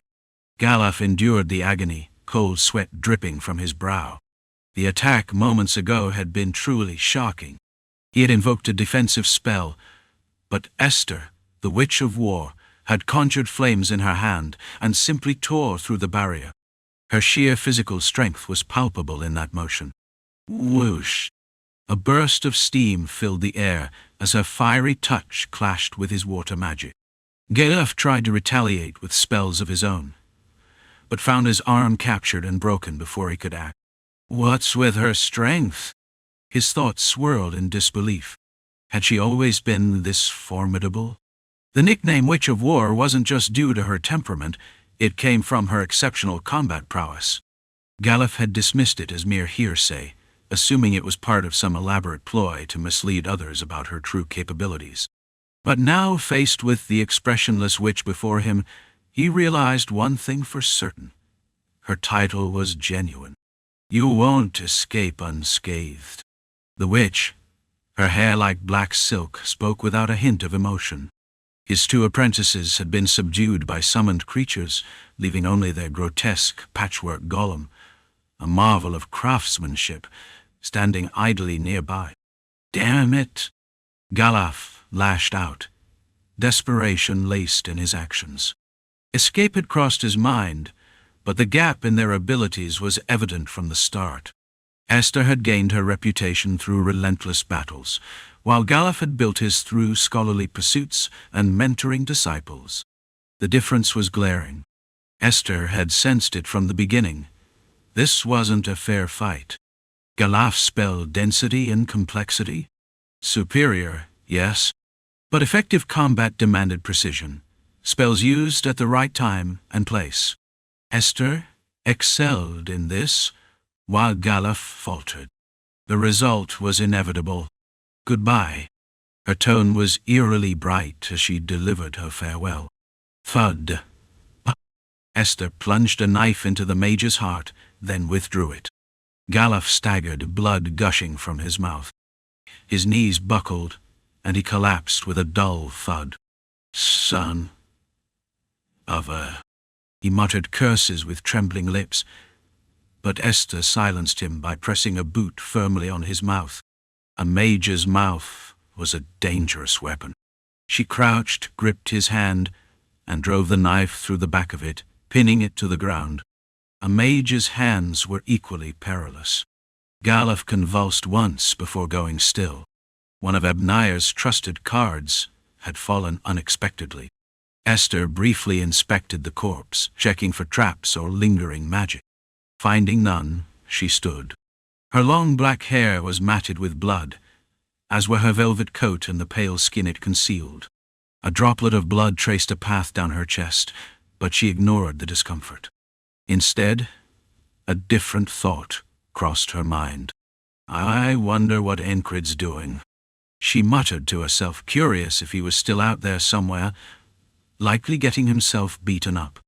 Galuf had been a prominent mage, even one Esther had vaguely heard of. If someone of his caliber had been stationed here, there were likely others of note elsewhere. After scavenging Galuf's belongings, she dismissed her summoned creatures, storing them in her spell domain, and walked on. The stitched golem, Bonehead, could still operate, but its usage was limited due to her current physical state. Though the fight had seemed effortless, maintaining a human form had drained her mana reserves. I'll have to live as a leopard for a while. Esther abandoned her human form without hesitation, transforming into a sleek leopard and disappearing into the shadows. The Aspen troops watched in shock as a lone figure charged recklessly into their formation. What the hell is that? Is he insane? Should we stab him?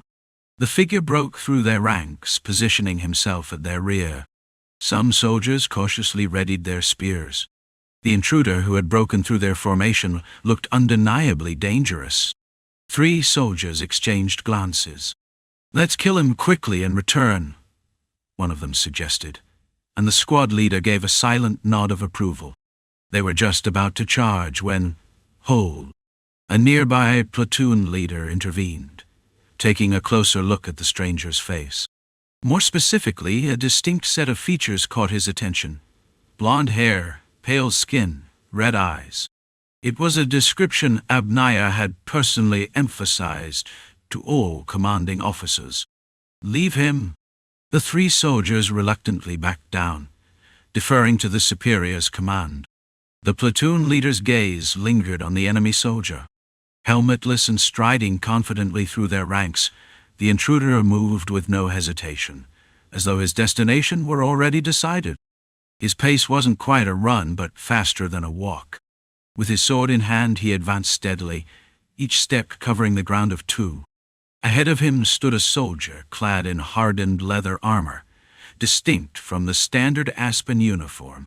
The leather-clad figure scratched his head through his helmet and spoke. "You really followed me all the way here." Ragnar didn't reply. Instead, he took another step forward. "Ping!" The leather-armored soldier flicked a dagger at him. Ragnar tilted his head slightly, evading the blade. It buried itself into the ground behind him. Without so much as glancing back, Ragnar continued walking. The thrown dagger hadn't even slowed his stride. "If you've greeted me, you might as well see it through," Ragnar thought as he pursued his target relentlessly. His opponent wasn't trying to escape, but instead seemed to maintain a precise distance, neither too close nor too far. The notion of cutting through enemy ranks didn't even register in Ragnar's mind. Encrid had once said that the so-called madmen of the independent unit could surpass even in their reckless behavior, depending on the situation. Ragnar himself had once slaughtered hundreds of enemy soldiers and returned unharmed, simply because he'd lost his way. This was nothing new for him. No one expected strategy or tactics from Ragnar anyway. "All you need to do is fight," Craze had often remarked. Even Encrid had said, "Just fight however you see fit." And so Ragnar had fought. Always. But today was different. Something stirred within him, a desire beyond mere duty. "Are you really going to keep following me?" the leather-armored soldier asked, scratching his head again. His steps, however, didn't falter. Ragnar didn't need long to realize this was no ordinary soldier. "I'll catch him." Why? Ragnar wasn't entirely sure, but he had a feeling that chasing this man would lead to something worth seeing. That vague intuition alone was enough to fuel his determination. His crimson eyes burned with singular focus. The soldier deliberately led Ragnar further away, distancing them from both the Norillia and Aspen lines of sight.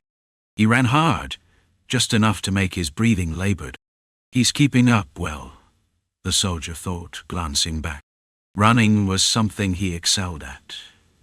And yet his pursuer remained close, breathing steadily, showing little sign of exhaustion. Damn, this is humiliating. The soldier wasn't just anyone. He was a squire of the Royal Knights of Kong. Among his peers, his agility was unmatched. Yet here was someone who appeared less winded and less fatigued than him. "Who the hell are you?" the squire demanded, bewildered. Ragnar stared at him for a moment before speaking. "You're not alone, are you?" The squire didn't respond.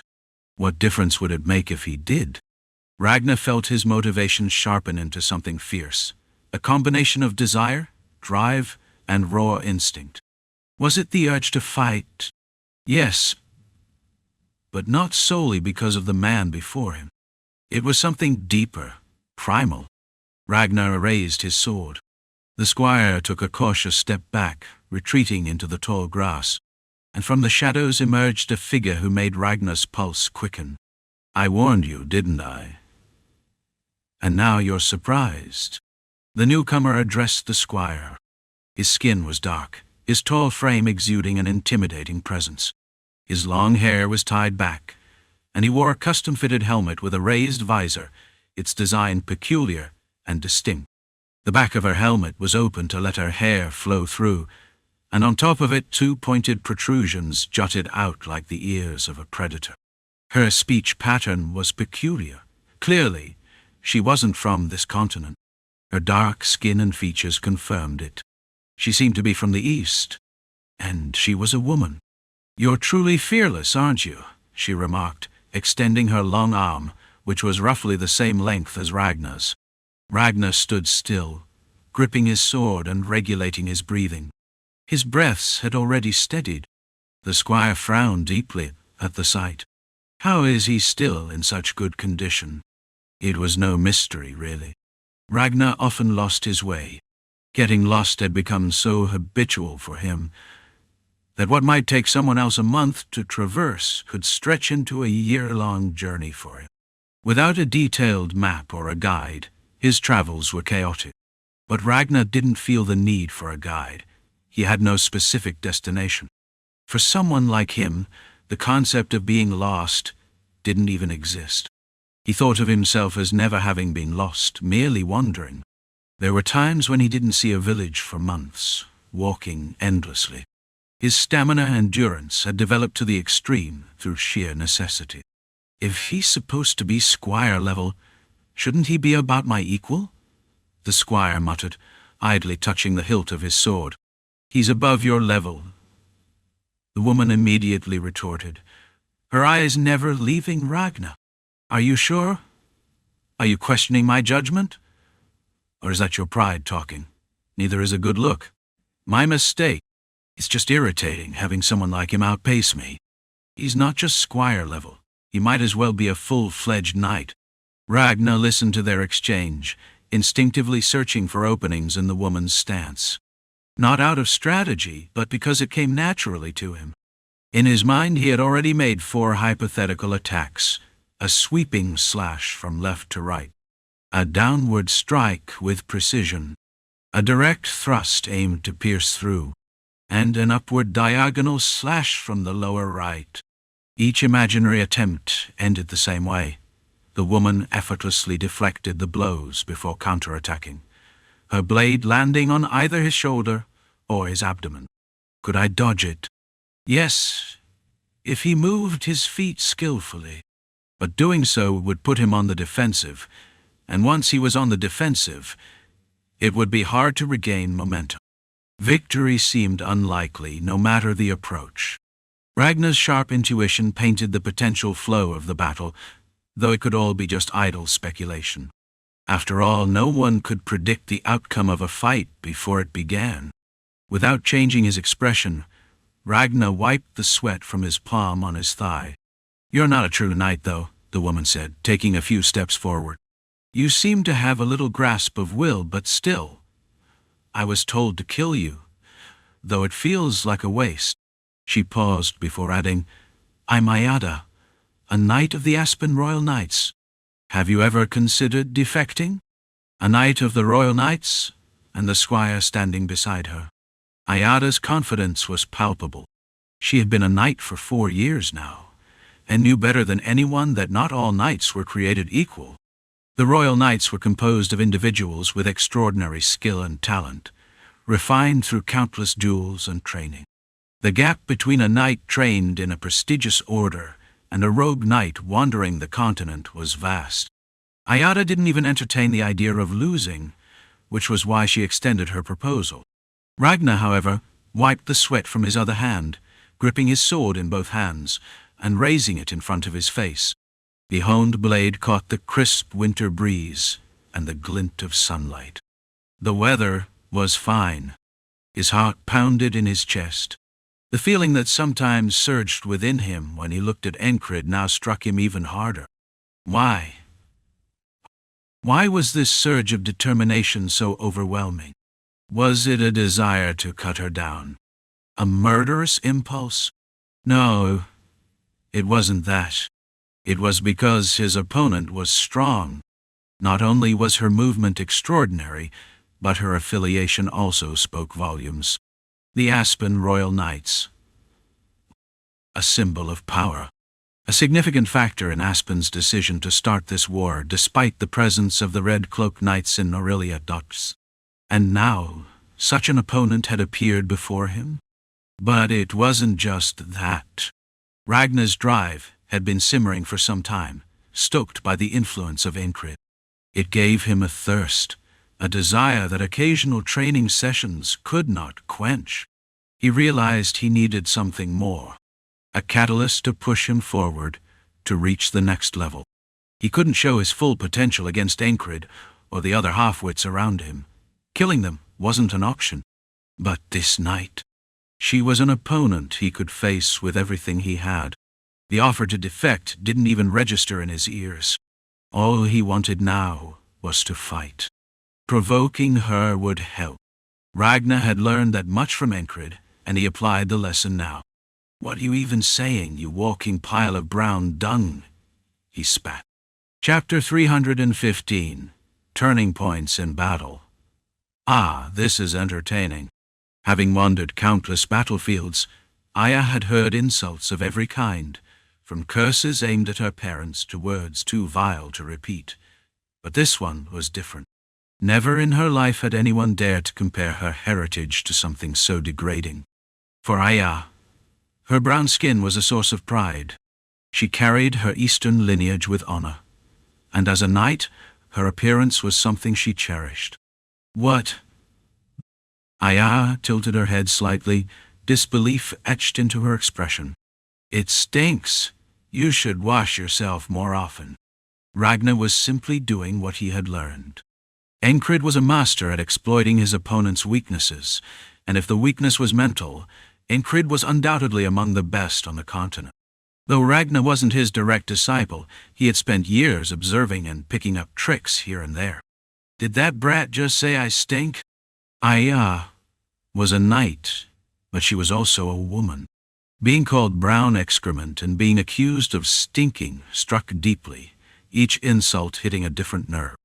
Moreover, it was the way Ragnar delivered those words, with such a neutral, matter-of-fact expression, that made it worse.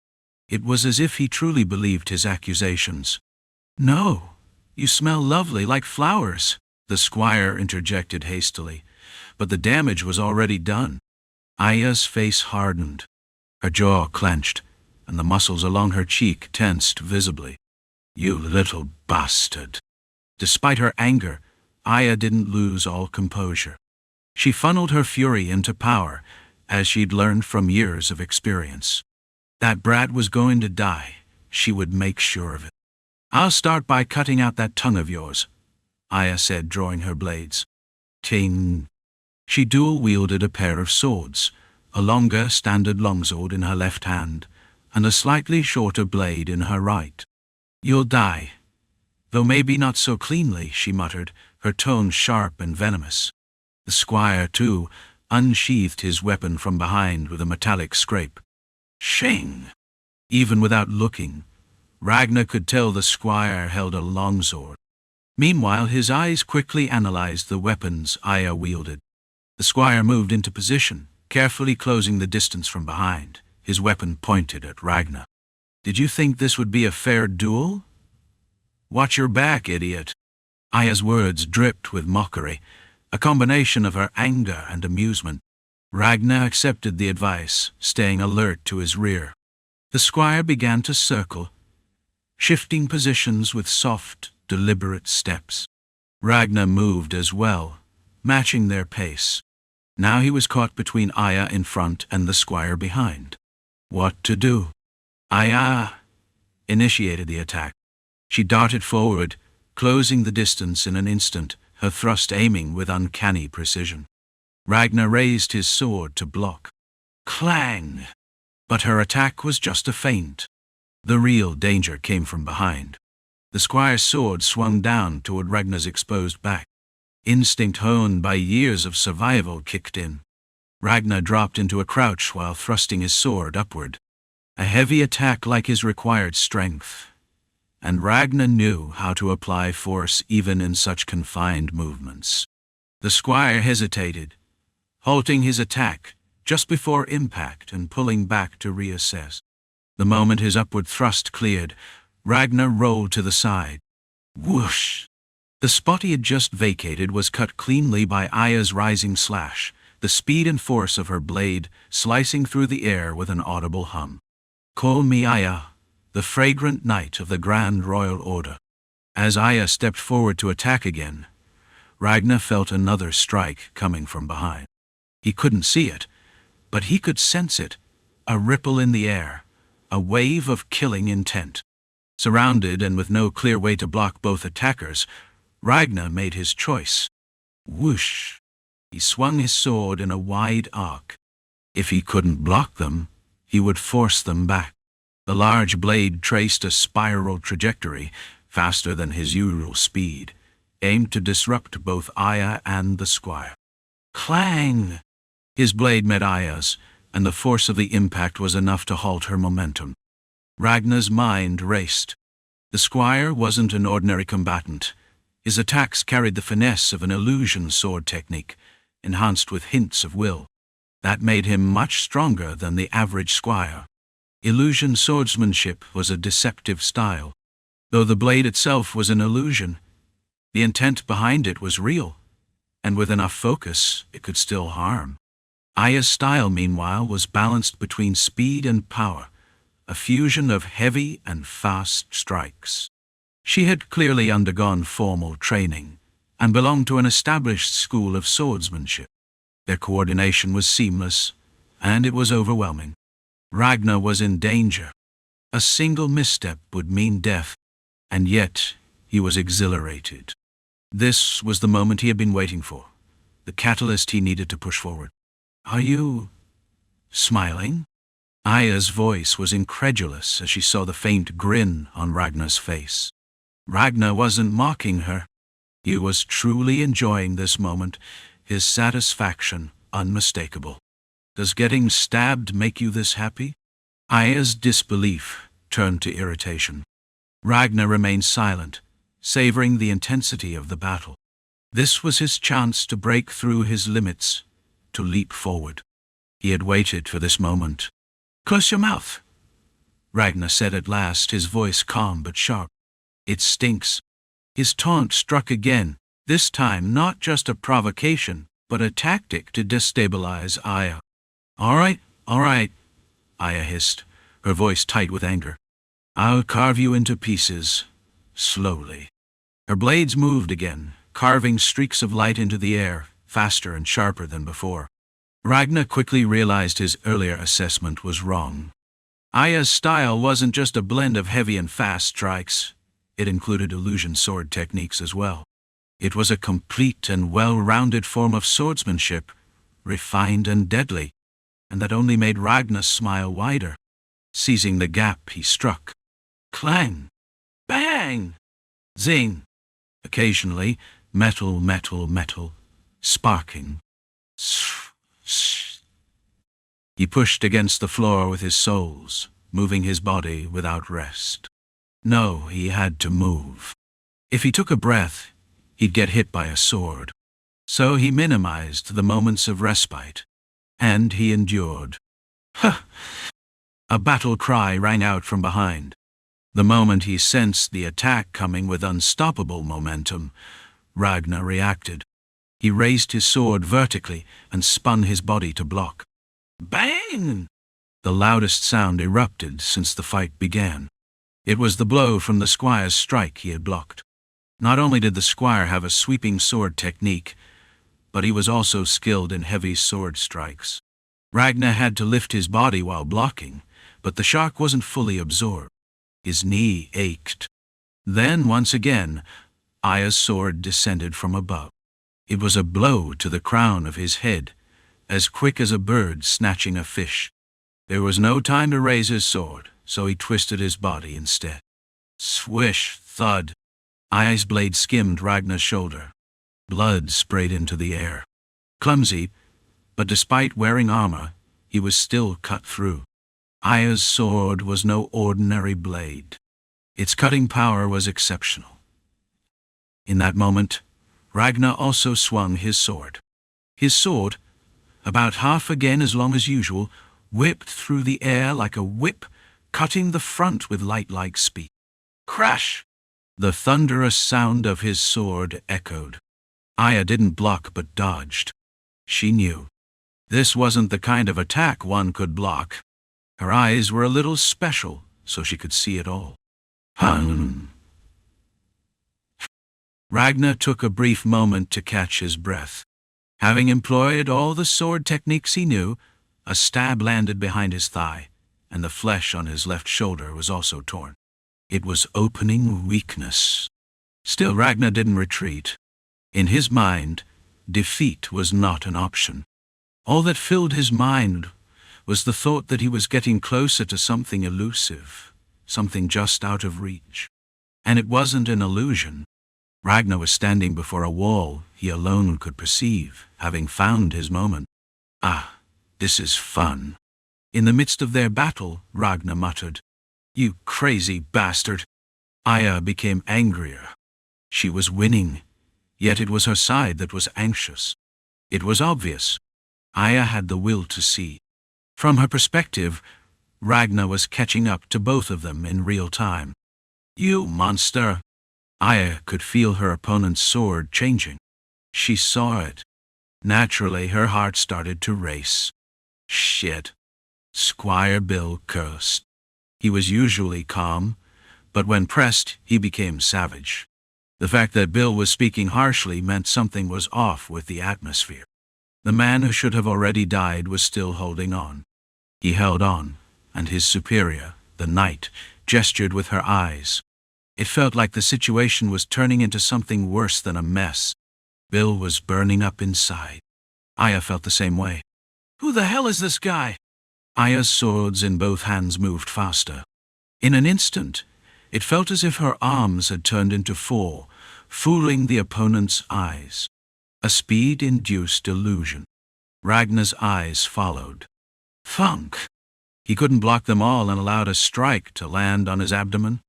But he didn't just take it. The thrust only partially hit. The squire withdrew, twisting his waist to avoid a fatal wound. Attacking back while being hit, Ragnar extended his sword long as he twisted his body. Aya couldn't continue the follow-up attack. She could clearly see his intentions. Why would she charge forward to be caught in his fangs? She, too, pulled back. The thrust, aimed at exploiting a gap, only grazed her skin.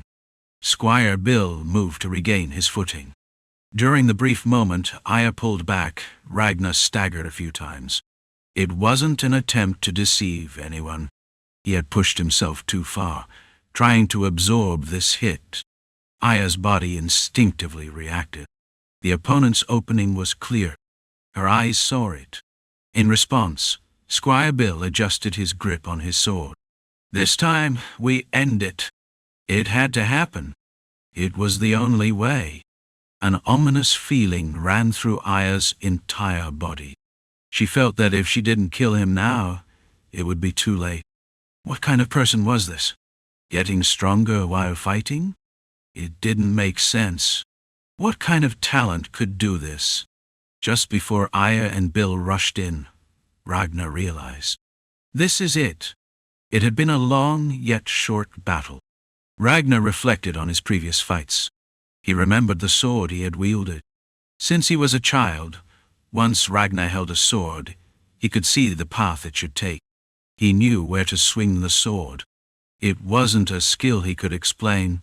All he had to do was swing as he saw, and the opponent would either be killed or injured. That's what made Ragnar a genius, possessing that innate sense. But now, between the knight and the squire before him, that path was cut off. It no longer continued. He was forcing himself to continue down a broken path. And then he understood. He had only walked the paths that were given to him until now. Ragnar followed the path shown by his talent. It was a passive and defensive stance. So, what is the opposite of that? With the sword I swing. He creates the path. He carves his own way. The two swords in the knight's hands traced two separate paths. From behind, the thunderous force of an attack came charging forward. Between the two experts, Ragnar did not try to bridge the gaps of the broken paths. Instead, he walked a new one. The muscles in his arms responded, and his entire body moved, his heart pounding. Thump! To create a new path, one must first take the first step. And Ragnar did just that. He blocked Aya's first sword with his right forearm. Thud! The sword struck, but he forced his muscles to tense. Then, a short blade came from below and pierced his abdomen. He lifted his knee and swung at his opponent's hand, knocking the strike off course. Flick! The blade grazed his side, and the cut flowed along his back. At the same time, he used his knees. Ragnar grabbed the sword in his left hand and spun his body. Ragnar, too, was a human with superhuman strength. The middle sword stance required strength training, after all. Aya's sword lodged into his forearm. Ragnar used his right foot as a pivot and swung his left hand backward. It was a reverse cut. Venga tu. He infused his cut with the will of severance. Whoosh! The blade sliced through the air, making a sound like a sharp gust. Before the sword of Squire Bill could descend, the sound-devouring strike struck Bill's torso first. Ragnar blocked the sword with his right arm, drove his knee into Bill's sword hand, then spun around to split the enemy's torso, all while the remaining sword grazed his shoulder. Ragnar then rammed his forehead into Aya's helmet. Thanks to the face guard of Aya's helmet, Ragnar's forehead was torn, and blood began to spill. But it didn't matter. Thud! Aya forced the sword stuck in Bill's right arm out. Ragnar released his strength, allowing his opponent to do as they wished. Instead, he drew his left hand up, raising his sword. The sword that had split Squire Bill's body now came down to strike Aya. Aya's eyes grew dim. Mad. For just a moment, the opponent before her displayed a power similar to her own. Like the will in her eyes. In every battle, she found and executed the best move. Aya crossed her swords, but Ragnar's fallen sword was heavy. Bam! At the point where their swords met, a loud explosion rang out. Crack! Huh! Aya's arms were broken. Thus, the tide of the battle shifted. None. Blood poured from Ragnar's right arm, shoulder, and thigh, and he let out a short groan. He staggered as though he might fall any moment. Slowly shaking his head from side to side, Ragnar tried to stand straight while catching his breath. His body still swayed slightly. It was a sign of how exhausted he was. Even in that state, Ragnar spoke. Thank you. He was sincere. Aya understood that the opponent was truly insane. This wouldn't end like this. Do you think I'm alone here? I didn't come here alone. Those words did not continue. Instead, Ragnar's sword struck Aya's helmet directly. Thud! The helmet caved in, and Aya's skull was shattered. And so, one of the knights of the Kongwang Order and her squire was killed. Encrid thought this wasn't the end. As he continued down the path, he remained prepared for any situation. Not long ago, ropes had flown toward him, almost trapping him. Of course, they had been ineffective. Isolation technique, making oneself appear larger. He crouched his muscles and then expanded them rapidly, wrapping his immense strength around his heart and extending his arms. Thud! Oh! The moment he was grabbed, the ropes scraped his skin before breaking. Afterward, the frequency of arrows coming at him decreased, but vigilance was still necessary. Just because he could repeat today's events didn't mean he should slack off now. If he didn't give his all, he wouldn't be Encrid anymore. So, he gave it everything. The sound of the pursuing soldier's footsteps grew distant, but Encrid did not relax. Until the end, he kept moving. Whether to find his comrades or to notice a signal, he was hunting for change. He had 6 bolts stuck in his back. There was also a knife wound on his thigh. That wasn't all. His right boot was torn, and he had even taken a stone to the forehead. He had bled quite a bit. The dried blood on his forehead cracked open again with his intense movements. Every muscle fiber trembled. He had long passed his limit. So, was that a problem? No, it wasn't. Therefore, Encrid kept running. He thought this wasn't the end. He couldn't afford to relax. He kept running and running. Suddenly, a 4-legged beast jumped out in front of him. Encrid took a defensive stance.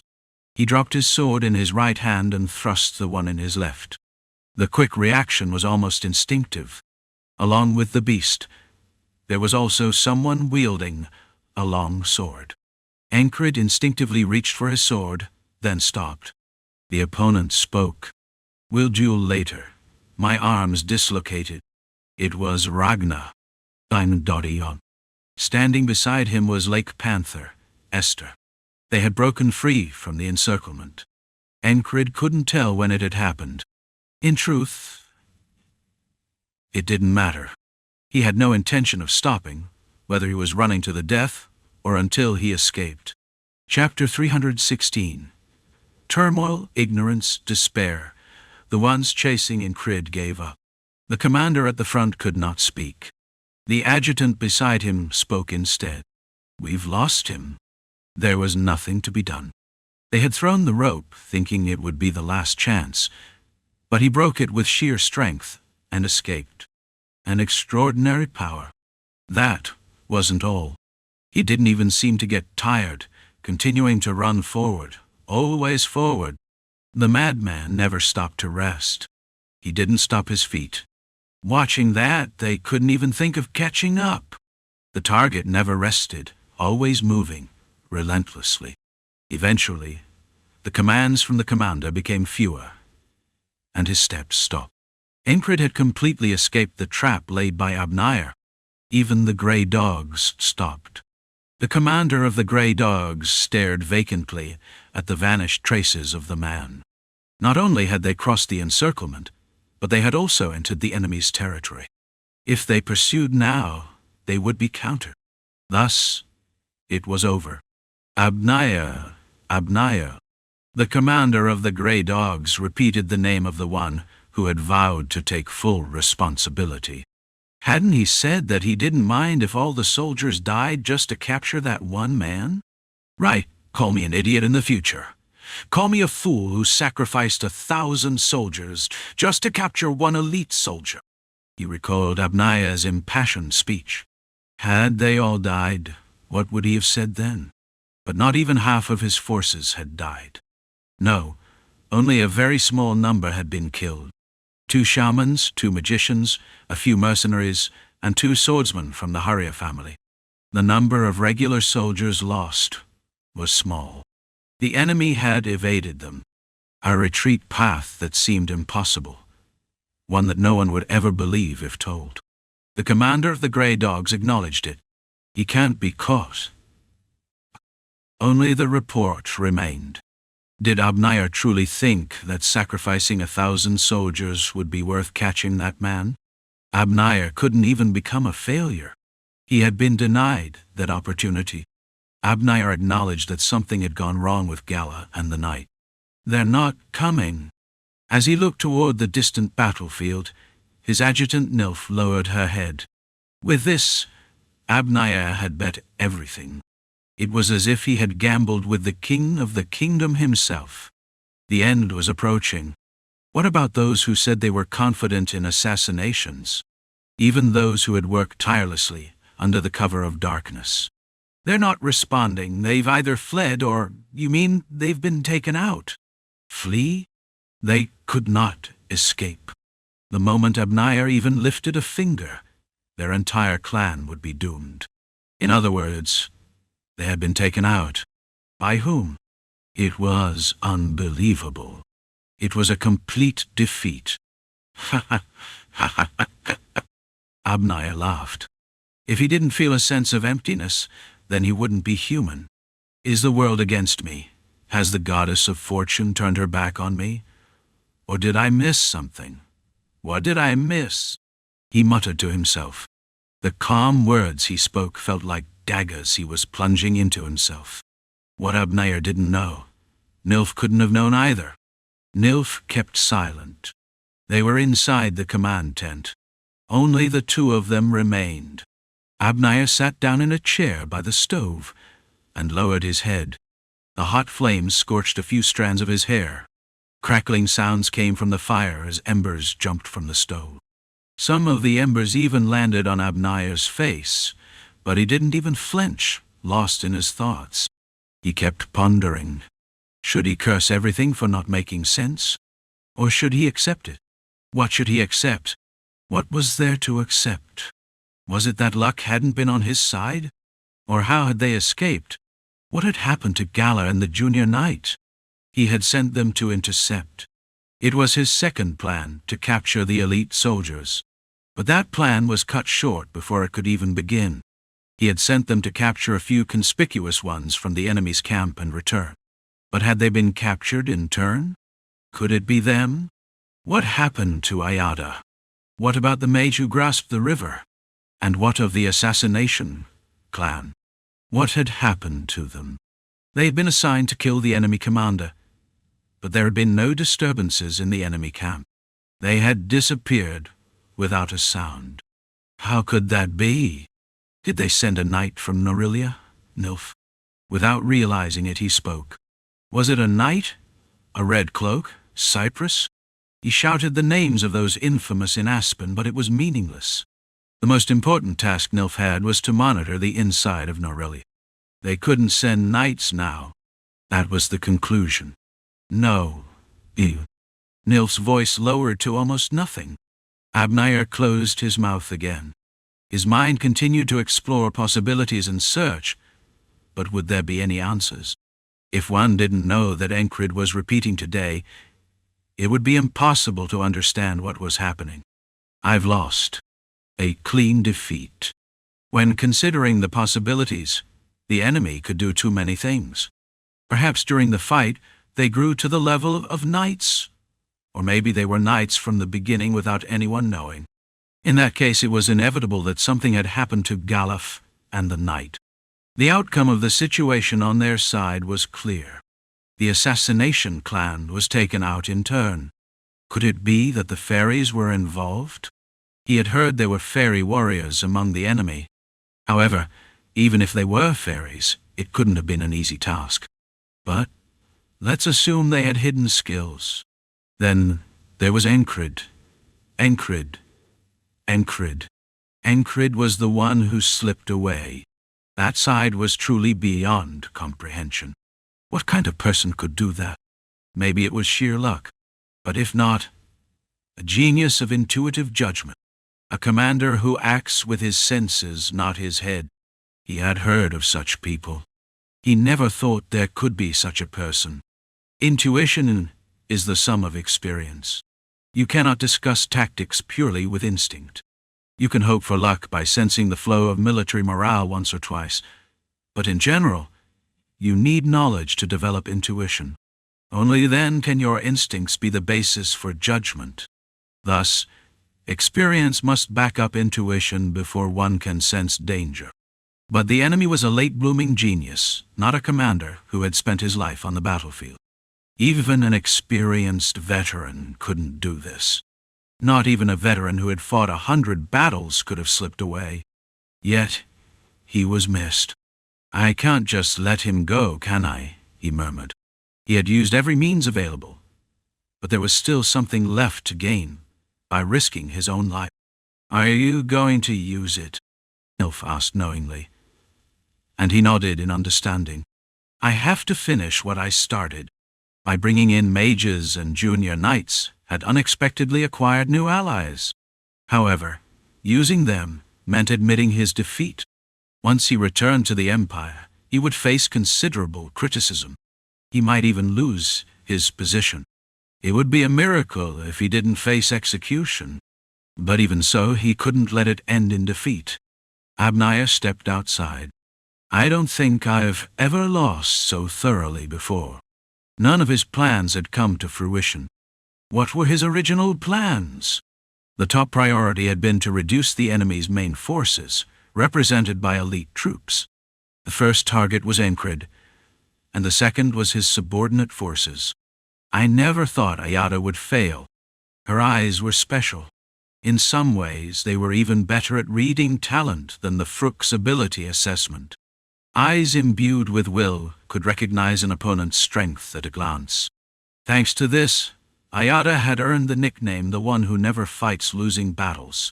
She herself liked to walk around with the title of the most beautiful woman in Aspen. But how could Ayada have failed? It didn't make sense, but he had to force himself to understand. He couldn't stop here. Eye out of the night always finds and kills her target.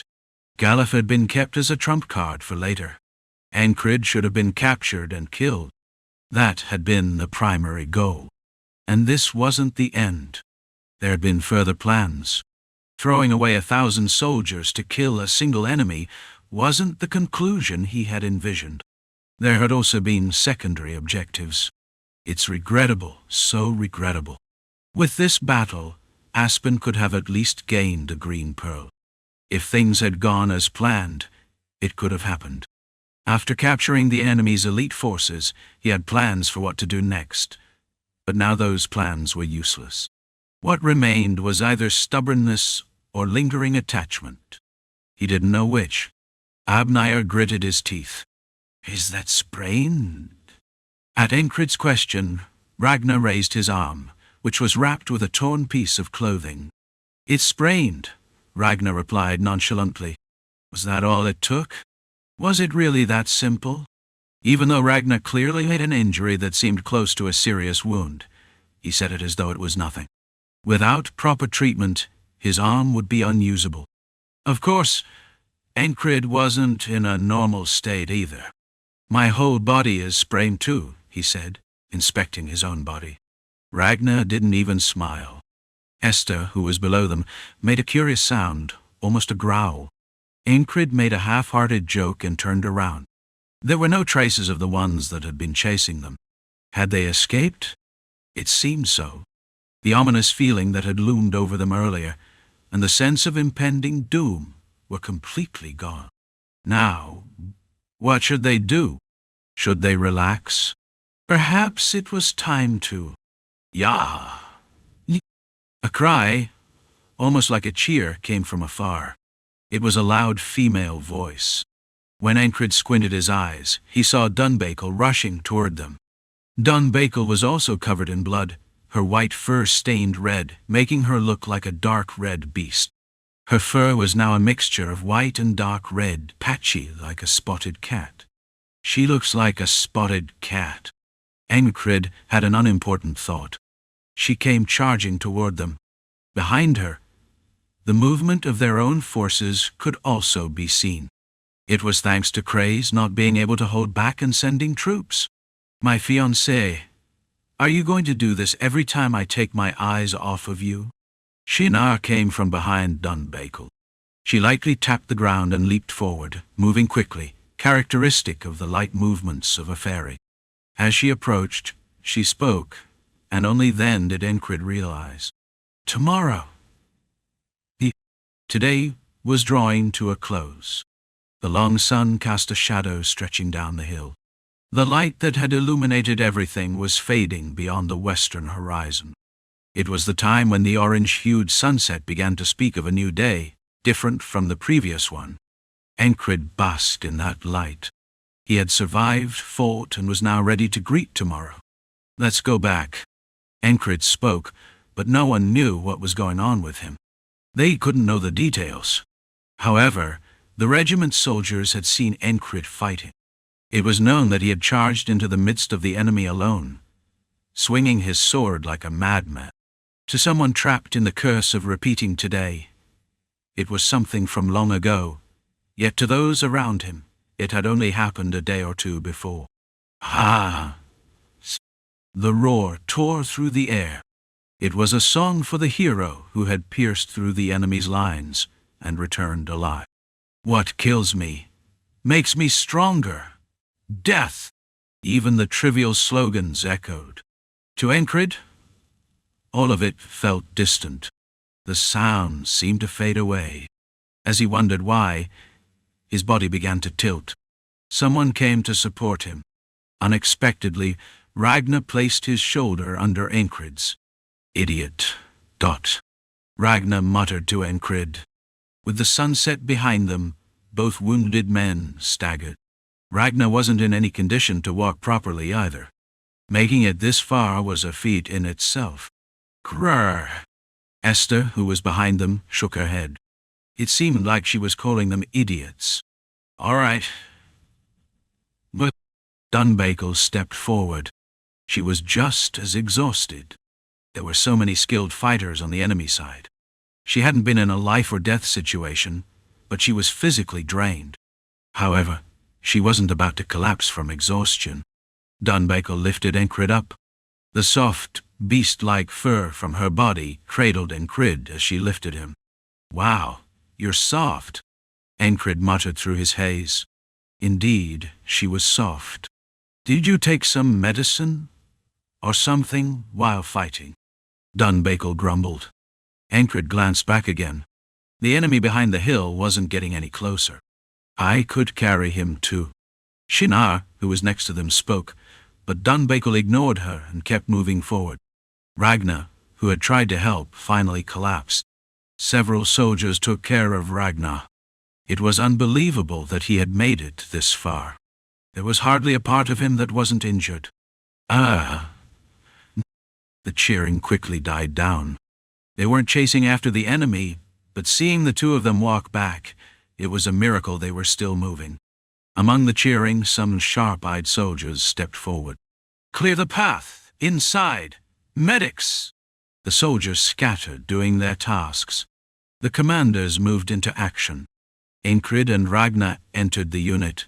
Esther, following behind them, took one look at Encrid's condition and shook her head in silence.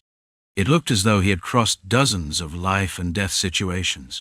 Although Ragnar appeared to be more injured on the outside, in reality, Encrid was in a much worse state. There were broken or dislocated bones, showing just how much he had pushed himself. Ragnar wasn't in perfect condition, but Esther had little interest in Ragnar. By the time the sunset passed and the evening arrived, they could receive treatment within the unit, and Encrid was attended to by Garrett, whose eyes sparkled with energy. Though it was called medical care, its true purpose seemed to be elsewhere. "You didn't hurt your mouth, huh?" Garrett was probably hoping to hear some interesting stories. Shinar, overhearing, gave him a pointed look. "I think you need to learn how to respect the wounded who led the victory in battle." It seemed like he was about to hit Garrett if he kept pushing it. Garrett, quick to pick up on the mood, said, "Nuart, I messed up, didn't I?" Nuart, always there to back him up, immediately responded, "Yes, and if it goes on, my superior might change." "Why would it change?" "If you die, it'll change. Let's go." Were they keeping him around just to entertain them? Encrid, wrapped in bandages, lay back and watched the two chatter away. "Tell me later," Garrett said as he left. "Focus on your treatment." Shinar, seemingly lost in thought, stood by, not going. "I'm sleepy." "Sleep. Let me watch you sleep." Encrid hadn't yet grown used to the fairy's humor. Slowly, Encrid let go of his consciousness. He returned to the camp, receiving cheers, though his memories of the events were fragmented. He had pushed his body that far. Finally he entered the medical tent, ate a little food, had ointments and herbs applied, and lay down. His whole body felt like it was burning up. If he wasn't tough, it would have been hard to even survive.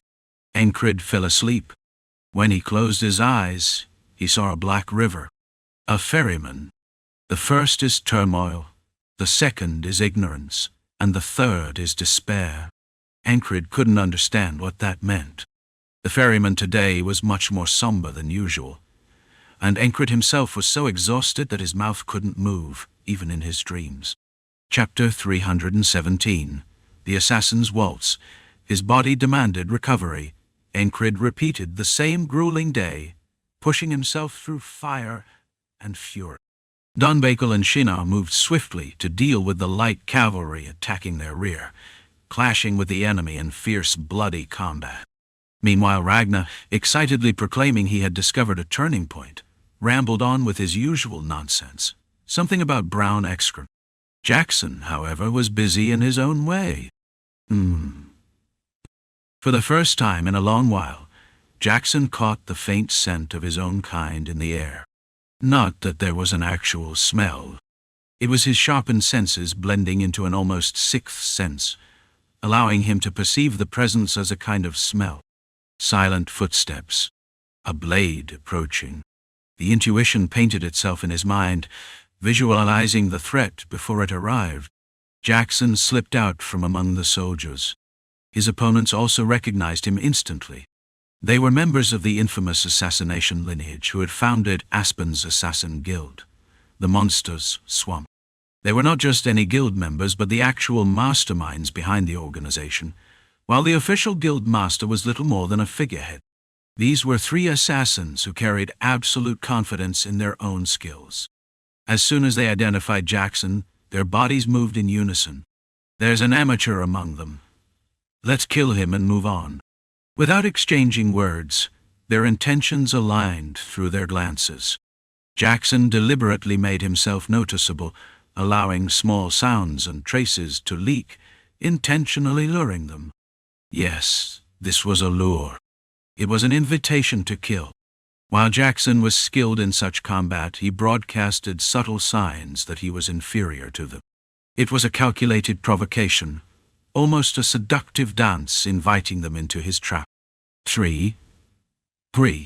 Counting the faint killing intent pursuing him, Jaxon confirmed the number of enemies. He maneuvered with the grace of a tango dancer, slipping through the allied ranks until the 3 assassins followed suit. Within the formation, an older soldier, awkwardly wearing his helmet, stumbled as if clutching his spear to his chest.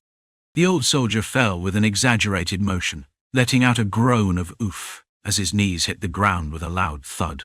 The spectacle was oddly captivating, drawing not only the enemy's gaze, but also the attention of nearby soldiers. Amusingly, the uniform he wore was that of the border guard, stolen at some point. Without looking, Jaxon knew the old soldier had hit the ground with a gloved hand rather than his knees to create the noise. At the same time, he sensed a blade flying toward his back. It was a needle-like sword. Jaxon mimicked the clumsy antics of the old soldier. "Ah!" He stumbled forward as if startled, collapsing in a manner that resembled a bumbling rookie soldier. "You idiot!" An allied commander watching from behind shouted in frustration. To the commander, it looked as though Jaxon had broken formation and narrowly escaped an enemy ambush. The commander's anger was understandable, as it appeared that Jaxon's mistake had nearly cost him his life. But Jaxon had no intention of dragging out the fight. He had grown weary of this kind of battle after experiencing it far too many times. Even as he fell, Jaxon had already thrown a silent dagger, a bladeless knife designed to kill without sound. Fuck. The old soldier raised a hand to clutch his chest, where the dagger had landed as though it were a flower pinned to his chest. Blocked it. Jaxon muttered indifferently, his body slightly bent. Through his lowered gaze, the old soldier caught sight of Jaxon's expression.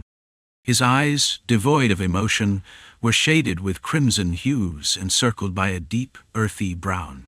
That stare alone sent shivers down the old soldier's spine. The assassin pulled the blade from the back of his hand, his movements fluid as he gestured with his fingers. "Kill him." The order was conveyed through hand signs. It was reflexive, driven by the ominous feeling crawling up his back.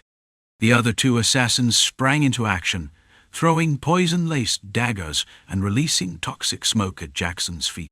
The allied commander, who had initially moved to save the rookie, stopped in his tracks. Upon closer inspection, the rookie wasn't a fool but Jaxon.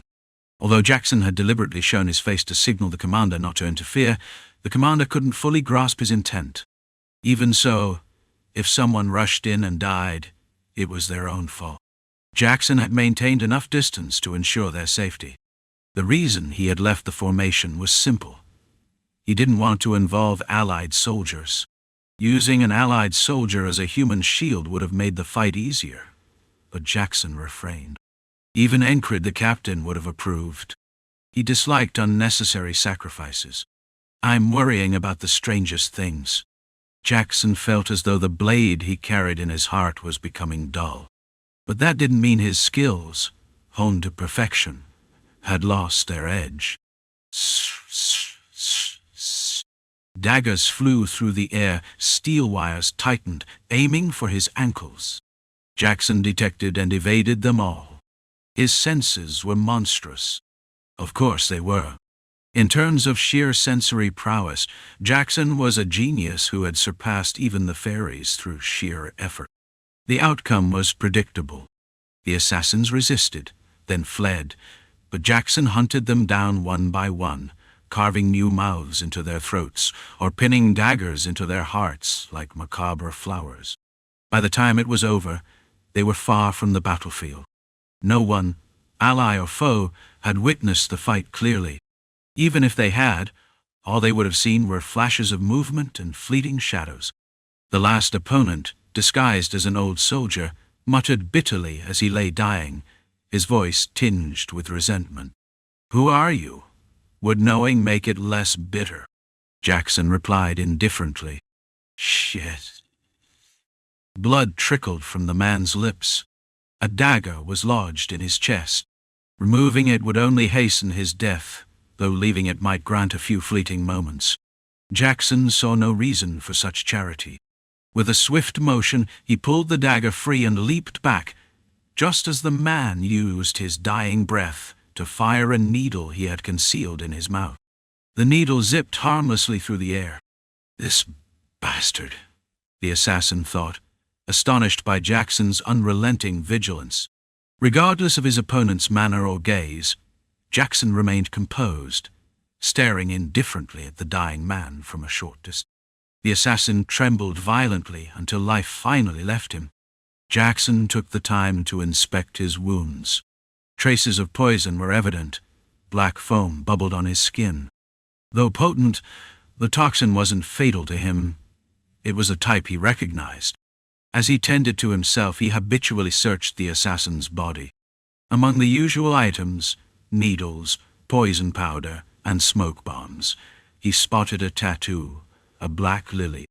It was a symbol Jaxon had been pursuing, though he hadn't expected to find it among Aspen's assassins. He stared at it for a moment. This discovery left him with no choice. He would have to leave briefly. Briefly, the thought of returning struck him as strange. When had he ever considered having a place to come back to? The notion of a home or sanctuary felt foreign, even indulgent. Despite this, Jaxon resolved to do everything necessary to ensure he could return.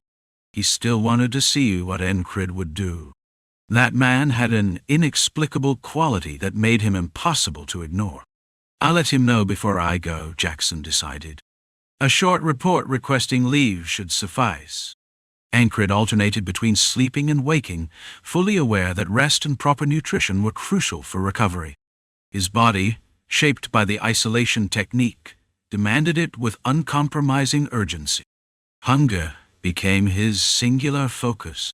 "Is there anything to eat?" he asked as soon as he regained consciousness. "Yes, sir, right away." An overly disciplined medic scrambled off, returning with a bowl of watery porridge. "I'll feed you," the medic offered eagerly. "No need." Despite the bandages wrapped around his arms, Encrid wasn't so incapacitated that he couldn't handle a spoon. Snatching the bowl and utensil, he swiftly finished the meal. "Don't eat so fast," the medic cautioned. "I'll be fine." Even before mastering the isolation technique, Encrid's body had been adept at digesting food. Proper rest and nutrition were survival skills he had honed as a mercenary, essential when strength and stamina were paramount. Now, with his current condition, he thought he might even digest dirt if necessary. "Eat well, rest well. That's the foundation," he muttered, closing his eyes to sleep again. It was during one such moment of rest that Jaxon appeared. Encrid awoke to the faint scent of blood and earth, his half-lidded eyes catching sight of Jaxon's grim expression and dried, blood-matted hair. "I need to step away for a while," Jaxon said without preamble. "If I stop you, will you stay?" Encrid asked, his tone casual, almost curious. It was an unusual question, one he wouldn't typically ask. Still groggy from sleep, it slipped out unbidden. Jaxon's expression didn't waver. His answer was clear without words. "Go ahead," Encrid finally said. He respected that each of his men had lines they would not cross, principles they would not forsake. Though he didn't always know what those principles were, he acknowledged their existence. As Jaxon turned to leave, Encrid added, "Don't be late." "I'm not one to get lost," Jaxon replied, his tone flat but subtly laced with humor. Neither smiled, yet the exchange carried the weight of a shared jest. Exhaustion soon pulled Encrid back into sleep. When he next opened his eyes, Jaxon was gone. Instead, he found Shinar sitting by his bedside, holding a spoon. "Ah, don't beauty." The fairy, with her inhuman beauty, was expressionless as she wordlessly motioned for him to open his mouth. "You're not busy?" Encrid asked. "Shouldn't I do this much for my betrothed who just came back from death's door?" It was a joke, fairy style. Encrid blinked at her, too tired to argue. Reluctantly he opened his mouth, allowing Shinar to feed him. "Want me to chew it for you?" she teased. "It's porridge. What's there to chew? Just saying it's the thought that counts. Fairy society seems quite liberal. Is that an insult? Not really. I'm the exception. And it's only with you." Encrid still found fairy-style jokes awkward. This was about as much as he had adjusted to them. "Shall I prepare a fairy-style meal next time?" Shinar spoke as always, with not even a trace of a smile. "What are the ingredients? Frogs ate bugs after all. A green nutritional porridge packed with high-quality fiber. And the taste, exquisite, heavenly flavor. I'll pass." No matter how he thought about it, it seemed like something that would torment his taste buds. The porridge he was eating now suited him perfectly. It was made by grinding meat and onions finely, with spices added on top. Whoever prepared this dish had done an excellent job. It was superb. Since collapsing that evening, he'd spent most of the day resting. Encrid had slept for the majority of the day. In between, he saw off Jaxon, ate some porridge, and occasionally woke to see Ragnar sleeping. Dunbakel also came by to grumble. "This fight was too easy. I can do much better." But why was she saying that to him? "Yeah, I know you fight well.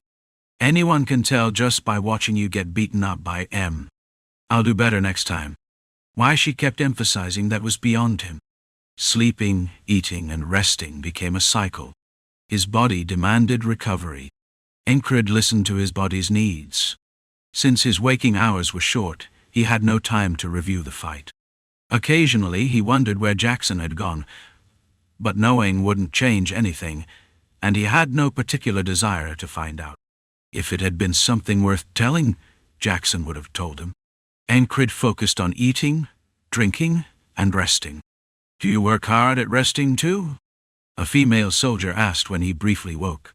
Blinking twice, Encrid recalled her name. Helma. Beside her stood the seasoning expert soldier. This one seemed to have gotten injured in battle, as his head and shoulders were wrapped in bandages. Nearby, another face hesitated awkwardly. "Who was that again? Why hide your identity like that?" "You surprised me." Helma spoke, and the soldier next to her nodded. I've committed a grave sin." The third soldier suddenly bowed, head hitting the ground with a small puff of dust. "For what?" "I spoke out of turn." "Oh, forget it. It's in the past.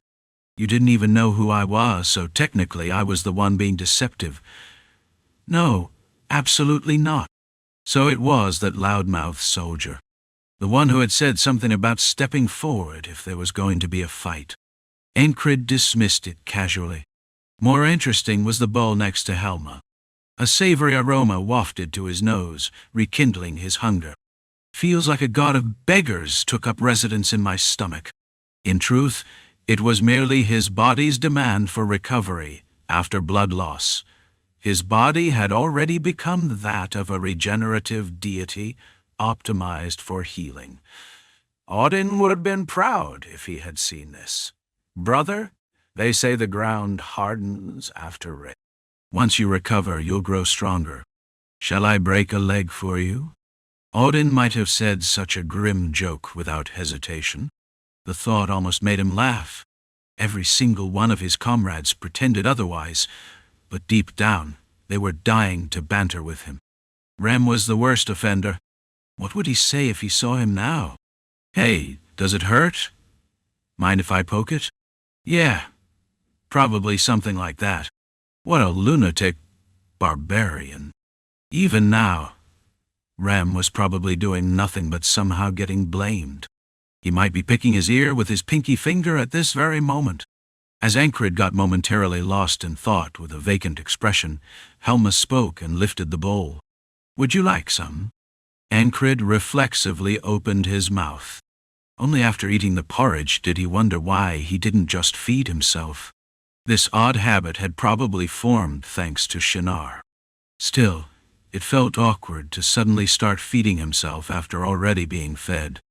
As spoonfuls entered his mouth, he noticed the unique flavor. Soft beans and savory meat blended together.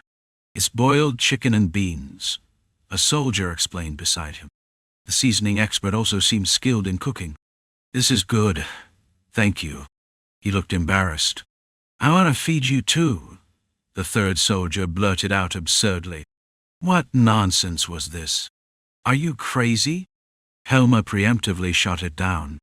Good job, Helma. Encrid had barely woken up. After eating and sitting idly for a bit, drowsiness crept back in. His body still demanded rest. It was an honor, Helma said just before he fell asleep. Encrid only nodded slightly before dozing off again. I'll be applying for a transfer. I want to fight by your side, said the loud soldier. Whether he transferred or not was his business. Just before sleep overtook him, Encrid faintly heard Ragnar's voice nearby. Won't you feed me too? To which Helma replied, Your arms seem fine to me. Truthfully, his arms were fine as well. In his dreams, Encrid wielded a sword with his toes, armless. Ragnar appeared, asking why he was doing that, to which he replied that he had no arms. A ridiculous dream. Thus, the cycle of sleeping, eating, and waking repeated. The next afternoon, Craze arrived to inform him that Aspen had retreated. Good news, though who knows what they're planning next, Craze replied, suspicion clouding his face. He looked as if someone had cheated him out of his money. Was he bitter about how things had turned out? Encrid didn't ask and simply went back to sleep. After 2 days of continuous rest, he could move again. Impressive, said Shinar, genuinely surprised, though her expression remained as stoic as ever. Still, she was surprised. How could his body recover so quickly? A normal person wouldn't have survived such injuries, let alone recovered in a few days. Could the ointment she had given him truly heal everything it touched? Shinar recalled stories of miracle ointments made with divine holy water, but her fairy tribe's ointments had no such divine properties. Did you eat something special without telling me? What are you talking about? Finding the remark meaningless, Encrid ignored her and inspected his body. Let's see. If his normal condition was a 10, he was at about a 5 now. His body wasn't fully healed yet, but he no longer needed to remain bedridden. His body itched for action. Chapter 318. I should commend everyone for their hard work. As Encrid got up, his head spun. He had been lying down for far too long. Though he stumbled briefly, he quickly regained his balance. His well-trained senses adapted to the subtle differences in his usual state after days of repetition. Not bad, he mused, appreciating his body's resilience. Looking around, he noticed Ragnar sitting nearby, eating porridge with just one hand. His other arm and torso were wrapped in bandages. After swallowing a mouthful, Ragnar's gaze swept over Encrid, observing his full figure. Shinar's eyes followed a similar path, both reflecting the same thought. Something about Encrid seemed different since he got up. It was only natural. Throughout his countless days of repetition, Encrid hadn't just mastered evasive techniques. His body had also undergone subtle yet significant changes. However, neither Ragnar nor Shinar voiced their thoughts. For Ragnar, this only fueled his anticipation for a sparring match. His unyielding determination remained intact. Is it good? Encrid asked, breaking the silence. Ragnar nodded. Though no one had fed him, a soldier named Helma, along with her companion, had cooked the porridge. Its flavor was distinct from their usual meals. It included the tender flesh of eel. As Ragnar ate, Encrid began to stretch and loosen his body. 2 days of inactivity had been enough. Ragnar sat upright as well, seemingly ready to take full advantage of their rare downtime. The unit's unpredictability often made their motives difficult to discern, and Encrid saw no need to dig deeper into their thoughts. "How's the recovery going?" "I just twisted it slightly," Ragnar replied. If this slight twist had kept him in bed for 3 days, a more serious injury would have been catastrophic. Typical, Encrid thought, though he kept his observations to himself. People like Ragnar, Rem, Jaxon, and Audin were all the same. Talking wouldn't change their ways. Instead of engaging in banter, Encrid focused on his recovery, performing movements from the isolation technique. These exercises stimulated his body, increasing blood circulation and generating warmth. Even during winter, a faint steam began to rise from his skin. Sprains moved to generate heat. Fractures moved to generate heat. Cuts moved to generate heat. This was Odin's approach to injuries. Though even Rem had laughed in disbelief, there was a kernel of truth to it, provided one's body had been conditioned with the isolation technique. The enhanced blood flow accelerated healing, and stronger muscles contributed to improved recovery rates. Encrid had experienced this firsthand. Still, his current recovery speed was abnormal, bordering on monstrous. Of course, Esther, curled up nearby, had contributed as well. Her presence at his side had subtly enhanced his regenerative abilities. It was a minor trick, barely a spell, but it made a difference. Such factors explained why Encrid was already on his feet, surprising Shinar despite her usual composed demeanor. "You really do have a remarkable body," Shinar remarked, sitting in a chair near the tent entrance with one knee drawn up. Encrid nodded casually, heat radiating from his body as he performed his exercises in a short-sleeved shirt. Shinar's gaze briefly scanned his form, but Encrid paid it no mind. "That's true," he replied. For him, this routine of eating, sleeping, recovering, and analyzing battles was ordinary.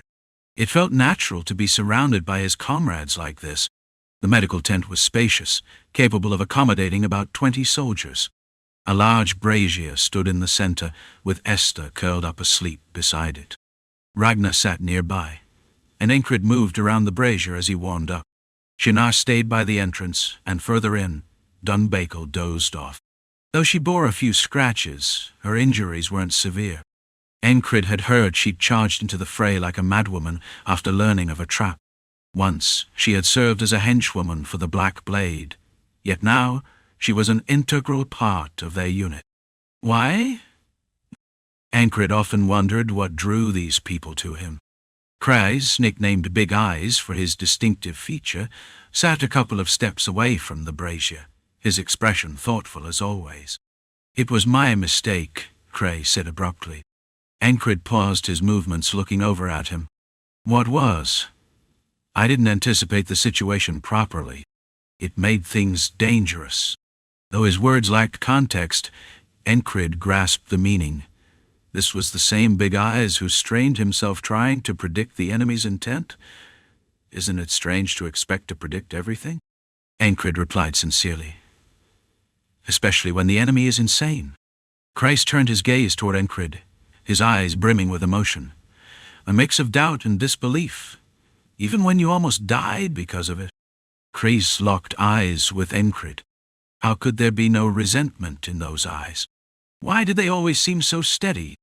Kreis couldn't help but wonder. How could a person be like this? "I'm alive. I'm no ghost." The message was clear. He hadn't died, so it was fine. "You really are something else," Kreis muttered. Though a flicker of gloom passed through him, he quickly buried it. There was no point dwelling on it. He knew what kind of person his commander was.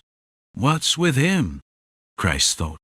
Even now, Encrid's gaze seemed to silently ask, "What's bothering you?" There was no blame, not even after a brush with death that had been Crace's fault. Ragnar, sitting nearby, seemed equally uninterested. When Encrid's questioning look fell on him, Ragnar's expression simply asked, "What's there to ask?" "Forget it. It's nothing," Cray said, shaking off the lingering emotions. There was no point asking questions. Encrid wouldn't care either way, and even if he did, it would only hurt Craze in the end. He wasn't about to fall into a spiral of self-recrimination over this. Cray settled his thoughts with cold rationality. Next step? Review. As he had learned from Encrid, he analyzed the sequence of events, Encrid's near escape, Ragnar's actions, and even the enemy's movements. The conclusion clear: he had been outplayed. What had he been thinking? Trying to anticipate everything like some master strategist. And yet, the risk had nearly cost Encrid his life. Even more unsettling was the enemy's strategy. They had once saved his life, yet here he had nearly gotten the man who saved him killed. The sheer audacity of the enemy's plan chilled him. Deploy a group of apprentice knights to make us cautious, and then use regular soldiers to capture an elite? A mad plan, but effective. Sacrificing 1,000 soldiers to capture a single target, who wasn't even a knight. Insane, but feasible. He should have foreseen it. But he hadn't. Why? Lack of experience. But chalking it up to experience was a poor excuse. Such scenarios could happen again. What now? Craze resolved to broaden his imagination, to consider the most bizarre possibilities the enemy might concoct, short of something absurd like a dragon swooping down from the sky. Though this wasn't Encrid's intent, Cray reflected deeply. Above all, watching his commander, so unwavering, even in the face of his own mortality, left an impression. Never again, Crace thought, vowing not to repeat the same mistake. After organizing his thoughts, he blurted out, "Why don't we just open a salon?" It was a meaningless suggestion. He knew Encrid wouldn't listen. "If you open one, I'll visit," Encrid replied casually. "Sure you will," Crace thought, incredulous. Encrid would more likely spend that time swinging his sword. "He says things he doesn't mean so easily," Crace mused, though he knew that wasn't entirely true. If a salon were opened, Encrid might indeed drop by, if only briefly, because Encrid always kept his word. But Cray wouldn't be surprised if Encrid spent his time there training instead. That would be the worst. Absolutely the worst, Crace thought, halting his imagination before it spiraled further. Encrid, who had been stretching and touching his toes, glanced at Cray, amused by his ever-changing expressions. It was entertaining to watch. Crace, finally finishing his train of thought, shook his head. Regret was regret, but he had learned his lesson. It was time to move forward. It was a lesson Cray had learned from childhood. So he let it go. There was no consolation to be had, but he brushed it off. What good was lamenting a mistake now? Did I even do anything? The truth was, he had done plenty. If not for Craze, Encrid would have fallen into every layer of Abner's trap. Esther had also played her part, eliminating the wizard Galuf and cutting off a crucial means for the enemy to block Encrid's retreat. Ragnar's actions were no less significant. What role had the knight apprentice and knight he killed been meant to serve? Shinar and Dunbakel, too, had made substantial contributions. Without them, the initial skirmish might have turned into a rout. If the enemy's rear force had been more than a feint, they might have posed a genuine threat to border guard. That would have endangered their supply lines, cutting off their escape and throwing the battlefield into chaos. The people gathered here had held this front together. Encrid sincerely believed that. If ever there were words to be spoken without reservation or hesitation, it was this kind. He halted his movements, knowing how to imbue words with sincerity and resolve. Standing upright, he lowered his hands, scanned the room, and spoke. "I should say this: you've all done well. Ragnar paused mid-spoonful. Cries blinked in surprise. Dunbakel lifted her drowsy head. Near the tent's entrance, Shinar fixed her gaze on Encrid, her lips curling into a smirk. Not a hint of blush, and you say that with a straight face. Is this why they call you charming? She teased, clasping her hands in front of her raised knee. That's not what I meant, Encrid replied, pushing back against her fey-like humor. But wasn't the hard work yours, Commander? Kreis asked, blinking again, his tone incredulous. Esther, stirring from her nap, glanced briefly at Encrid before tapping her paw against the ground, as if to say, "Don't mention it." Ragnar simply stared at Encrid, and with quiet resolve said, "I fought for myself," before resuming his meal. Dunbakel nodded in agreement, adding, "Yeah, I've worked hard, too." Encrid couldn't help but think how fascinating they all were. A whimsical fae, a human, a beastkin, and a wizard. "Where's Jaxon?" Kreis asked. "He said he'd be back later," Encrid replied. "Where'd he go? No idea." "And you just let him go? Why not?" "Fair enough. It wasn't like they could stop him, even if they tried." From their days in the Troublemaker unit, Encrid's approach had always been the same. Do what you need to do. I won't get in your way. Ragnar showed no interest in Jaxon's whereabouts. What did it matter if that sneaky stray cat wandered off? For now, Ragnar sat deep in thought, reflecting on what he had gained. His spark of determination hadn't yet dimmed. Shinar observed Encrid, while Dunbakel sharpened her scimitar. Swish, swish. She sprinkled water from her canteen and pressed the blade against the whetstone, honing its edge with the practiced hands of a seasoned mercenary. Kreis sat quietly, marveling at how such an eccentric group had come together. Everyone spent the moment in their own way, until Encrid, heating up from his exercises, was interrupted by the sound. Rip! The sharp tearing of the tent fabric. Shinar reacted instantly. Gone. Without hesitation, she drew her knives and rose to her feet. Esther's eyes snapped open, and Ragnar gripped his spoon like a sword. "Well, well," came a voice through the torn tent, accompanied by a gust of cold wind. Black hair, blue eyes, and a decently handsome face. "Yeah, it matches." The flickering fire in the brazier flared, casting chaotic shadows. It was past dusk, the time when twilight surrendered to night. Through the torn opening, blue moonlight mingled with the red glow of the brazier, painting a surreal scene. At the juncture of those lights stood a figure. "Apologies for the intrusion," the man said. Chapter 319. This is despair. Encrid's nightmare had manifested into reality, taking the form of the man before him. Instinctively, Encrid's eyes scanned the stranger. His stance was balanced yet unassuming, legs slightly apart, hands relaxed at his sides. His tousled brown hair and dull eyes lacked any distinctive features. His shabby attire suggested he belonged neither to the enemy nor to his own forces. Several questions arose simultaneously. First, how had this man made it here? Second, how skilled was he? Third, what exactly was he apologizing for? "I have my reasons," the man said calmly. "So, let's keep this clean." With that, he drew his sword. Clang, dotty. It was a cheap short sword, and Encrid didn't need a closer look to notice its flaws.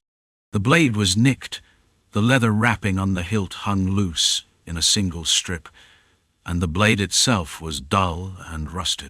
What struck Encrid wasn't the sword's appearance, but his inability to sense it until the man had drawn it. From the mere act of unsheathing, a sense of foreboding washed over him. It was a feeling unlike the oppressive presence of the ogre leader or the knight apprentice, Aisha. If their aura was indirect, this was pure inevitability, an overwhelming certainty that the blade would strike and could not be stopped. Why? Encrid's finely honed senses, sharpened through relentless training, had reached a new threshold. His sense of evasion had transcended into something more, an instinct that delivered a dire warning. It was an unexpected gift, yet entirely useless in this moment. The sheer weight of dread bound his limbs like chains, leaving him frozen. "Betrothed," Shinar murmured, breaking the silence. What had her fairy-like intuition discerned? "We need to dodge," she said. Then, the man disappeared. Encrid's eyes caught only an elongated afterimage, as his gaze instinctively tracked the blur. The figure, now a streak of motion, had closed the distance to Shinar in an instant. Even with Encrid's finely tuned vision, the man's movements appeared fragmented, almost incomprehensibly fast. Clang! Sparks flew. The sound came first, followed by the image of what had happened. Shinar had shifted into a defensive stance, but it wasn't enough. Encrid saw the jagged shortsword trace a line from her chest to her abdomen, slicing through as her knives deflected only part of the blow. Fey blood sprayed into the air. The force and precision of the attack, combined with sheer speed, overwhelmed her defenses, driving the blade forward. In that moment, Encrid understood. This was what a perfect strike looked like. A masterful blend of strength, speed, and technique. "If luck's on your side, this might not happen again," the man said, his voice calm yet piercingly clear, as if etching itself into the air. "But even if it does, I won't strike twice. I know this isn't honorable, so I ask for your understanding." His words were a riddle, incomprehensible to Encrid. What was once, and what was luck? His talk of honor was equally baffling. Yet one thing was certain: Shinar had fallen. Clutching her chest, she slid to the ground. Her knives clattered as she tried to brace herself, but her strength failed. Her blade merely scraped the floor as her body crumpled. "Thud-I-go-I-n." "I hate this too," the man muttered, his voice sincere. As he turned, Encrid locked eyes with him. Even if the weapon in the man's hand had been nothing more than a rusty dagger, the result would have been the same. This man's presence alone brought Encrid's questions to a single conclusion. The figure before him was no mere knight apprentice. He was something far greater, a knight. A reaper who could cut down 1,000 men alone. A nightmare of the battlefield. A calamity born of human hands. A weapon capable of changing the tides of war. Encrid's dream had taken form, standing before him as a harbinger of death. "What the hell is this?" Crais muttered in shock from behind. "Step aside," Ragnar ordered, yanking Crais back by the collar and stepping forward. His hands were empty, save for the spoon he still gripped. "What's going on?" Dunbakel growled, her voice a low rumble. She had already completed her transformation into beast form. The man lowered his short sword and moved toward his next target. There was no sound of his feet striking the ground, no rush of air to betray his motion. He simply moved and slashed. It was a straightforward act, yet following it with the eye was nearly impossible. This time, his target was Dunbakel. Before he reached her, Dunbakel drew her scimitar, her instincts finely tuned. If the man hadn't moved first, she would have struck first instead. Clang-a-dune. Thud. Whack. 3 distinct sounds overlapped, blurring into a single moment. That's how Encrid heard it. The aftermath revealed itself. Encrid couldn't follow the shortsword's trajectory. It was faster than before, and the man's back obstructed his view. Instead, his eyes landed on Dunbakel. Her scimitar had been sliced cleanly in half. One shattered piece ricocheted off to the side, tearing through the tent canvas. The man's shortsword, unimpeded, drove directly into Dunbakel's heart. "Damn it. Should have used a better blade," she muttered, dropping to one knee. She clutched at her split chest, but blood gushed between her fingers in thick, pulsing streams. It was a fatal wound. There was no saving her. "Come at me." The next to step forward was Ragnar. He charged unarmed, even though he had no chance of victory. Blade or no blade, his arm was still far from healed. The enemy wasted no words. His blade swung silently, aimed straight for Ragnar's head. Ragnar didn't falter. In an instant, he twisted his body, thrusting his uninjured hand forward. Thunk! The man's hand intercepted it with ease. Ragnar's hand held a spoon. With one hand gripping Ragnar's wrist, the man raised his blade with the other. You were the most capable, the man said flatly, as he brought the sword down in one fluid motion. Ragnar resisted until the very end. Twisting his body sideways, he aimed to ram his shoulder into the man, but the blade was faster. Slash! The sword took Ragnar's arm, and only his arm. Ragnar tumbled to the side, blood spraying in arcs around him. The loss of his arm meant certain death if left unchecked. See? No second chances, the man said, turning his gaze to Ragnar. Encrid understood the meaning behind those words now. No second chances. He had declared he would strike only once. If I'm blocked, I withdraw. That's the minimum I'll grant you. My terms. It's my conscience. Perhaps even a sliver of honor, he added, swinging his sword again. This time his blade aimed for Esther, who had crept behind him unnoticed. The strike was thunderous, a lightning bolt crashing down, yet fluid like raindrops trailing along a surface. Whack! Esther lost her front paw, and more. The blow cleaved through her chest. Arrah! The lake panther's anguished roar echoed, shaking the very air. It pierced straight to the heart. Get out! Leave! Rasped Ragnar, his voice weak. He tried to rise but slipped on the blood pooling beneath him, his face slamming into the ground with a sickening squelch. The earth beneath him was soaked in his own blood, and his face came up drenched in red. Damn it! And then a trembling figure stepped between Encrid and the man. It was Craze, his small frame visibly shaking. Encrid still couldn't move. The chains of dread immobilized him completely, a cruel reminder of the inescapable grip of fate. It felt as though the goddess of fortune herself had turned her face, revealing the cold visage of destiny. You cannot escape. This is the end. I always figured it had come to this. But still, Captain, I'll repay the debt, Cray said, stepping forward to shield Encrid. Encrid couldn't lift his hand. His mouth refused to open. All he could do was recall the moment he had shielded Cray's in the past. Big eyes, run, Encrid urged. Why had he done it back then? It wasn't a conscious decision. It was instinct. Go! I'll hold him off, Craze whispered, knowing as well as Encrid that his words were meaningless. The man knew, too. He showed no emotion, no sign of exasperation or pity. He didn't even sigh. He simply raised his blade. In the flickering light of the brazier, the blade cast multiple shadows. One shadow became real, piercing Crace's heart. Crunch. Alzine. Crace collapsed with a final gasp, blood pooling beneath him. Tears of blood spilled from his eyes. Encrid bore witness to it all. Outwardly, he appeared calm, his face emotionless. The man with brown hair turned toward Encrid, his expression indifferent. But the twin embers burning in his eyes were striking. Encrid's own eyes burned brighter than the brazier. The knight noticed.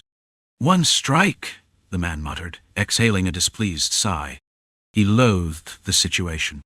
Knights lived by honor, and this was far from honorable. An ambush. What knight would resort to such tactics? Yet such musings were meaningless now. What mattered was what had happened. Everyone had fallen. Only then did Encrid's lips part. Never thought I'd have to say this. His eyes fell upon his fallen comrades. Shinar, lying motionless on the ground. Ragnar, writhing with one arm missing. Dunbakel, her heart split in two. Esther, growling fiercely despite her torn chest. Crace shielding him with a gaping wound in his chest. The only ones barely clinging to life were Ragnar and Esther. Shinar was dead. Dunbakel, dead. Crace, dead. How must Ragnar feel, struggling on the ground? Leave, Ragnar muttered. He told them to run, to escape, even if all that awaited was a hollow end. Even if the blade wasn't swung again, he would die from the bleeding. And even if he survived, would that be any better?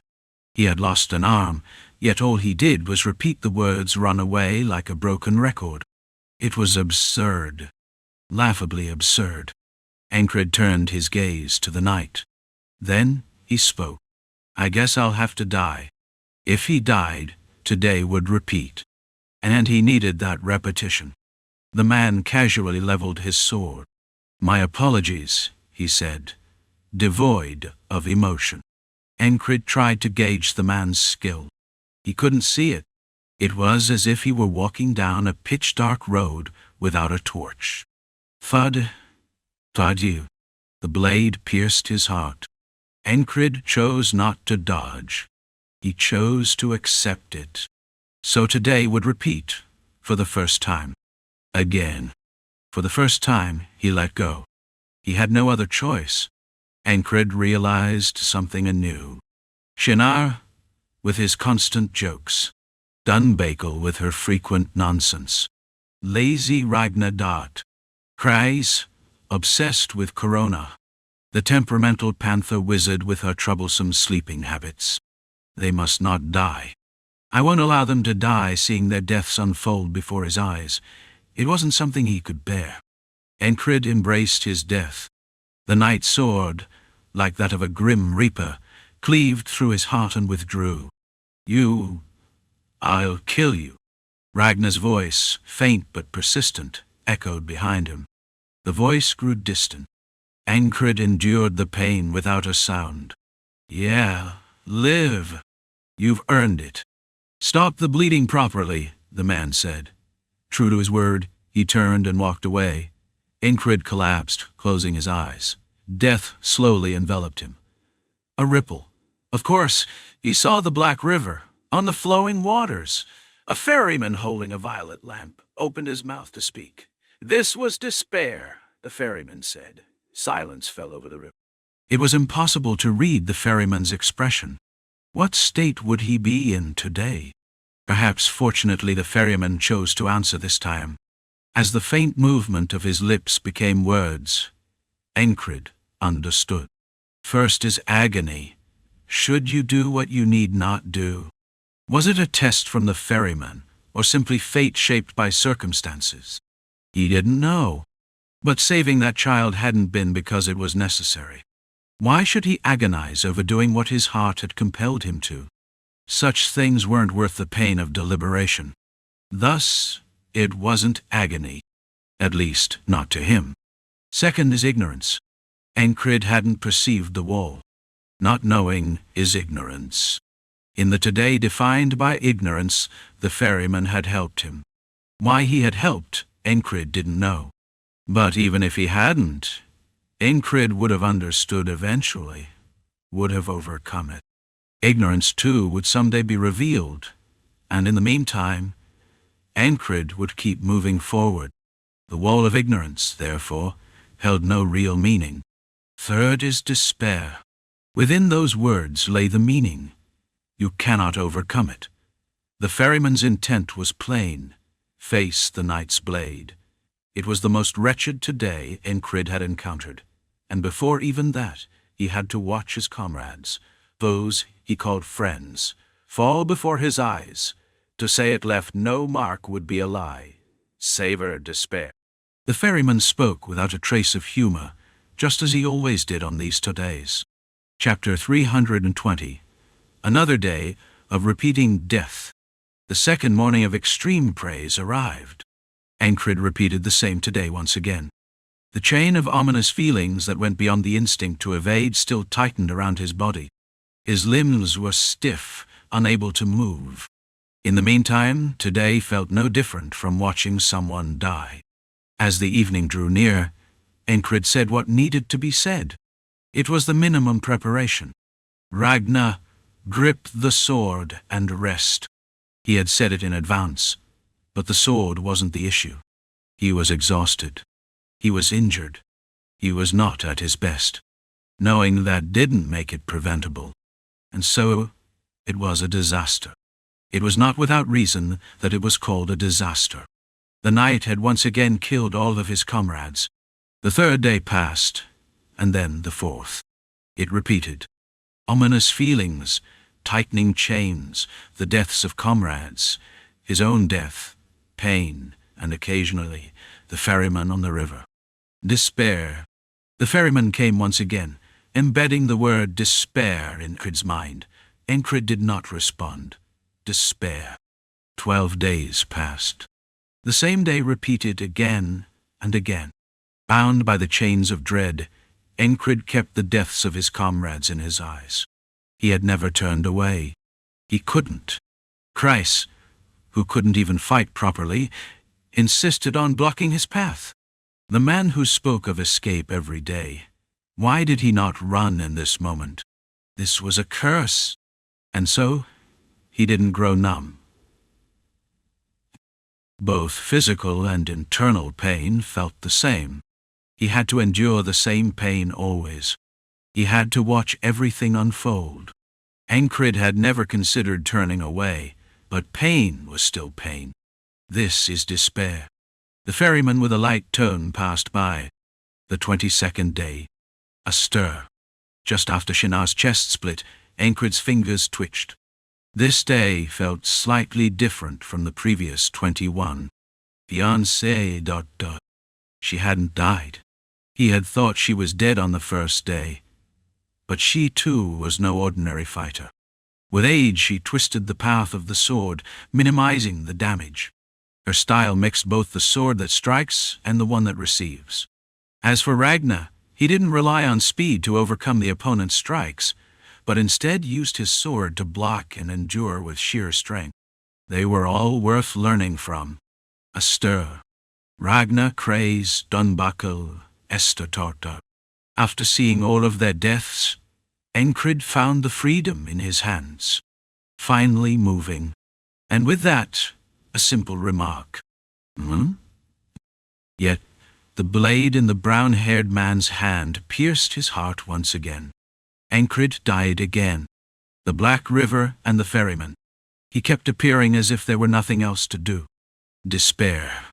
The ferryman's unfocused gaze was now fixed on Encrid. Encrid looked at the ferryman with indifference. Every time he spoke of despair, there was no sign of weariness or boredom. As Encrid continued to gaze indifferently, his body slowly began to fade. It was time to return to reality. He had to live through another day of watching his comrades die. Another day of repeating death. It was the moment where his body and face dissolved like smoke. The ferryman looked at Encrid. He did not speak through expression. However, sometimes he would express a fragment of his inner feelings. And so it was now. As the time in the dream drew to an end, and Encrid's body began to blur, the ferryman expressed some of his emotions. He even chose to speak them aloud. Smile? The river disappeared. Encrid woke up from the dream. Thus began the start of the repeating today. It was the 32nd day. Such a rough dream. Encrid mumbled as he woke up. The first thing he did was treat the past day as a dream.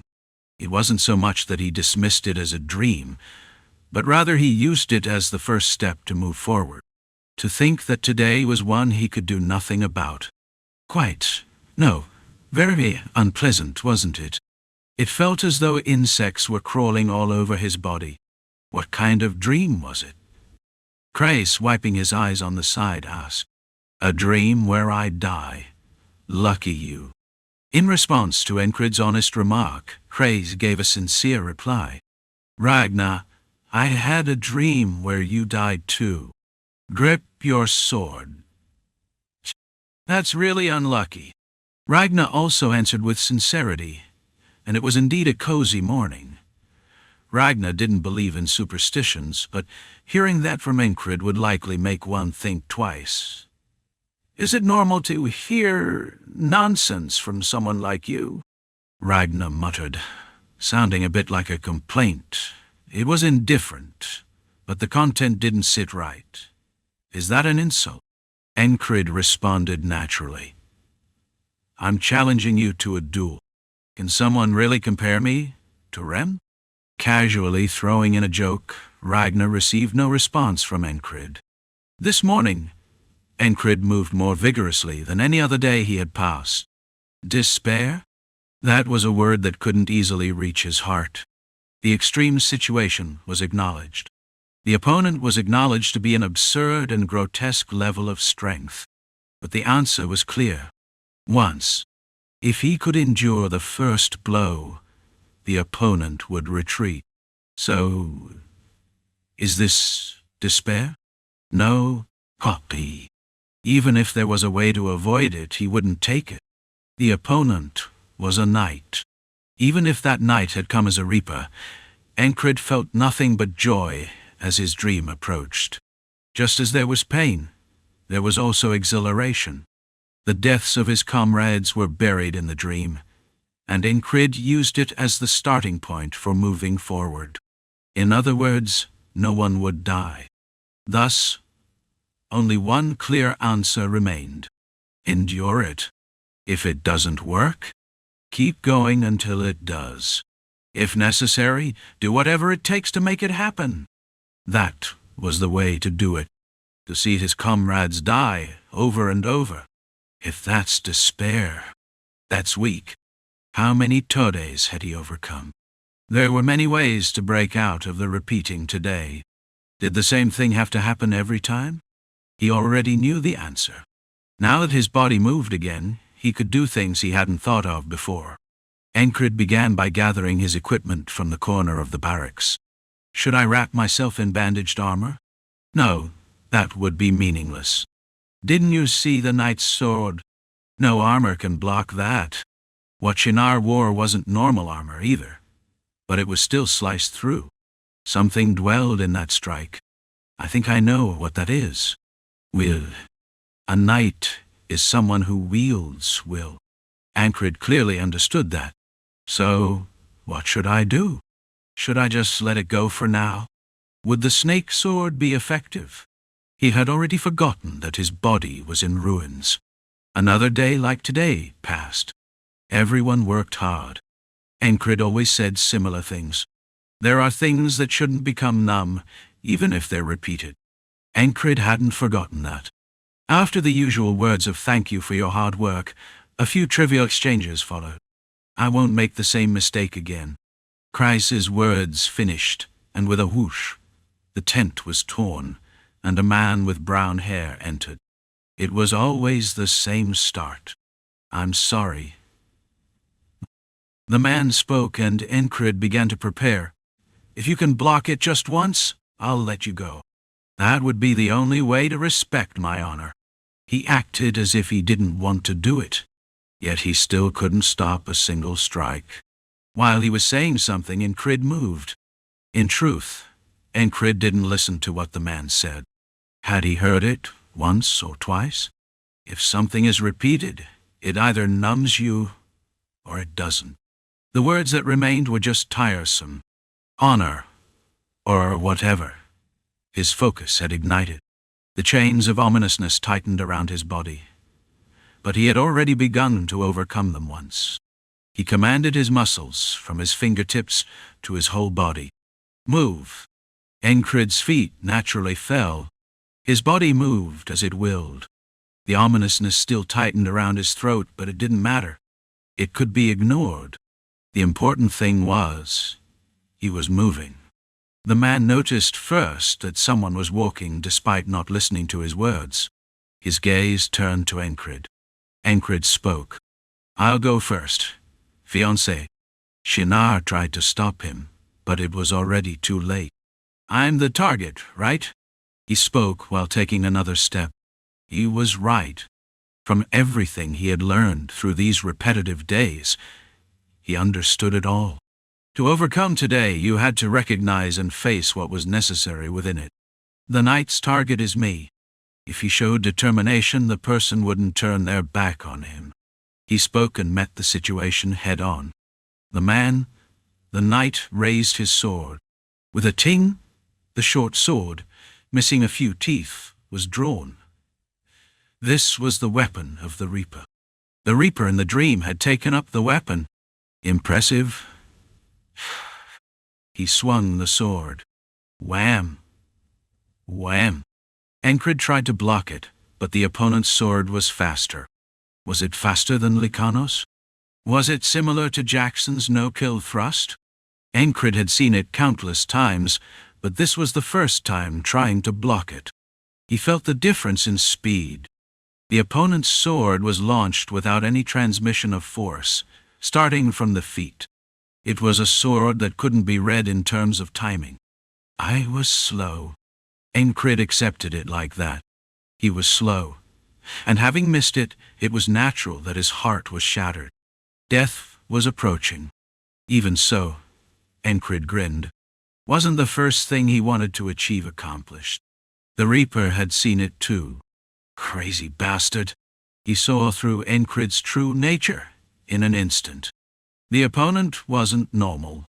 Of course, that wasn't Encrid's problem. He was just satisfied that his trick had worked. If he didn't want to see Shinar, Ragnar, Cray, Dunbakel, and Esther die, all he had to do was step forward first. His eyes closed. Death was approaching. The dark river surged. A ferryman had entered. Though it wasn't a moment to open a dream world, he still managed to slip into it briefly. He passed by and left high praise. Crazy bastard.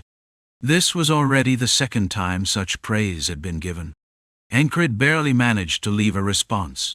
Thank you. Not entirely. There was no time to speak longer. Was it just an illusion that the boat on the far-off river seemed to rock heavily? Who knows? Anyway, my body moves. Now, all that was left was to receive it. Phew, good. What's good about it? Chryse asked as soon as Encrid woke up. Don't worry about it, Encrid thought. Can he recover his body right away? No. Thinking, he picked up Ragnar's sword and set it beside his bed. What's this? Do you want to spar? Hold on to it. It was easier to act than explain the reason. Anyway, to raise even a bit of heat in his body, it was important not to start moving. He continued stretching his muscles by the brazier, repeatedly performing motions that stimulated his regenerative abilities. Yet his thoughts didn't cease. How can I block it? He was still at a loss. Just because he could move didn't mean he could block it immediately. But still, wasn't it just one sword strike? No, it wasn't just one strike. It was the knight's sword. This is insane. Encrid wasn't an idiot. He knew what he had done on the battlefield. His own sword hadn't been stopped by ordinary soldiers. He had defeated mercenaries skilled with swords, even those from the Hurrier family. Among them, there were also mages and shamans. The most recent time, he had been surrounded by enemy forces. Although he escaped using his senses, it hadn't been an easy feat. To someone who didn't know he was repeating the same day, it would have seemed like something beyond magic. One sword, or rather 3 swords, but he had made it through that peril just by wielding a sword. Are you a mage? Cry naturally asked this. Esther also gave him a questioning look. Of course he wasn't. He couldn't cast spells. He recalled the knight's sword again. Now he felt like a regular soldier. His thoughts continued. If Jaxon were here, would he have noticed? No, if Jaxon were here, he wouldn't have easily fallen to the knight either, would he? Would he have done something to stop it? What if Ragnar hadn't been hurt? These were just idle thoughts. Was this despair? Was it the lingering emotion the ferryman had drilled into his mind? Encrid didn't try to discard or erase any of it. He simply let it go naturally. It didn't matter. What was despair? Despair is when there is nothing to look at, so hope is cut off, and one crumbles. It's about self-pity crumbling from within. None of that was relevant to Encrid. Was he going to be trapped in today because he couldn't block the night's strike? Actually, that was welcome. He would rather see his dreams fade and tear apart as he struggled through another day of doing nothing, with no turning point, watching them grow old. Another stormy day. Even if he had to fight with all his might, even if death was approaching, it didn't matter. He wasn't going to live just to die. What mattered was that today, the things the ferryman had said in agony and ignorance, the countless other days before, had broken a shell of Encrid. His mind was upright, as it had been when he first greeted today. It was a small realization, but also a big one. There's no rule saying not to use today. He had used it when dealing with werewolves and mages, and when breaking through spell traps. It was an expansion of concepts. He fought back, enduring and using the curse of repetition. This was the moment he recognized with his mind what he had been doing physically. Encrid's eyes opened. The task ahead came to mind. Ragnar. What is it? His voice naturally became stronger. Ragnar reacted to Encrid's change in attitude. Why was he suddenly like this? Assuming your body is fine. Encrid's eyes sparkled. How should he put it? He seemed oddly excited, with a gleam in his eyes. As he spoke like this, Ragnar cut him off. I'm fine now. Better than the commander. In some ways, arrogance was the most powerful weapon.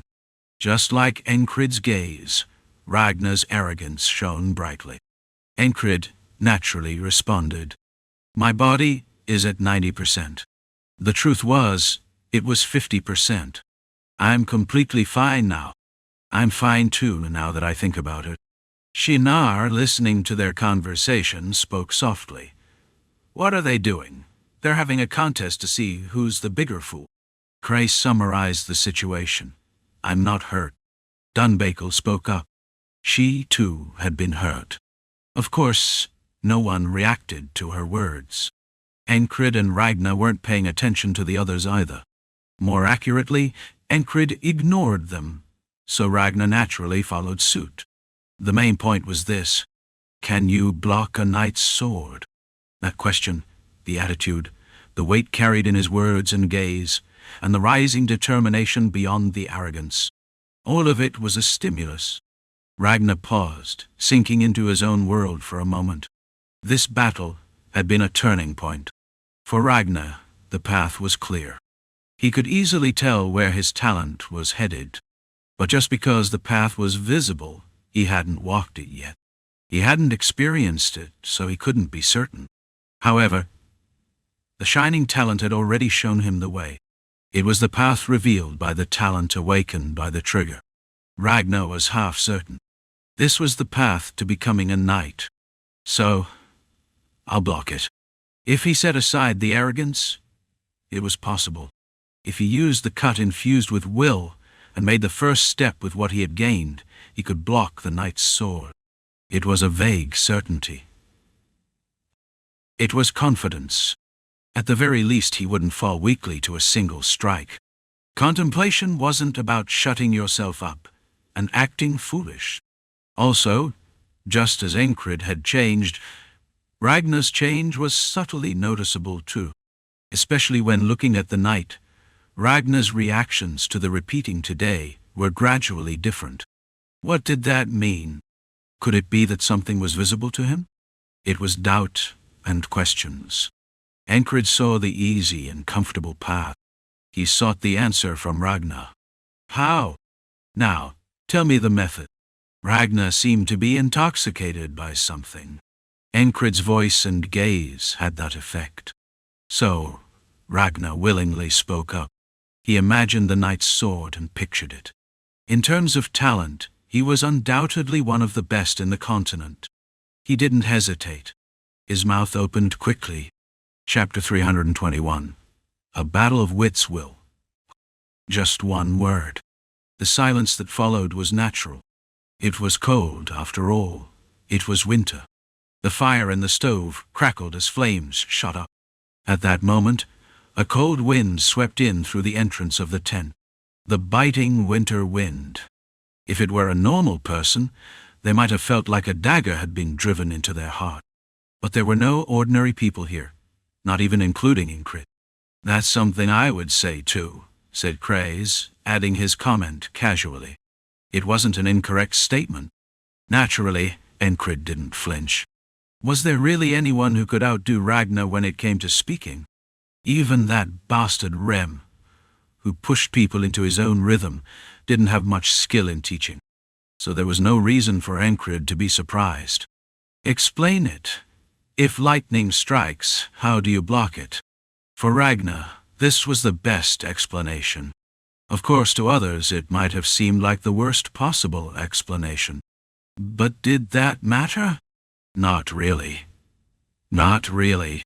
As always, Encrid was a great listener and could easily be a great student too. He knew how to listen well. In fact, one could say that he was the kind of listener who would press and extract answers if the other person couldn't explain things well. "You can't block it," Encrid responded. "You can block it," Ragnar added. "How?" "Well, speak clearly." Ragnar wasn't exactly used to explaining, but he did what he could. He wasn't overly ambitious about it. Ragnar wasn't the best at finding paths, speaking well, being particular about food, or even having a good personality. He didn't care much about his reputation, and lived his life as he saw fit. There were days when he even found speaking a hassle. But when it came to wielding a sword, Ragnar was top-notch. Truly the best of the best. First, you sense the signs, then strike. That was the best explanation Ragnar could give. It was all about instinct and talent. Encrid was persistent. He asked question after question and listened carefully to the answers. Ragnar spoke as best as he could, but it wasn't a fully formed concept yet. Nothing concrete came to mind. Still, this wasn't the end of it. If we can delay death, today could still be used fully. If Ragnar were at the forefront, it was possible to see him block a knight's sword. But that wasn't how Encrid was going to proceed. He wouldn't throw Ragnar into danger just to fully use today. That was a line Encrid wouldn't cross. It was a line that had been formed in his heart from the very first repetition of today. For some, this line turned into a conviction. For others, it became something named honor. Honor. Before the Reaper who speaks of honor arrives, Encrid knew he had to do all he could. In the questions and answers, he implemented his vision and strategy. This wasn't the end. Shinar.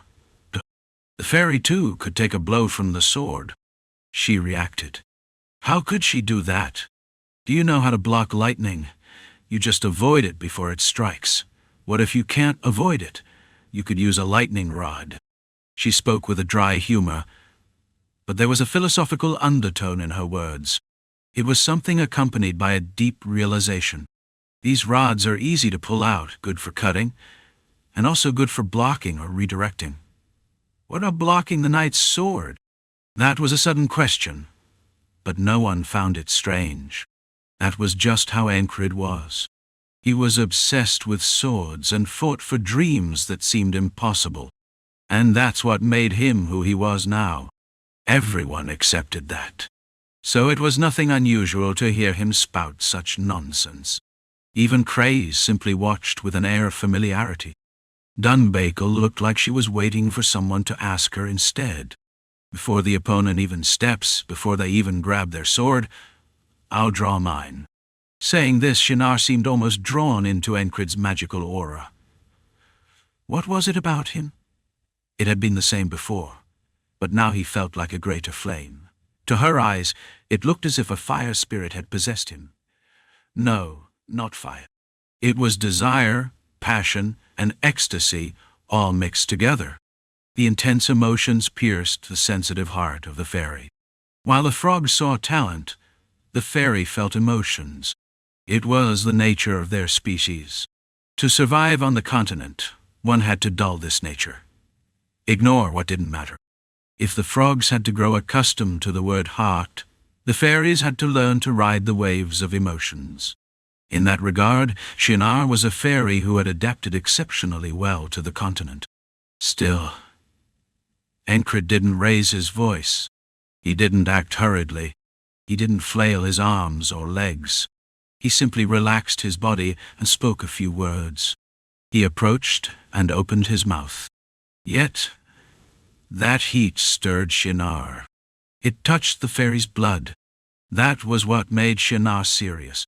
With a face usually void of laughter, and devoid of it now as well, she responded without any humor. The knight's sword is a disaster. How will you stop the disaster you call it? Asking a reverse question was likely the answer that was needed right now. Could an earthquake be stopped by human power? What about a whirlwind? A flood? A typhoon? Heavy rain? Drought? These were natural disasters. A night, however, was a human-made disaster, a man-made calamity. Among all the races on the continent, humans, fairies, giants, dwarves, beastkin, and humans, the one with the greatest population was mankind, and thus the term human-made disaster or night was coined. A more intuitive term would be to call them a disaster. Naturally, there were fairy nights too. Beastkin had a similar concept called hero. There were even cases where people who weren't knights but were similar in some way were referred to by different terms. The term wasn't important. Shinar thought of the past, gazed at the present, and envisioned the future, the way forward.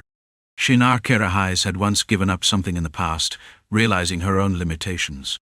She had lost the way forward. But it was precisely because she had given up that she was able to come this far. It was a contradictory situation. Had the fish she had missed grown bigger in her mind? Or had she realized that in order to stand beside the man before her, she needed that missed fish? Maybe. How would it feel to see the man in front of her die from a knight's sword? By chance, the fairy's sharpness and clarity had precisely predicted what was about to happen. It probably won't feel pleasant. In that case, she would likely regret it. The fish she missed would come to mind again. Useless thoughts. Shinar shook her head inwardly, though she appeared calm on the outside. Such pointless musings.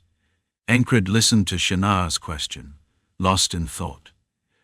Ragnar had mentioned lightning. Perhaps that was why Shinar had spoken as well. The fairy had at least considered her words with some care. Listening to both of them, something like a conclusion began to form in Encrid's mind. That was the first thing to solve. Won't you ask me? As he pondered, Dunbakel came up and asked, What? The knight's sword, that thing. Go to sleep. Dunbakel was still lacking. There was no need to ask, just as Dunbakel could speak without being asked. You just block it, right? Encrid nodded. Very helpful. His tone was devoid of emotion. Really? Really? He gave a casual nod and sent her back to her bed. Watching this, Crace couldn't help but admire. I think the captain will be the best employee in the salon once he enters. Afterward, until evening, they rested, ate, pondered, practiced sword movements in the air, checked their gear, and exchanged words of hardship. It was all mental preparation. Today, there was no talk of magic or any nonsense. It was the strange, forceful attitude and gaze of Encrid that had shaken Shinar's heart. Although she controlled her emotions well, she could feel her heart racing. And then the night appeared. Just once. Block it just once. That is the least I can do to protect my honor. Why did he always say unnecessary things? Encrid gripped his sword and took a deep breath. How would he block the lightning? He would have to bring his sword to meet it first. That was the beginning. The flowing sword.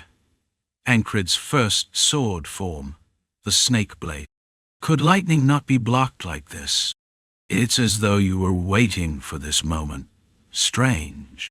The knight spoke. Encrid didn't respond.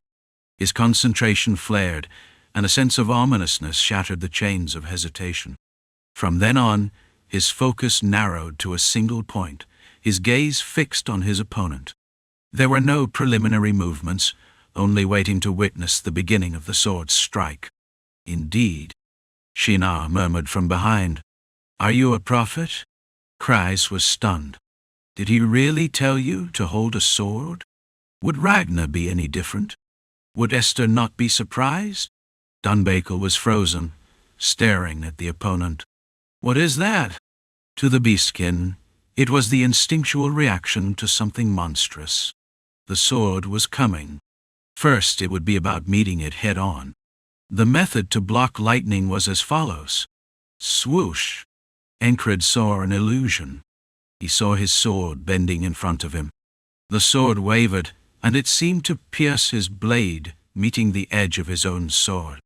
It was so strange that he wondered if he had truly seen it correctly. Then his heart split. The ferryman saw not only the world of the senses, but also the reality beyond. The present could not escape his gaze either. He was witnessing the cursed one die.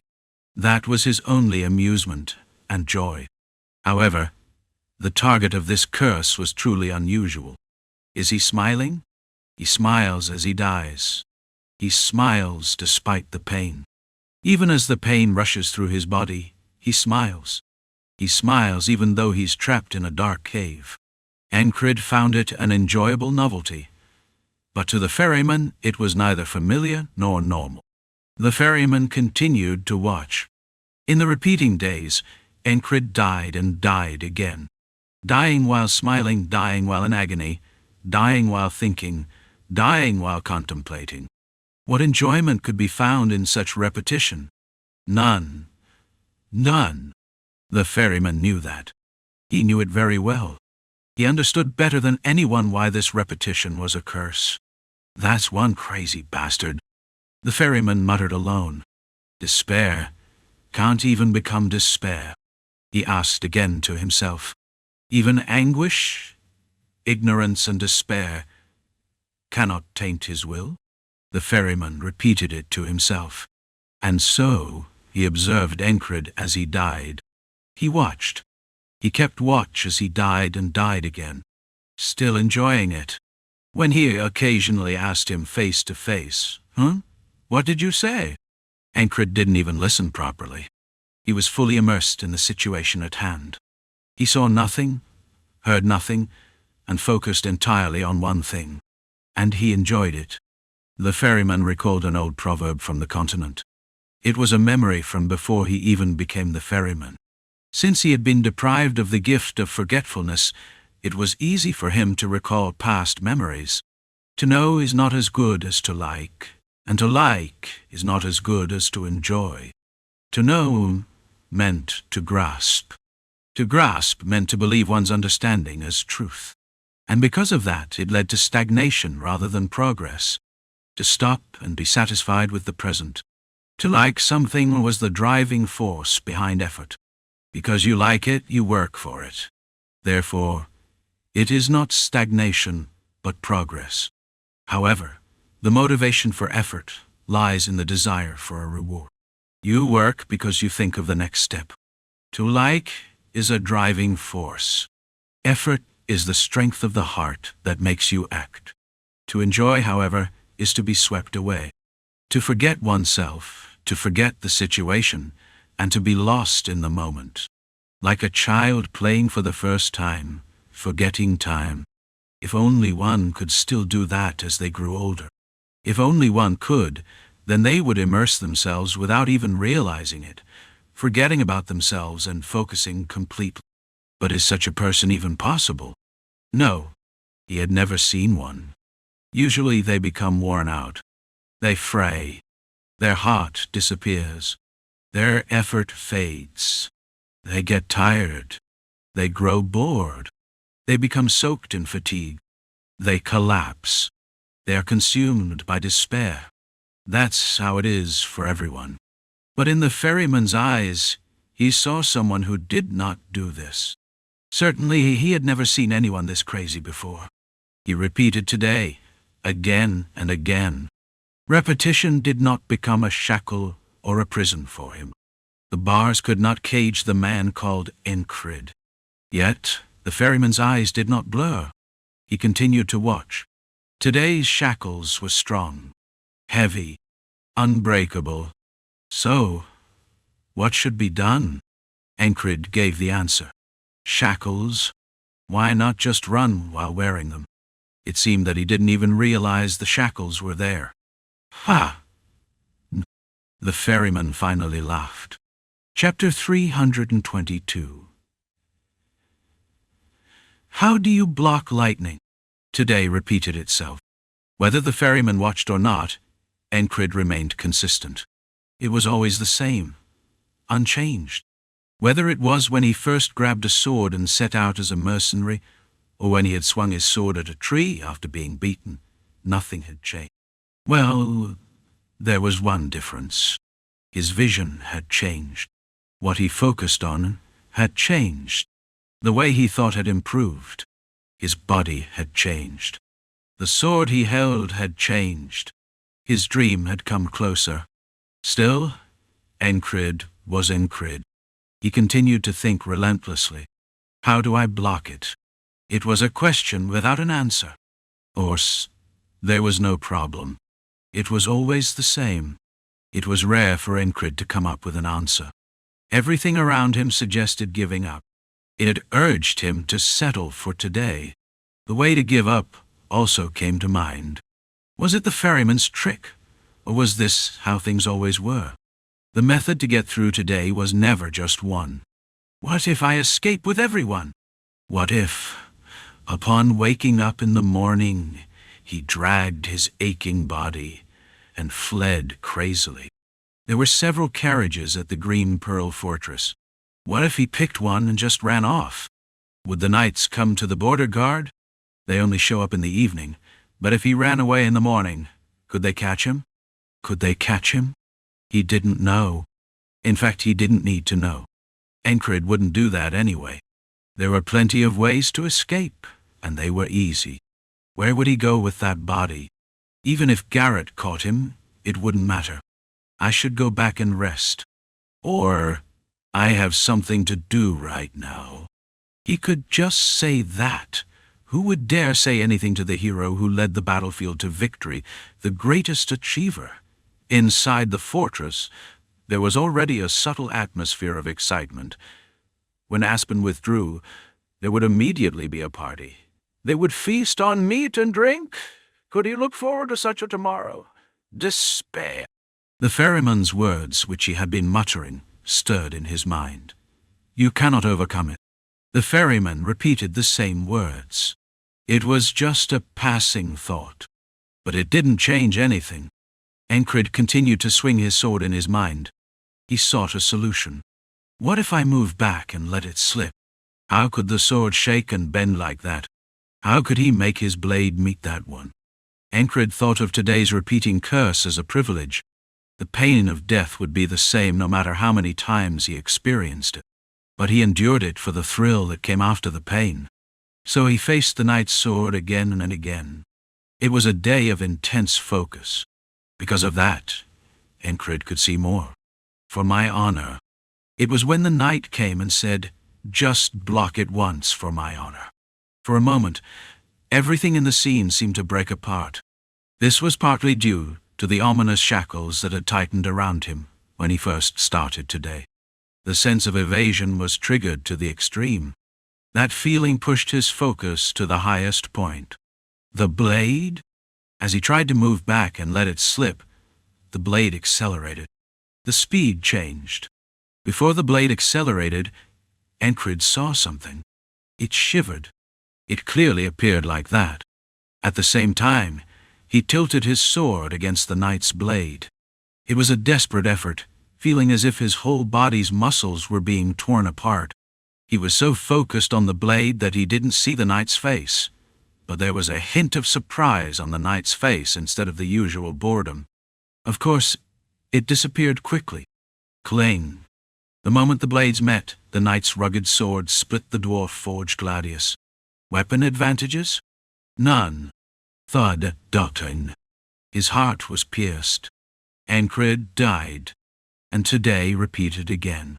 This time, a slightly different strategy was added. As he blocked with the gladiolus, he activated momentary will, even if his left arm muscles were torn apart. Half of it was a gamble. Will was, in the end, a force that came through the body of the person using it, a mystery. It wasn't something to do with a body that hadn't properly recovered. He felt the muscles of his left arm tearing, but Encrid pushed the spark in the direction he wanted. It was thanks to that. The knight's sword trembled and bent, piercing his heart, but it didn't completely split it.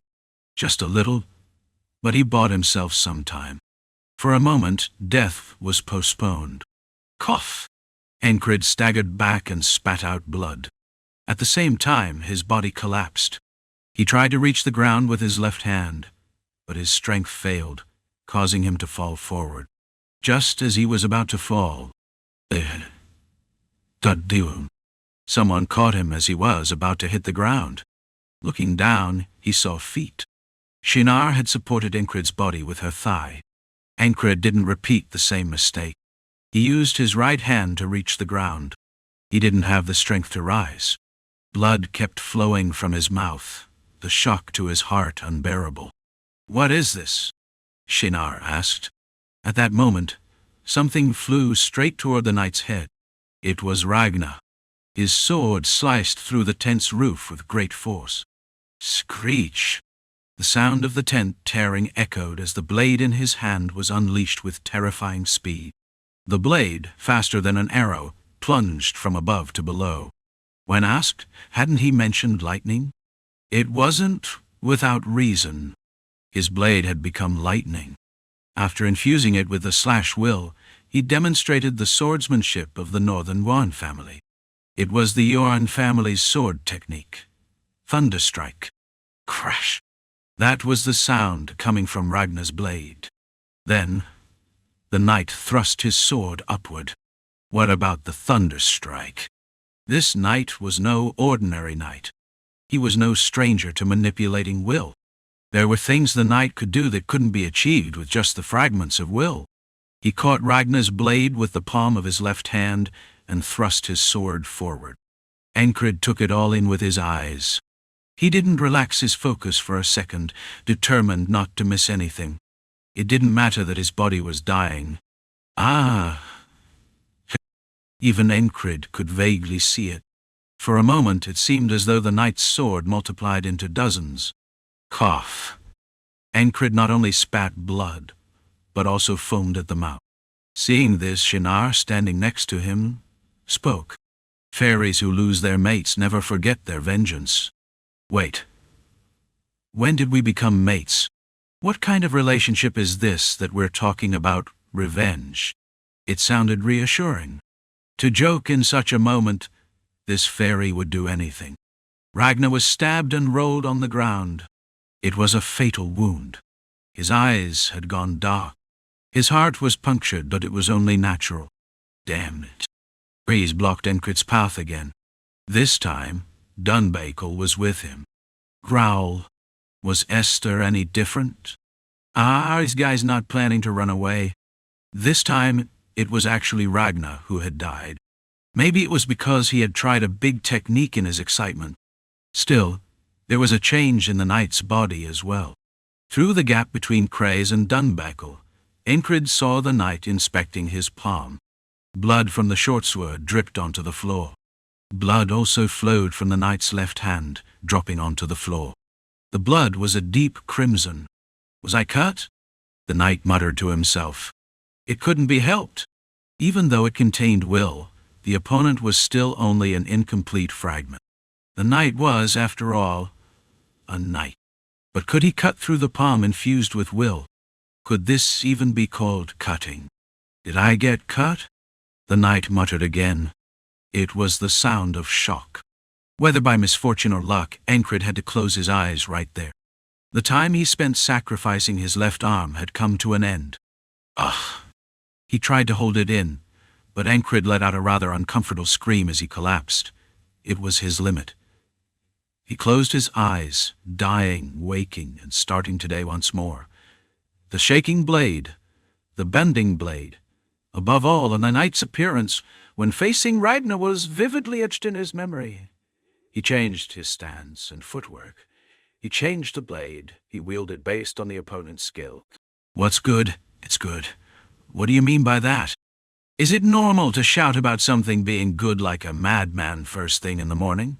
Grace asked repeatedly, but Encrid was deep in his own world. It was an immersion like no other before. No. Did you hit your head?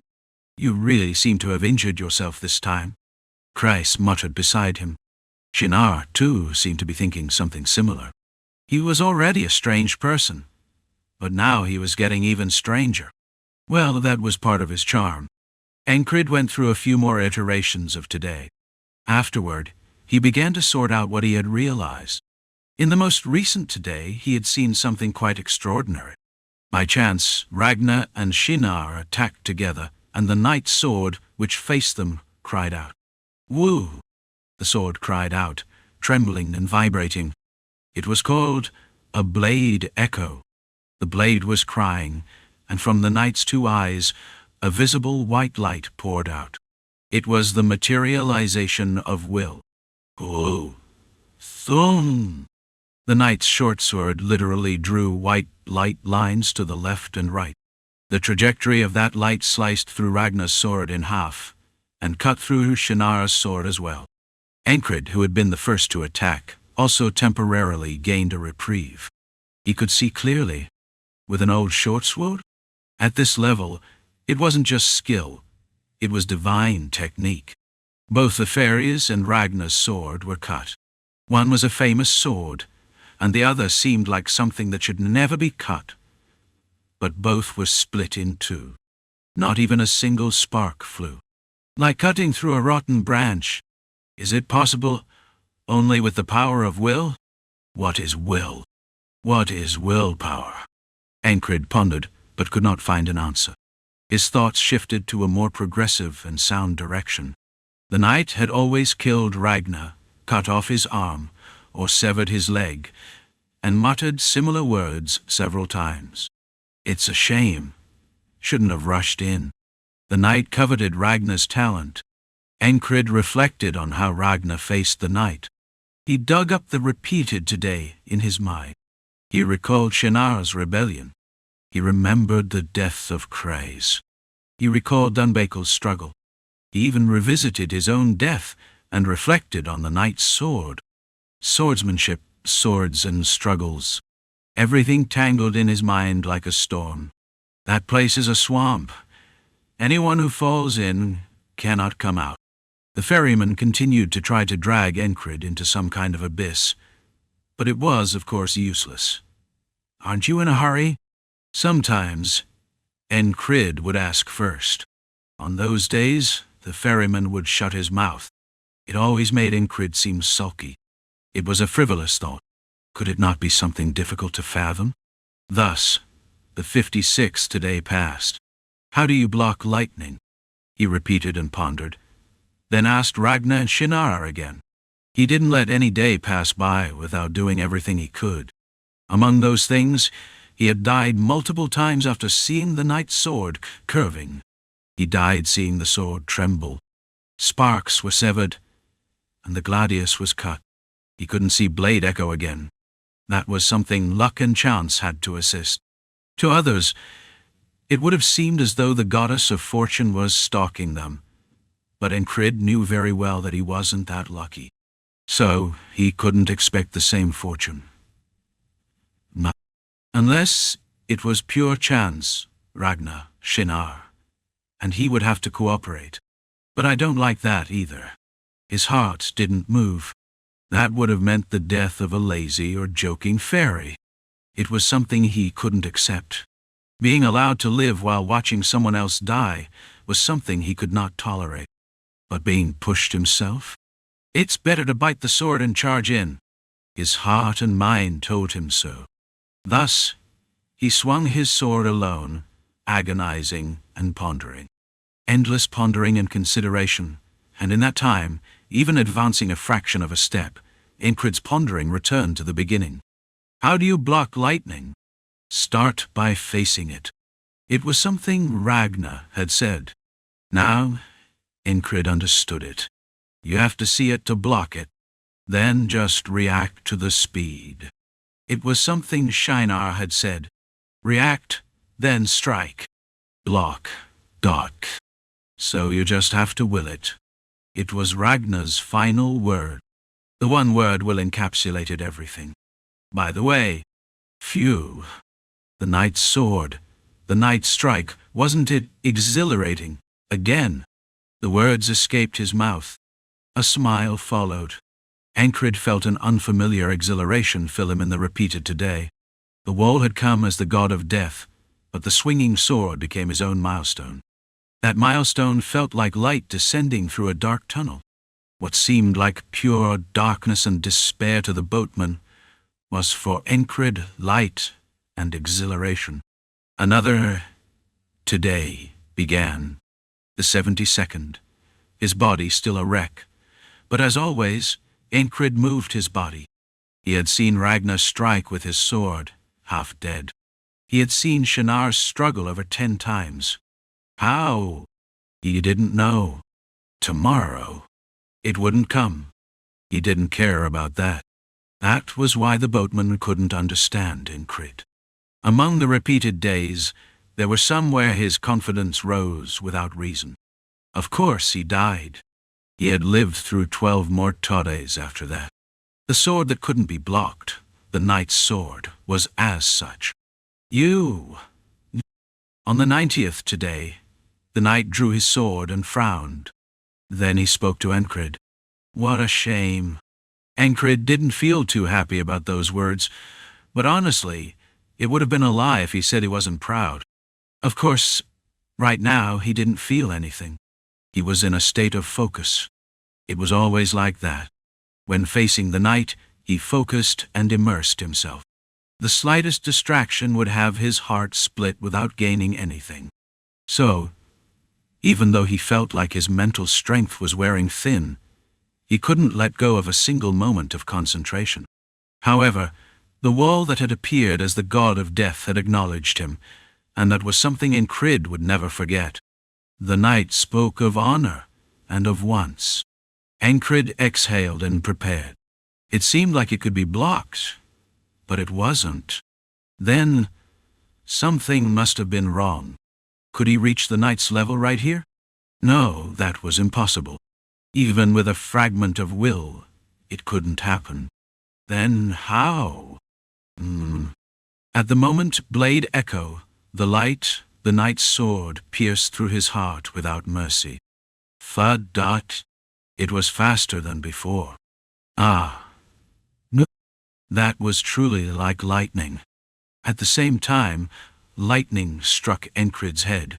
The blow of lightning on his skull illuminated the path from today into tomorrow. Chapter 323. The realization hit like a lightning bolt, but in the end, it was the body that had to execute it. As he jumped up to greet a new day, Cray, surprised, asked him again, "What's going on? Were you sleep-deprived?"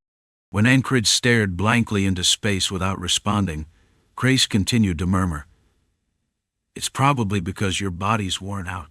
You need to rest properly. Is that so?" Encrid nonchalantly responded, then reflected on what he had just realized. Could it be done? It seemed possible. That feeling, that sixth sense, sent a tingling sensation through his whole body. "Why does it feel like your head is getting worse by the day?" Crace mumbled from the side. Encrid ignored him. He had to invest another 10 days and 2 more days beyond that. In the repeated days, he had to embed the swordsmanship he had learned into his body. "What is this?" Ragnar, who had helped him through the process, asked in rare surprise. "What?" Encrid responded. "When did you come up with this?" Ragnar asked. "It just came to me suddenly. Is this talent, then?" Ragnar murmured to himself, though it didn't seem like he was really curious. Encrid continued refining his swordsmanship, consulting with Ragnar, and engaging in light sparring with Shinar. The fairy's movements were distinctive, especially the ability to read the opponent's intentions. It was beyond conventional understanding. When Encrid asked about it, Shinar answered, "It's a fairy's talent." That skill was definitely worth learning. In fact, Encrid had already realized he had been using part of that ability. The rest was just training. That was the thing he had excelled at. He kept honing his swordsmanship, and, just as importantly, persistently sought to learn and mimic the fairy's skills. It didn't feel wrong to call it stealing, since Shinar had freely shared it, by twisting it a bit.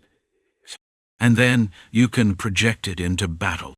Above all, Shinar was one of the better explainers, far better than Ragnar Jaxon, or Audin. She was almost like an angel compared to them. Even Audin, who did some explaining, preferred teaching through action rather than words. This approach wasn't always ideal for the learner. Based on Shinar's explanation, Encrid kept repeating the practice of imitating the fairy's skill. The eerie shackles of foreboding helped once again. The sense of evasion was about confronting one's instincts directly. Where did those instincts come from?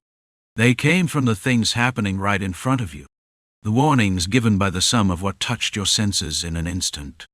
That's what Sixth Sense was about. The sense of evasion was an evasion technique that used the sixth sense. But what about the fairy's ability? Encrid couldn't imitate the species-specific talent directly. Instead, he used a different method. It started with his eyes. After learning the isolation technique from Audin, he developed a keen eye for assessing his opponent's abilities. He then added concentration on top of that. He viewed the opponent as a dot, focusing his attention. The body trained with the isolation technique was always prepared to move. He kept his attention fixed on that one point. Then, he honed his sensory techniques and sharpened his focus. He saw with his eyes and felt with his senses. This became the foundation for mimicking the fairy's talent. You're doing it now. When he used his new ability in front of the fairy, it caused surprise. Although the expression remained unchanged, his pupils expanded very slightly. To the untrained eye, it would have been unnoticeable, but to Shinar, it was visible only with intense focus. Encrid himself was fascinated. The more deeply he focused, the more clearly he could see. This was a method he had learned after practicing the previous technique of spreading his focus. Now he was learning how to dive deeper into that focus. I'm just copying it. If trying to copy it were enough, it wouldn't be called a species secret technique. Is that so? When you meet the fairy clan, you might want to show them this skill. Meeting them? You should at least show your face before we have kids. The fairy society was based on a clan system, somewhat like a community-based upbringing. It was said that the village and homeland served as the parents and extended family. Isn't it frowned upon for humans and fairies to mix? It's fine. As long as there's love, it'll work out. Encrid, about to respond with a playful comment, was caught off guard and laughed despite himself. "You laugh a lot," Shinar remarked. It seemed like a compliment about how pleasant his smile was. Encrid let it pass, focusing again. Now it was time to concentrate. The fairy's secret technique allowed you to perceive the opponent's breathing, movements, and even the smallest changes without missing anything. A knight was still human. Even he wasn't a god, so there were tiny gaps, minuscule openings. Encrid had already made up his mind. It's impossible to fully recover my body. In that case, he had to work with what was lacking. What was lacking? He decided to fill that gap with sheer strength. That meant using the heart of the beast. The heart of the beast would provide the necessary force to push his injured body beyond its limits. The potential damage to his body from the backlash? He couldn't afford to care about that. If he thought about that, he wouldn't survive the day.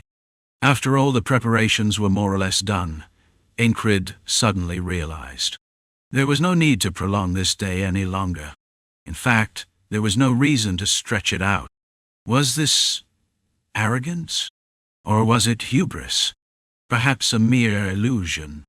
He couldn't say, but he couldn't know unless he moved forward. So he did. Encrid passed through the repeating days and greeted another morning. Today was the day. Today was the day that should have been yesterday. As Encrid washed his face with cold water, Crais asked him, "What's wrong? Are you feeling unwell? Just moderately unwell?" "Moderately unwell? What does that mean?" "It means I'm in pain, but I can still move." "Oh, I see." Crais tilted his head, staring at his commanding officer, who seemed somewhat out of sorts. Had he taken medicine? "No, that couldn't be it. I'm going to tomorrow," Encrid muttered to himself with a firm resolve. "Ah, really? Is there no priest around? Is your head hurting? Did you fall from a cliff and hit your head?" Crais spoke loudly, his confusion evident. "Isn't this guy acting strange?" "If you fall from a cliff and hit your head, you die," Shinar pointed out. But Crais didn't change his gaze. Encrid, unsure of how to respond, paused, moved briefly, and then lay back down again. This was seriously strange. Later, Crais continued to experience odd behavior from Encrid. The man who had said he could move didn't get out of bed. He ordered things with his words, but his fingers didn't move at all. What's going on here? He had said he could move, but why was he being fed by the ferry commander? Dunbakel had tried to feed him, but Shinar stepped in due to the lack of delicacy, and Crais had reluctantly answered, feeling frustrated. "So it looks like you're resting desperately. Are you preparing to die soon? We still have to survive and win. Why act like this? It makes people uneasy." Crais's growing sense of foreboding seemed to have triggered something in his mind. Who rests this seriously? Unless something's wrong. Encrid, however, calmly shut him down with a natural-sounding remark. "I'm training in the art of resting." He had the gift of speaking exactly what was needed at the right moment. Encrid's eloquence was impeccable. "You hit your head and took drugs. It's obvious you should rest." Crais concluded in his own way. Before sunset, Encrid, according to Crais's suggestion, had rested with great determination. It was the process of bringing his body into its best possible condition. "Is the sun setting?" Encrid asked. "Huh? Go outside and check." "Yes, I will." After Crais went out to check the time, Encrid finally got up just after the sunset. Then he started heating up his body. He tested the flexibility of his joints, flexed his muscles, and then relaxed them. He adjusted the position of his sword belt along with his armor. With physical preparation came mental alignment as well. He steadied the image of one blade in his mind. Others watched him, curious about his behavior. He clearly looked like an unusual person. He was already far from normal, but today he seemed even more peculiar. "Captain, are you really sick?" Crais asked seriously. Encrid answered with genuine sincerity. "No, I'm about to be. Even if he succeeded, it wouldn't end without consequences." Suddenly, before Crais could say anything more, the tent flap was ripped open. A man with brown hair and an ordinary appearance entered. "Sorry about this." It was the same line he always used. "Just block it once. That's the least I can do to keep my honor intact." He said something similar again. He never sought the other person's understanding. There was no need for that, as his words were meant solely for himself. The moment Encrid had been waiting for came next. It was his turn to step forward. The enemy's awareness would soon focus on him. It was time to show what he had been preparing for. "Sir Jamal, please. Are you aware this is a blow to my honor?" Jamal asked, unsure of how to respond. "Do you know why this has to be done?" "No, you must know." "Right. So you think it's something that must be done?" Sir Jamal asked, his words sharp as bones. They were edged, almost like thorns. But Abners simply clenched his teeth. He couldn't avoid being hurt by the harshness of the words. "Please." Your please no longer matters in this context. I understand. Sir Jamal didn't furrow his brow, nor did he curse. There was no need for either. It was something that had to be done, after all. But that didn't mean it was something he was comfortable with. Just once. I'll swing the sword only once, and then I'll be done. I'm sure you understand that this is the best I can do, right? Yes, I understand. Abners lowered his head. A knight's identity was tightly bound to their honor. They were the ones who protected their honor through vows and oaths. Why? It wasn't just because it was morally required. The practical reasons were much stronger. Will is the power of the mind, and to maintain it, what should be done? How does one cultivate will? There is a knight who swore to only ever see the world with one eye, a vow that led her to have an eye unlike any other knight, Lapria, the one-eyed female knight. Will is something that cannot be seen. The moment one doubts themselves, their power weakens. To express the invisible with strength, one needs a way to strengthen their will. Constraints, vows, oaths. That's why these things became the core of a knight's being. An oath strengthens through vows, and these knights also cared deeply about their honor. To a knight, abandoning honor is the same as disappearing. Has there ever been a knight who kept their vows but forgot their honor? Honor is, in the end, the foundation of the will that knights have cultivated for themselves. One of the foundations. Knights decided for themselves to keep honor. Knights fight knights. And Sir Jamal was about to break that rule. Of course, it wasn't possible to follow that rule during a war. In chaotic situations, there are times when knights intentionally infiltrate through common soldiers to strike. But that was a special case. Knights follow a higher belief, a belief and honor beyond simply fighting knights. There is loyalty and chivalry. Yet even knowing that his opponent was not a knight, and that he wasn't prepared for this, Jamal had to strike. An assassin knight, I suppose, he thought. This was why Sir Jamal hesitated to take this task. He intended to end it with one swift strike. Of course, despite what he said, he wouldn't strike carelessly. He would judge the level of his opponent, striking only as hard as necessary to ensure the opponent couldn't block. Even though it was something he didn't want to do, this was still connected to his oath. At least one favor will be removed. He had known this was something he wouldn't be pleased with. His only consolation was that this task was for the sake of Aspen. Standing before the enemy's wooden barricade, Sir Jamal began to look for a gap. No matter how many sentries are posted, there are always gaps that cannot be covered. Avoiding the eyes of the regular soldiers was an easy task for Jamal. All he had to do was spread his will and identify the position of the enemy. After that, infiltration was simple. Assimilation. It was a technique to make one's presence blend into the surroundings based on will. If one makes a violent move, the presence would be disrupted, and it wouldn't work among other knights. But in this situation, it was invaluable. Since he couldn't use his engraved weapon for such a dishonorable task, Jamal picked up a short sword from an abandoned tent he passed by. The weapon was poorly maintained and grimy, but that didn't matter. He examined the area around him, searching for his target. Just once only, he would swing his sword sincerely. His opponent wouldn't be able to stop it. Jamal knew that better than anyone. It was just a way to calm his own mind, bound by restrictions and vows. If he didn't do this, his mind would be uncomfortable, and that discomfort would interfere with the growth of his will. There's no wrong choice. He steadied his mind. He sharpened his will. This was how Sir Jamal prepared. Now it was time to act. Not all knights are the same. When Jamal was a squire, he had to give up many things to get what he needed. Among those things was a vow. To be blunt, it was more of a contract. It was about giving the other party what they desired.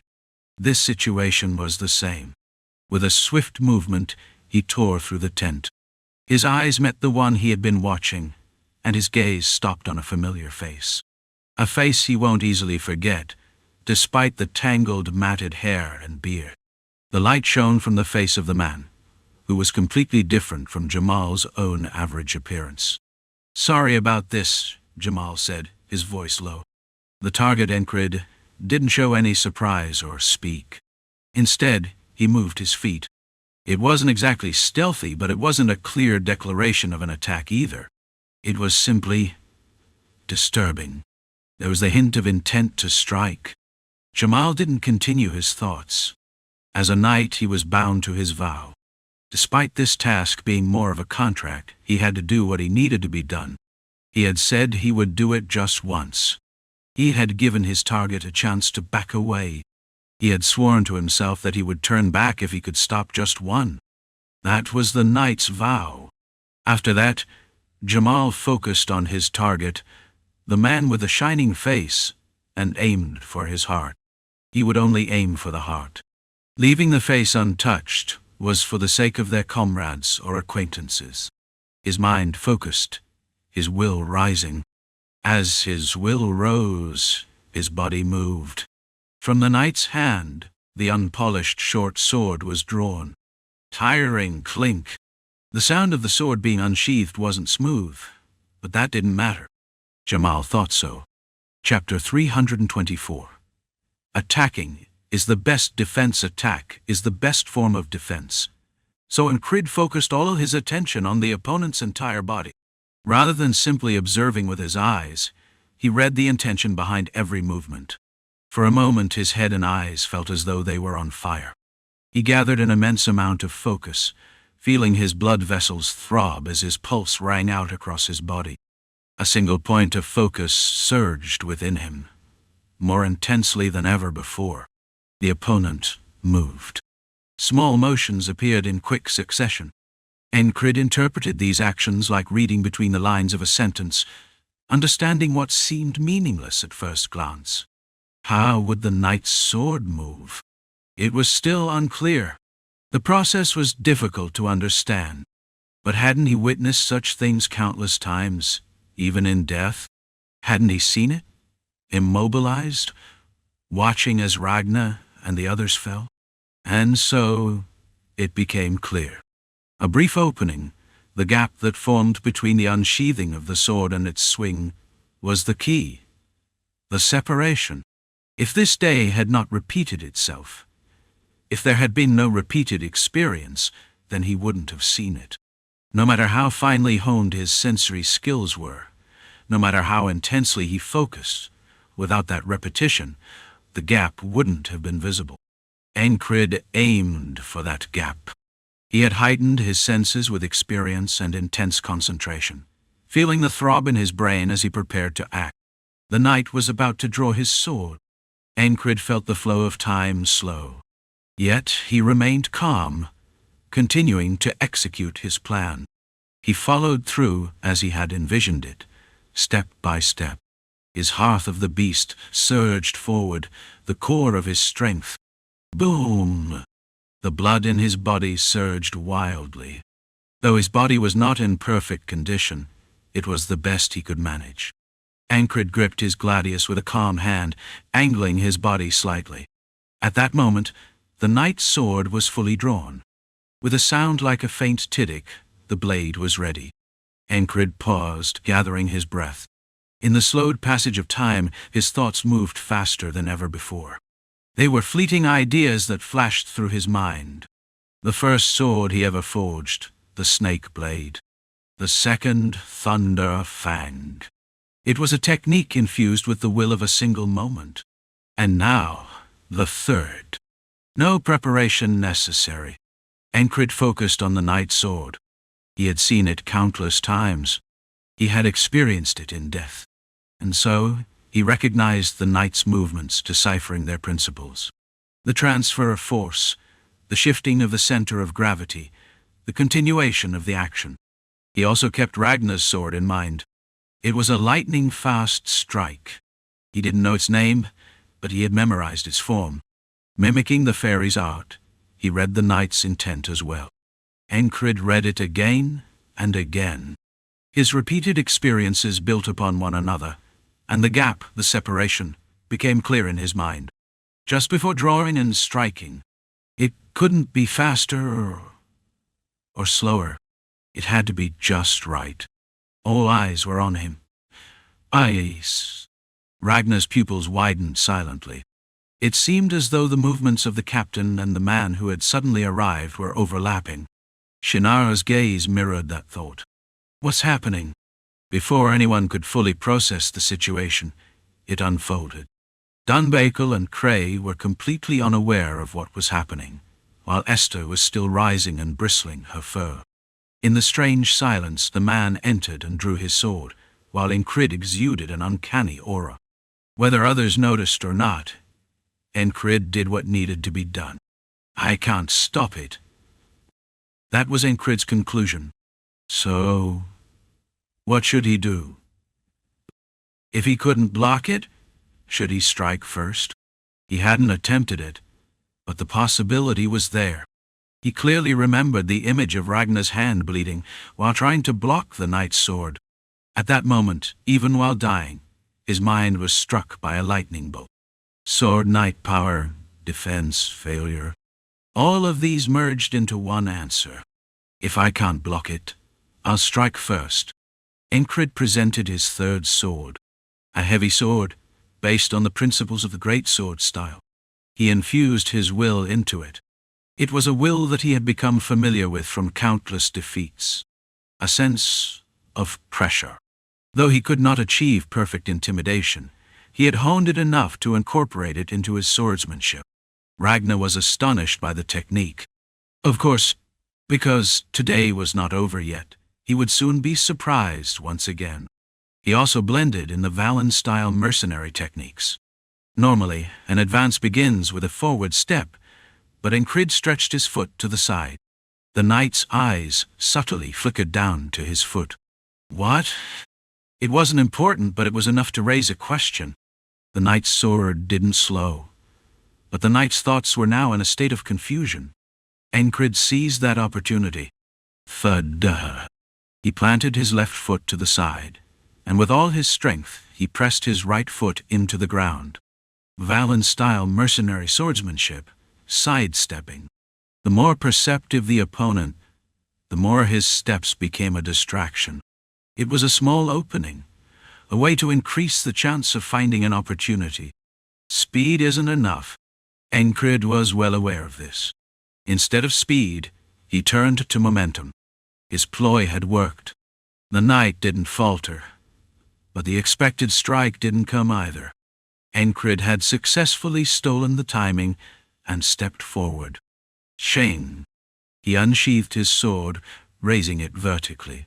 Holding it upright, he unleashed will, exerting pressure through sheer force of presence. The knight instinctively moved his weapon. Years of honed reflexes compelled him. It was something that had to be blocked. The third swordsmanship, the pressing sword. Like a mountain bearing down on the earth or a finger crushing an ant, it applied oppressive force, eliminating the opponent's options. The knight had no choice but to defend. Though it lacked the speed of the lightning thrust driven by sparks, the momentum rooted in will created overwhelming pressure. While the knight, Jamal, hadn't lowered his guard, this scenario had caught him unprepared. Who could have anticipated it? After seeing a man ripping through the tent, imagine stealing his timing and launching a crushing blow with a greatsword. The draw was slow at first, but gained momentum afterward. The blade carved a trajectory that forced the opponent to block. Yet, the knight didn't fall easily. Not a chance. Reflexively, Jamal's sword trembled, parrying the descending blade. A low hum filled the air, so brief it was nearly imperceptible. Encrid couldn't hear it. He had poured everything into his strike, every ounce of focus and strength. There was no room for retreat. Bang! A deafening impact resounded. Crunch! The sound of bones twisting followed. Encrid felt a fleeting sensation of weightlessness. His old, battered shortsword, something he could easily snap with his bare hands, had somehow generated absurd recoil. As the sense of floating faded, pain flared across his back. The blow had sent him flying, crashing into a brazier. Encrid rolled to the side and, "Ah!" A startled cry escaped Craze as the toppled brazier ignited flames. Though the explanation is lengthy, the entire exchange occurred in the blink of an eye.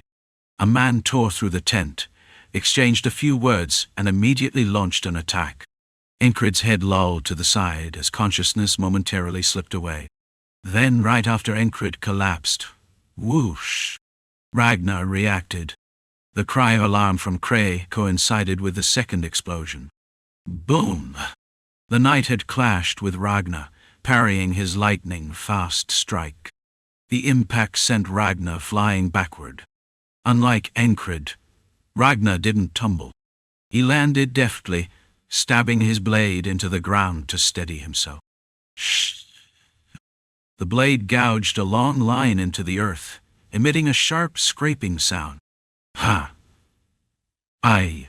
Ragnar inhaled sharply. That single exchange told him everything. This opponent was by no means beneath him.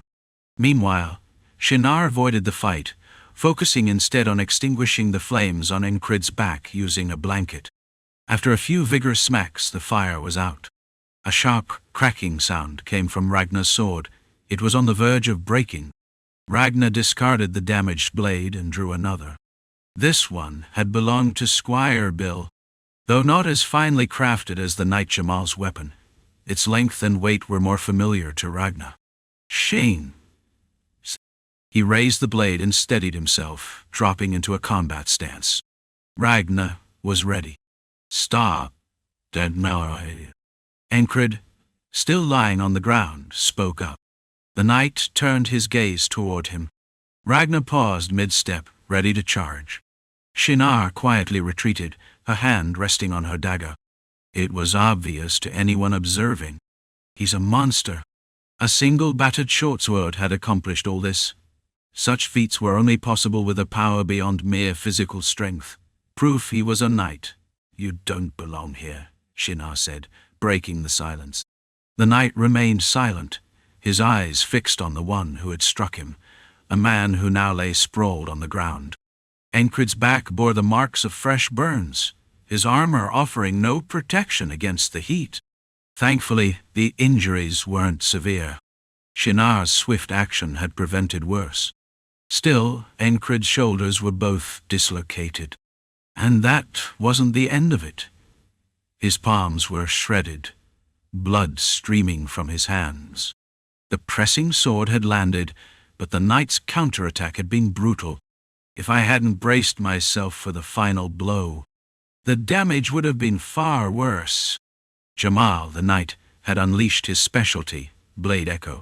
His weapon vibrated at high speed, amplifying its explosive power. Despite the pain and injury, Encrid coughed lightly, waiting in silence. He had anticipated this to some extent. Having aspired to become a knight, he understood their values. He knew about their sense of honor. The knight had understood Encrid's actions. Didn't you say one strike was enough? Encrid's words carried weight. The knight continued to stare at him silently before finally speaking. What was it called?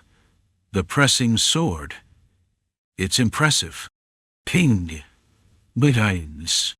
The knight lowered his sword. Ragnar remained poised, his blade still aimed at the knight. Encrid, relying on the strength in his legs, rose to his feet. His dislocated shoulders left his arms limp, so he swung his arm loosely, using his waist for leverage, and placed a hand on Ragnar's shoulder. The movement was painful and almost acrobatic, but not impossible. Don't engage today, Encrid said. Ragnar obediently stepped back. His exceptional talent, the kind that earned him the title of genius, told him everything he needed to know. This opponent was a knight. And realistically, any attempt to fight now would end in certain death. What's your name? Encrid asked. Jamal, the knight replied without hesitation. Are you from the Royal Guard's order? Yes. There was no hiding it. He could betray his word and cut everyone down, but that wasn't an option. Knights were bound by their honor, which required them to stand tall and reveal their affiliation when asked, as long as the opponent had honored the knightly code. "Honor," Encrid said sincerely. Jamal's eyes narrowed slightly, a flicker of curiosity passing through them.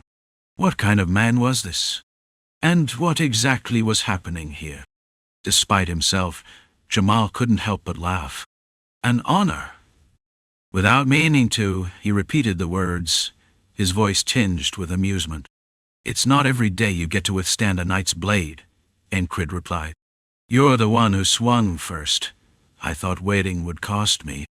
Was it keen intuition? Good judgment? Or just sheer luck?" It felt like the kind of luck where you accidentally step back and crush a mouse underfoot. Perhaps Lady Luck herself had smiled upon him. Jamal laughed again. Any lingering tension now dissipated. Even his killing intent had vanished, leaving behind nothing more than the image of an ordinary man who didn't seem knightly at all. "I trusted you to uphold honor," Encrid said. "You'll go far," Jamal replied. As a knight, Jamal could recognize talent, not just current skill but also potential. And while Ragnar, with his striking red eyes and golden hair, immediately drew attention, sometimes there were people whose unique presence couldn't be quantified. The man before him was one of them. "We'll meet again," Jamal said, turning away. Having sworn an oath in the name of his honor, he now had to uphold it. Even Abners, the strategist, would have to respect the agreement. After all, hadn't they all consented to one strike only? "An honor indeed," Encrid said as he stood upright, his legs and calves throbbing in pain. It felt like every step forward came at a heavy cost, leaving his body worse for wear. "Attack is the best defense." "Well played," Jamal said, concluding his words before walking away. "You're just letting him leave?" Dunbakel asked, her expression uneasy. "What? You want to fight him?" Crace interjected, shuddering at the thought. "Unless you have a death wish, letting him go is the only option. Actually, we should probably escort him out." The idea of the knight's overwhelming strength was enough to make Crace tremble. It wasn't just an impression. He knew it instinctively. "Fine, Crace. Since a commotion wouldn't help us right now, show him the way out," Encrid said. Crace's eyes widened. "What? Do you even realize he's the enemy?" Crace hissed, lowering his voice in case the knight overheard. "Not that it would change anything." Yes, the Royal Guard's order was the enemy. That much was clear. But today, honor had been invoked. "We have to uphold our side's honor too," Encrid said. They had to ensure Jamal could leave without issue. Craze wasn't a fool. If the knight ran into sentries, causing an uproar, things could escalate far beyond their control. Would they send Dunbakel? Or Ragnar? Or Shinar? No, brute force wasn't an option anymore. The best solution was to have someone sharp and perceptive guide him out. Strength no longer mattered. He was a knight, after all. Crace knew this, even if he hated it. With a sullen look, Big Eyes began walking toward the exit. "Damn it," he muttered under his breath, voicing his displeasure in a way that felt safe. Chapter 325. Aftermath. Only after Crace had left did Encrid collapse to the ground, his strength utterly drained. With a heavy thud, he landed on his backside, the weight of the impact reverberating up through his body. This feels harder than being surrounded by 1,000 soldiers. The strain on his body was immense. Fighting multiple opponents earlier had been taxing, but this encounter had taken a different toll. And yet, all he'd done was swing his sword once. That single moment had left him utterly spent. Dizziness clouded his vision. His mouth dry, and his entire body felt limp. Even the pain from his dislocated shoulder seemed distant compared to the overwhelming fatigue. When measured against the earlier events of the day, the difference was absurd.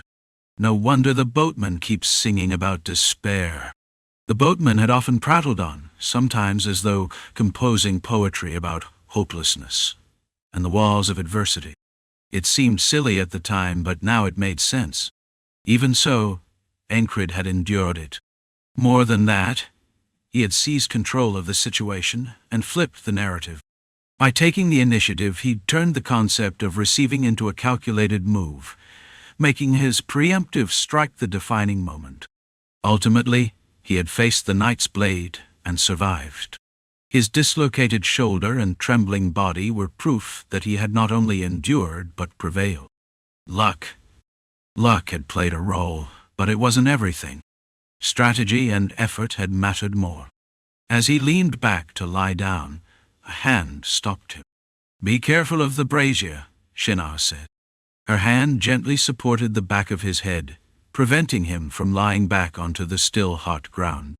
His scorched hair broke apart like charcoal, scattering black flakes onto the floor. "A strange turn of events," she remarked, her gaze lingering on the spot where the knight had disappeared.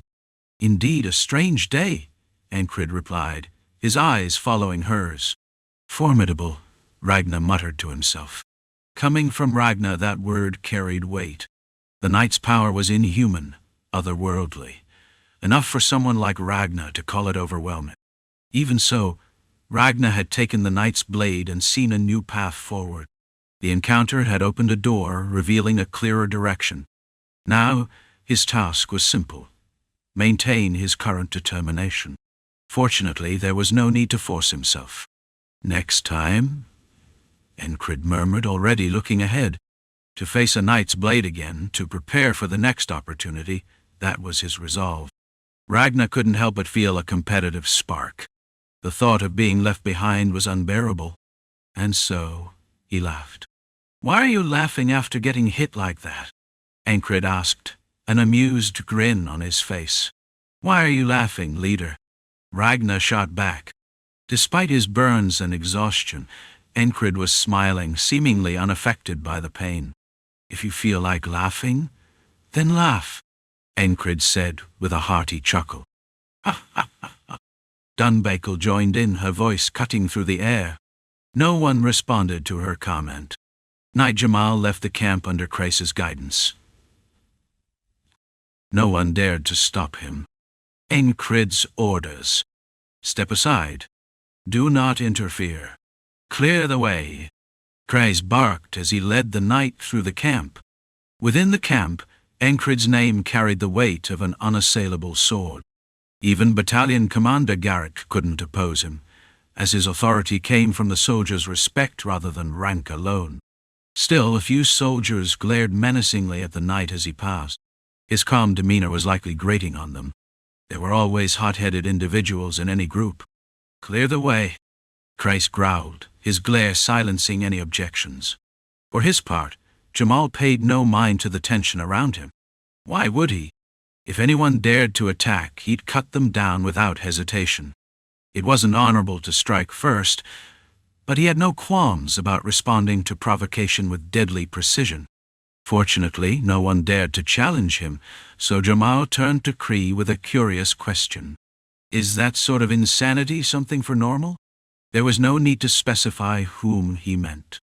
Crace understood immediately. Jamal couldn't shake the feeling that Encrid had recognized him and deliberately initiated the confrontation. From Jamal's question, it seemed he didn't truly know who Encrid was, though he'd certainly recognized the man's skill. That much was clear, judging by the fact that he'd immediately struck with a sword imbued with will. The downward strike, carrying a palpable aura of dominance, had to be met head-on. It had been a long time since Jamal had been forced to swing his sword under such duress. The experience was oddly refreshing, though he imagined Abnaya would be shocked if he ever found out. Still, after all his reflections, the question that escaped Jamal's lips was simple. Is he normally this crazy? If it had been even slightly off, Encrid would have died. Jamal's strike had been one that risked his own life, breaking through the smallest of openings. The sword Encrid had used to counter him had carved a narrow path through a field of blades. Had his reaction been the slightest bit slower, or his aim just a fraction off, death would have been inevitable. And yet, was there even the slightest hesitation in Encrid's blade? Jamal couldn't see any. Despite gambling his life, Encrid's sword had been resolute, with no hint of regret. That brief moment had given his sword its name, oppressive. It forced Jamal to react. Seeing that, how could Jamal consider Encrid normal? Even knights, though human, felt fear and instinctual hesitation. But Encrid seemed like a man walking an entirely different path, far removed from such instincts. A single exchange had revealed everything Jamal needed to see. Crais carefully chose his words in response to Jamal's question. Your insight is remarkable. Yes, he's insane. Inwardly, Crais marveled at the knight. His intuition was extraordinary. To discern the madness of their captain in a single glance was no small feat. I see, Jamal said simply, before departing. There was nothing more to ask. Though the situation was grim, he had delivered his message and was now ready to return to his duties. Would this incident become the spark that led Norelia to commit to a full-scale war? Jamal's use of his sword had made waves, and those ripples would not go unnoticed. Battalion Commander Garrett burst into the wrecked tent, late as always. Only after ensuring his own safety did he arrive, his survival instincts rivaling Crais's own. What in the world happened here? He asked, his face a mixture of shock and concern. Encrid explained everything, and Garrett made a deliberate choice to keep the matter quiet. There was no benefit in spreading the word that a knight had come and gone. Should they tell the soldiers, who had just begun to celebrate their survival, that a knight might return to cut them down at any moment? Even if they claimed the knight wouldn't return, the psychological toll would be immense. While those present seemed to have put their worries aside, Garrett had his reasons for keeping the information under wraps. We'll need to report this to the Central Command, he finally said. Crais, who had just returned from escorting the knight out, narrowed his eyes at the statement. Do we really need to escalate this? Couldn't we just let it slide? That's not for us to decide, Garrett replied curtly. Crais frowned, the stench of politics filling the air. This incident would undoubtedly trigger further developments. Political leverage. Aspen had been the first to break the agreement. While it wasn't a full-fledged non-aggression pact, there had been an understanding to avoid crossing boundaries for the time being. But Aspen had ignored that and crossed the border, and lost. Now they'd even sent a knight. There was no way this could be swept under the rug. Norelia would undoubtedly extract significant political advantages from this situation. They might agree to cover up the knight's involvement in exchange for a temporary reprieve from war, but the negotiations would come at a cost. Crais saw it all as inevitable. Though it wasn't something he needed to concern himself with, he couldn't deny that it might offer personal benefits. From the perspective of the border guard, the rewards could be immense. If he played his cards right, he too could profit from the situation. His thoughts naturally turned to how he could turn this into an opportunity to earn a fortune. Well then, get yourself treated first, Garrett said, clapping his hands lightly to draw attention. He stepped outside to give instructions, and soon a group of soldiers arrived to clean up the devastated tent. Encrid's dislocated shoulder was reset by 2 medics.